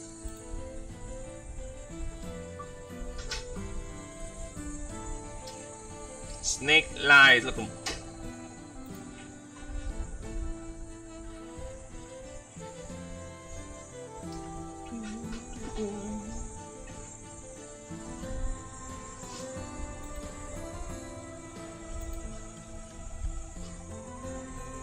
Alright. I'm just finishing up the bastard here, so let's see, we got that. I just need to add in the souls he consumed. Then I shall call it complete.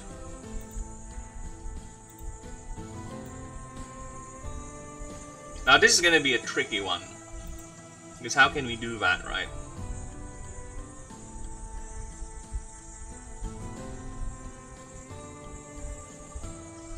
Yes, Farfnix is so far the most creature-like design I've made. Because again, I want him to be as close as to the Oprix as much as I can. And having him still look like an ancient dragon.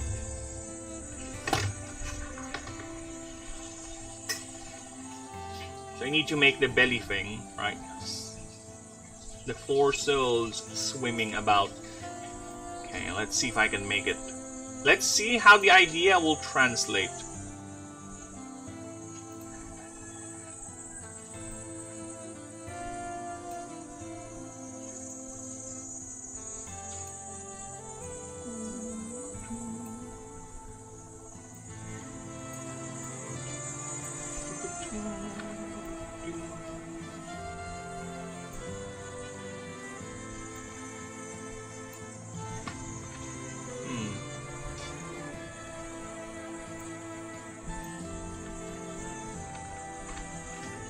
Okay, should I just do that? Okay, now I'm thinking. No, let's do it like that first. Let's do it like the original idea first.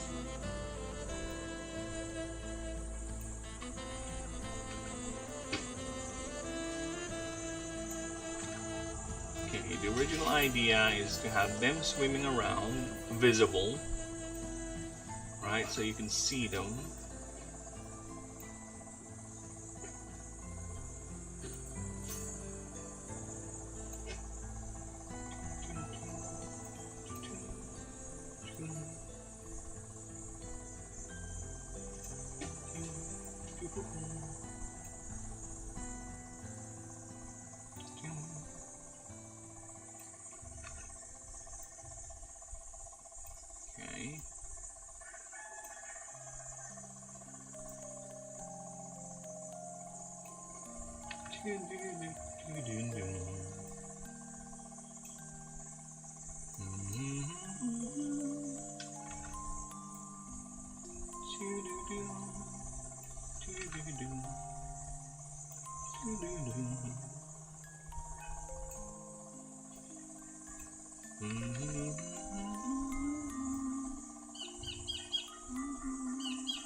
things that hang on his horn. So pink. Okay. So let's do the red one first.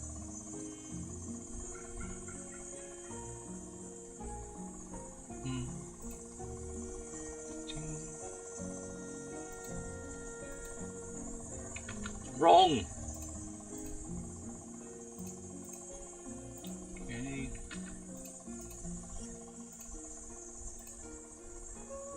Right, so now let's make I think it's not that bad actually. I think that works.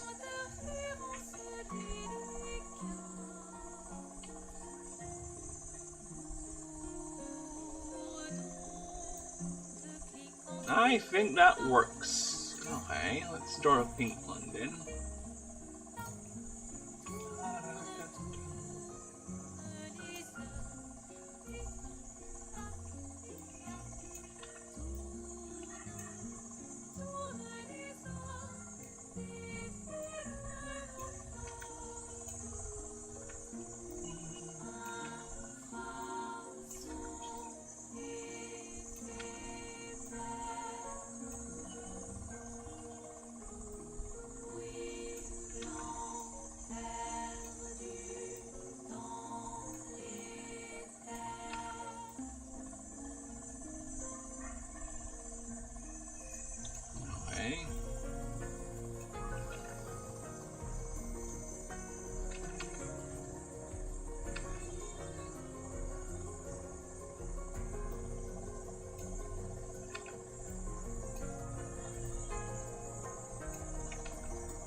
It's gonna be deformed a bit.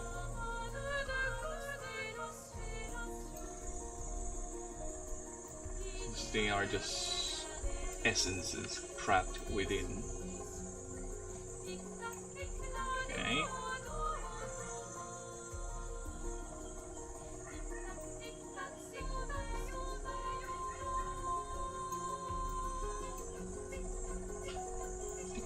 Tick tock, tick tock. So says the song. The song tick tocks.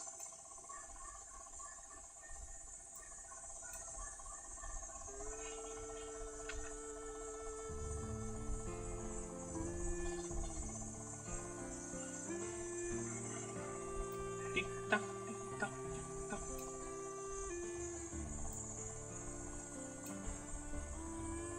Okay.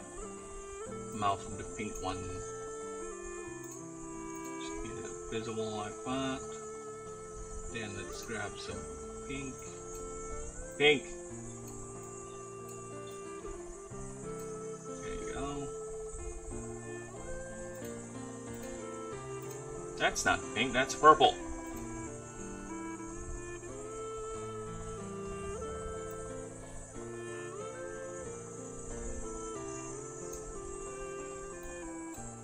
I am a colorblind bastard sometimes. You know what? It's much more easier if we just do this verb. Yeah, you know what? You're right. It is much more reasonable if I just do this. That way, it'll remain consistent. Oh, that's why you're not doing it, because it's kind of hard to realign. It is kind of hard to realign. There you go.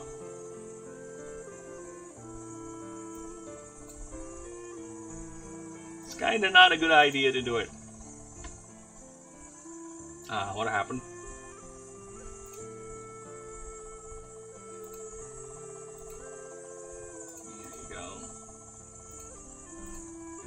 Wrong!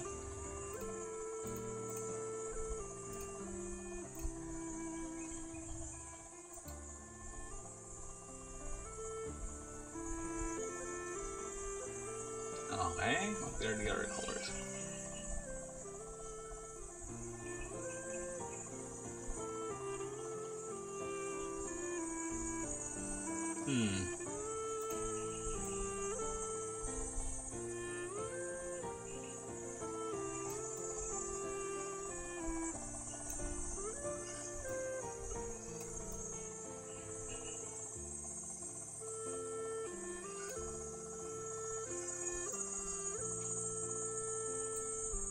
Yeah, they should be at least under the claws.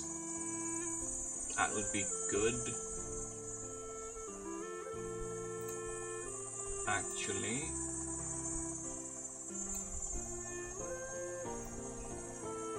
If I can make them under the claws, that would be better, because it would emphasize the idea that they're inside.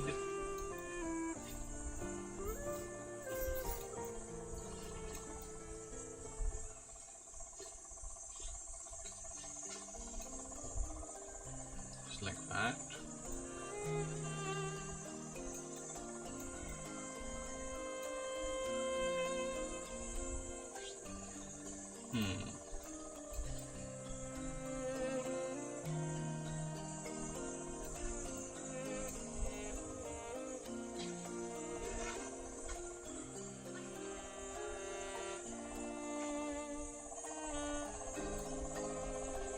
Yeah, okay.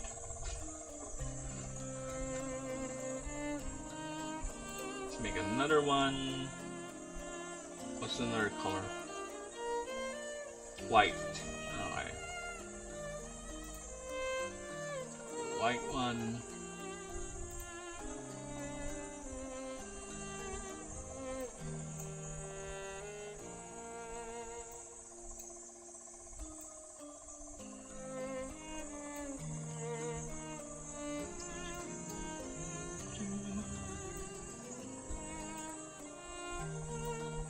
Dude, I'm guessing where I'm drawing.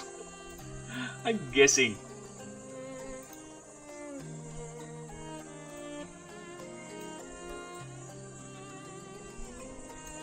Yeah, they look like fishes inside them.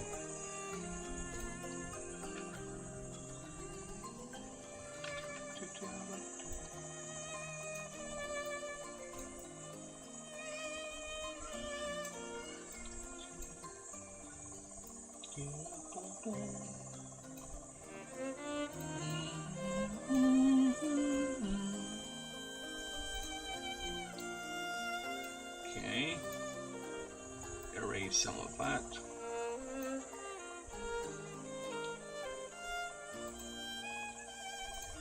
Let's put these down. Okay.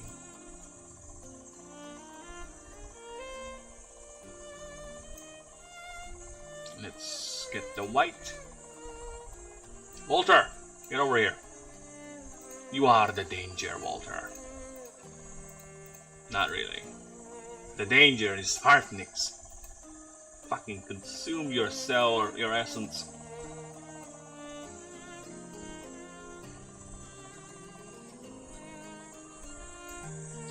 Okay, last one. What color is the last one? Blue. Okay. Blue.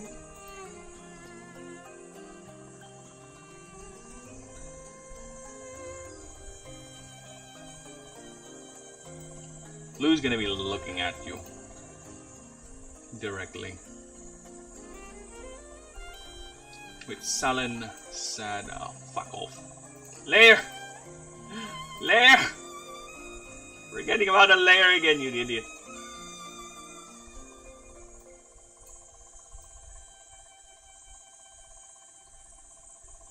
There you go, that's blue. Big head.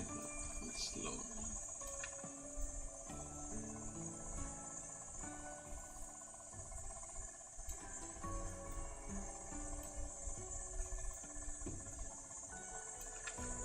Okay.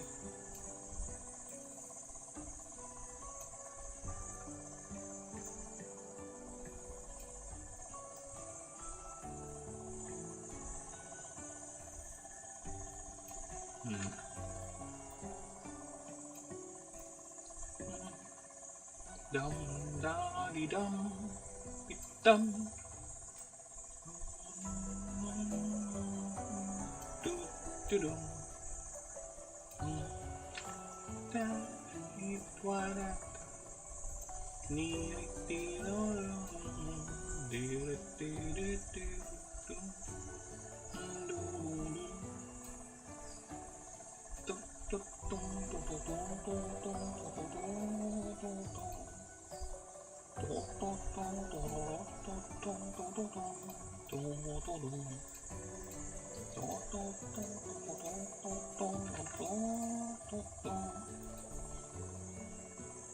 Yeah, Blue sees you. Blue knows.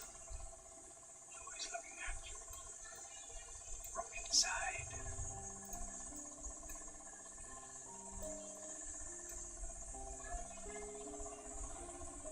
There you go. Nice.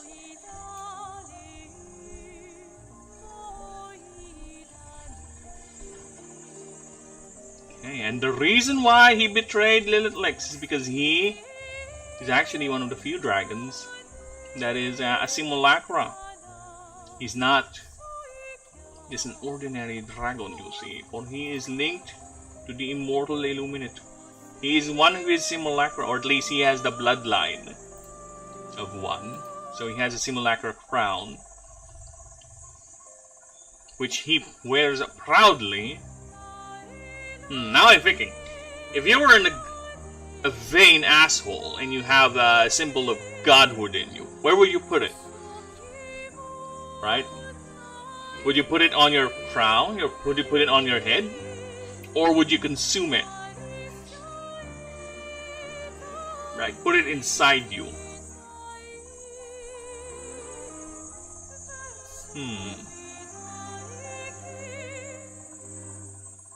I think I want it to be a crown. I want it to be on his head.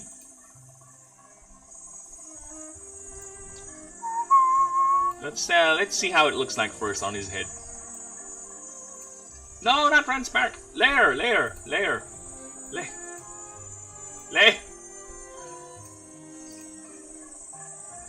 Not forgetting about the layers. He has a 2-spike crown.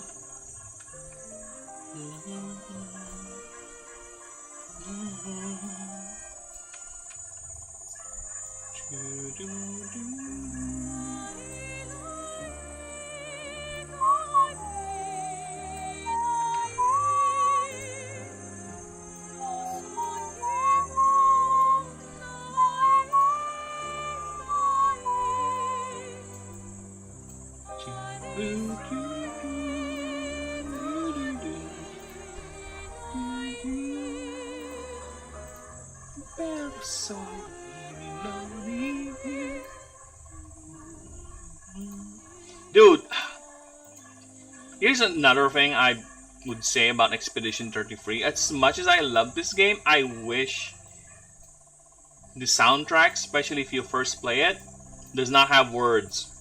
I'll tell you why it should not have words.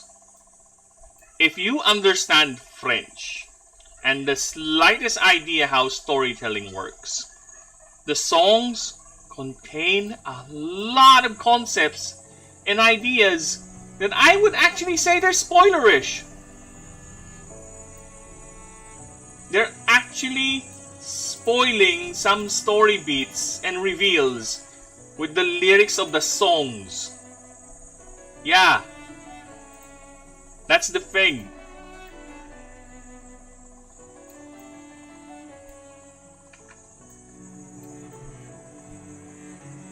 Is it a good idea? Not really.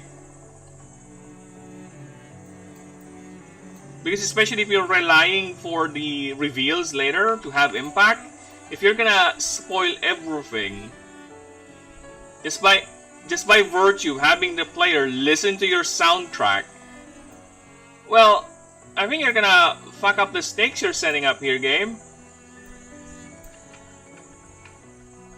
I don't think that's a good idea, game. I don't think you should do that. No, seriously. You should not do that.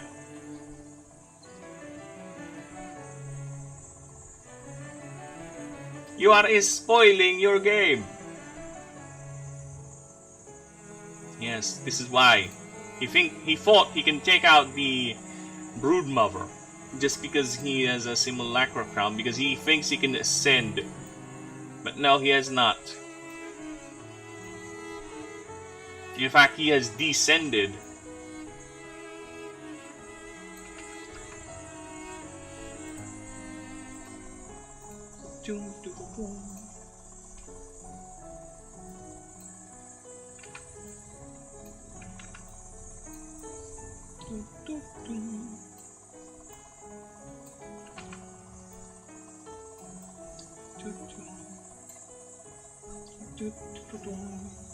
So yes, definitely, he is quite a sinful little bastard. He has pride, he has envy, he has greed, he has debauchery, he's sloth because he hasn't done anything since the Great Schism, other than to languish and just literally fuck himself every now and then.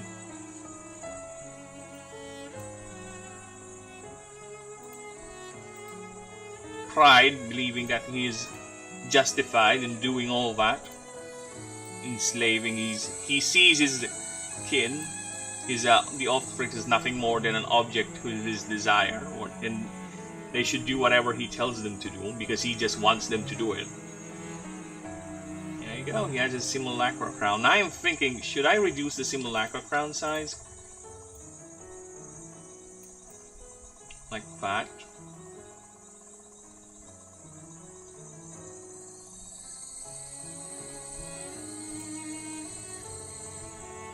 Or he should be wearing it proudly, right? It should be at a place where everyone can see it.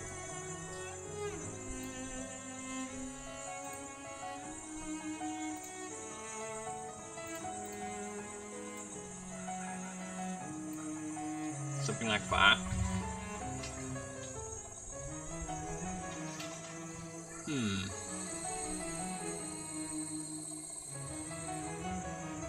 Or it could be here.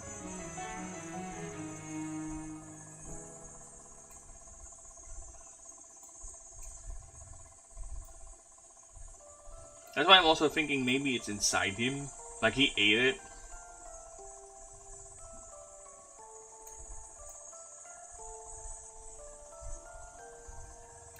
Or it could be here too. Oh fuck.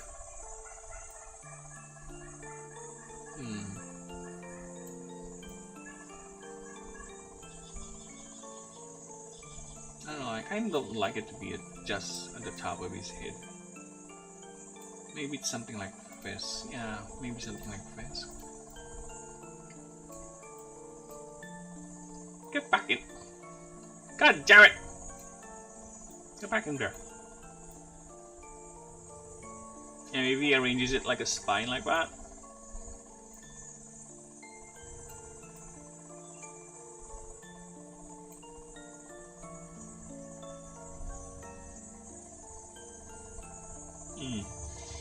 No, he should be proud he has it. So, like I said, it has to be displayed at a spot where everyone can see it.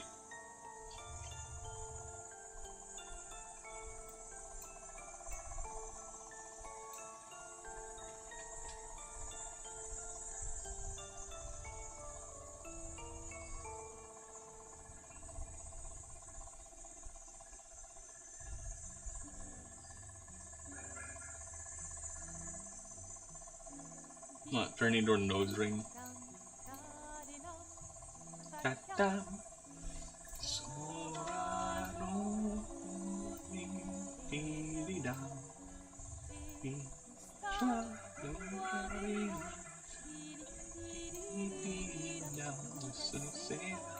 Actually, yeah.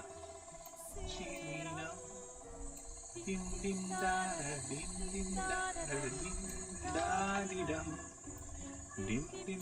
da da dim dim da da dim da da.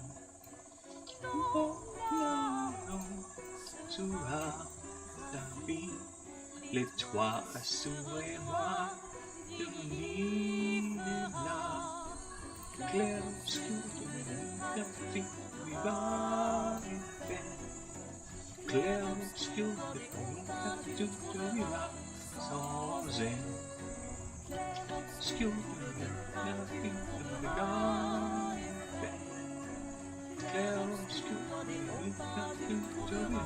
Songs and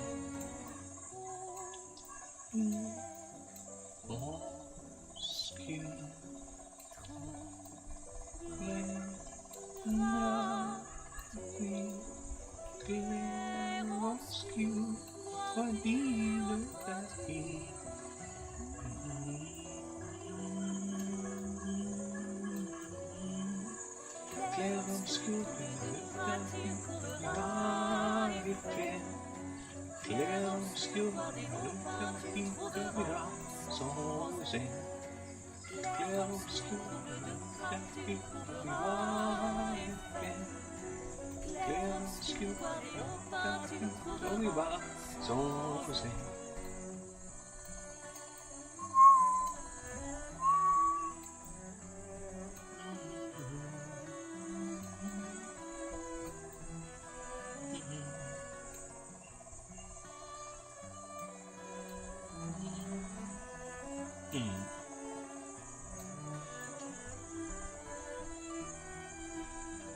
Yeah, I think that would be it. Play. Oh, skill. I think, yeah, that's it.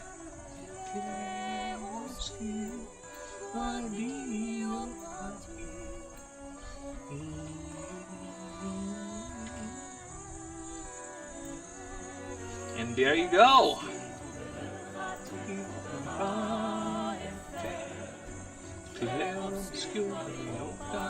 And the Brood, his logo would be emboldened either at the back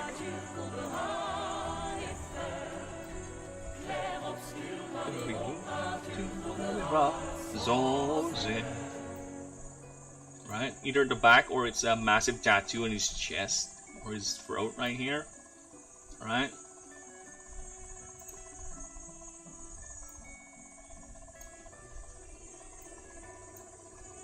That's how proud he is.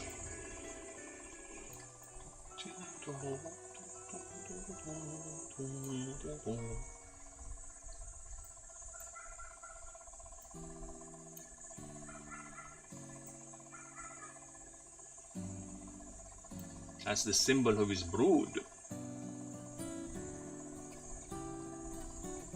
If it's angled like that, though, I need to scrunch it a bit.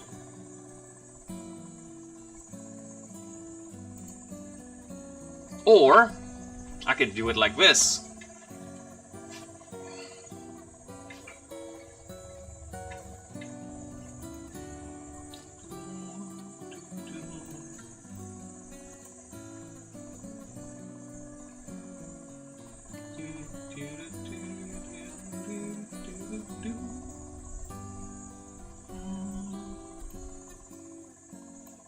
He has a carrier, a flag bearer, if you will.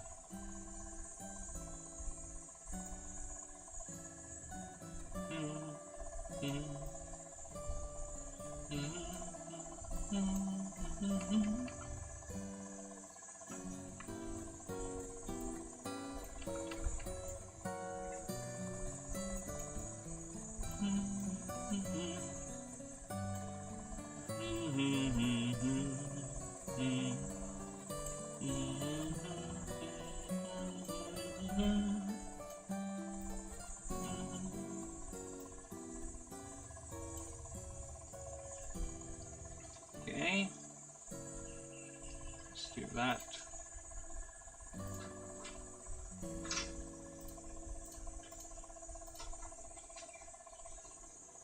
Let's grab the brood symbol.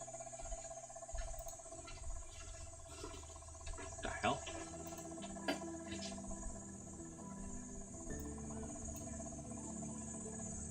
Let's grab that.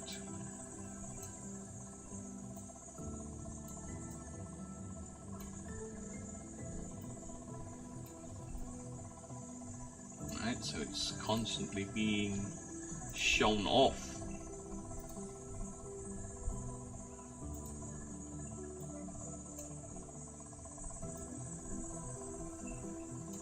There you you go, nice. Kinda like this idea.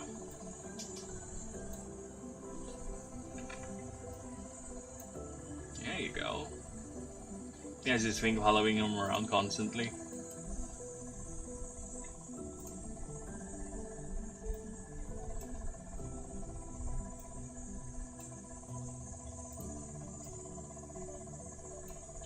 That's not what I want you to do.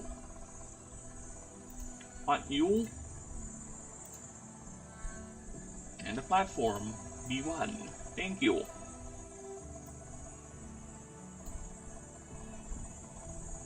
That's the case. You should be behind everyone. Everything.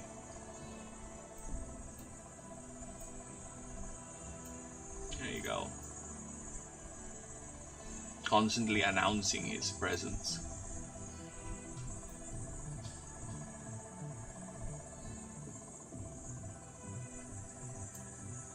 Now think that.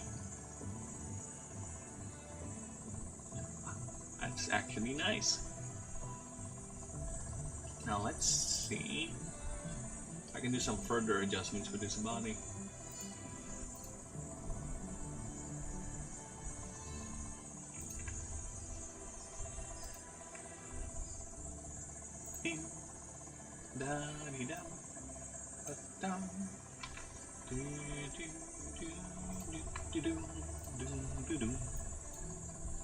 Fuck it.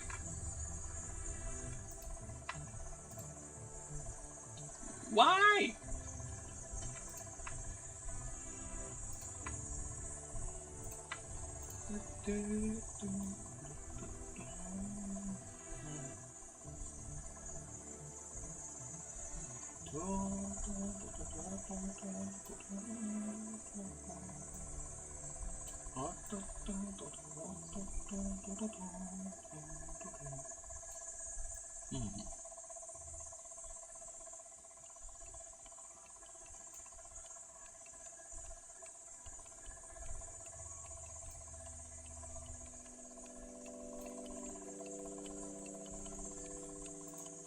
Okay.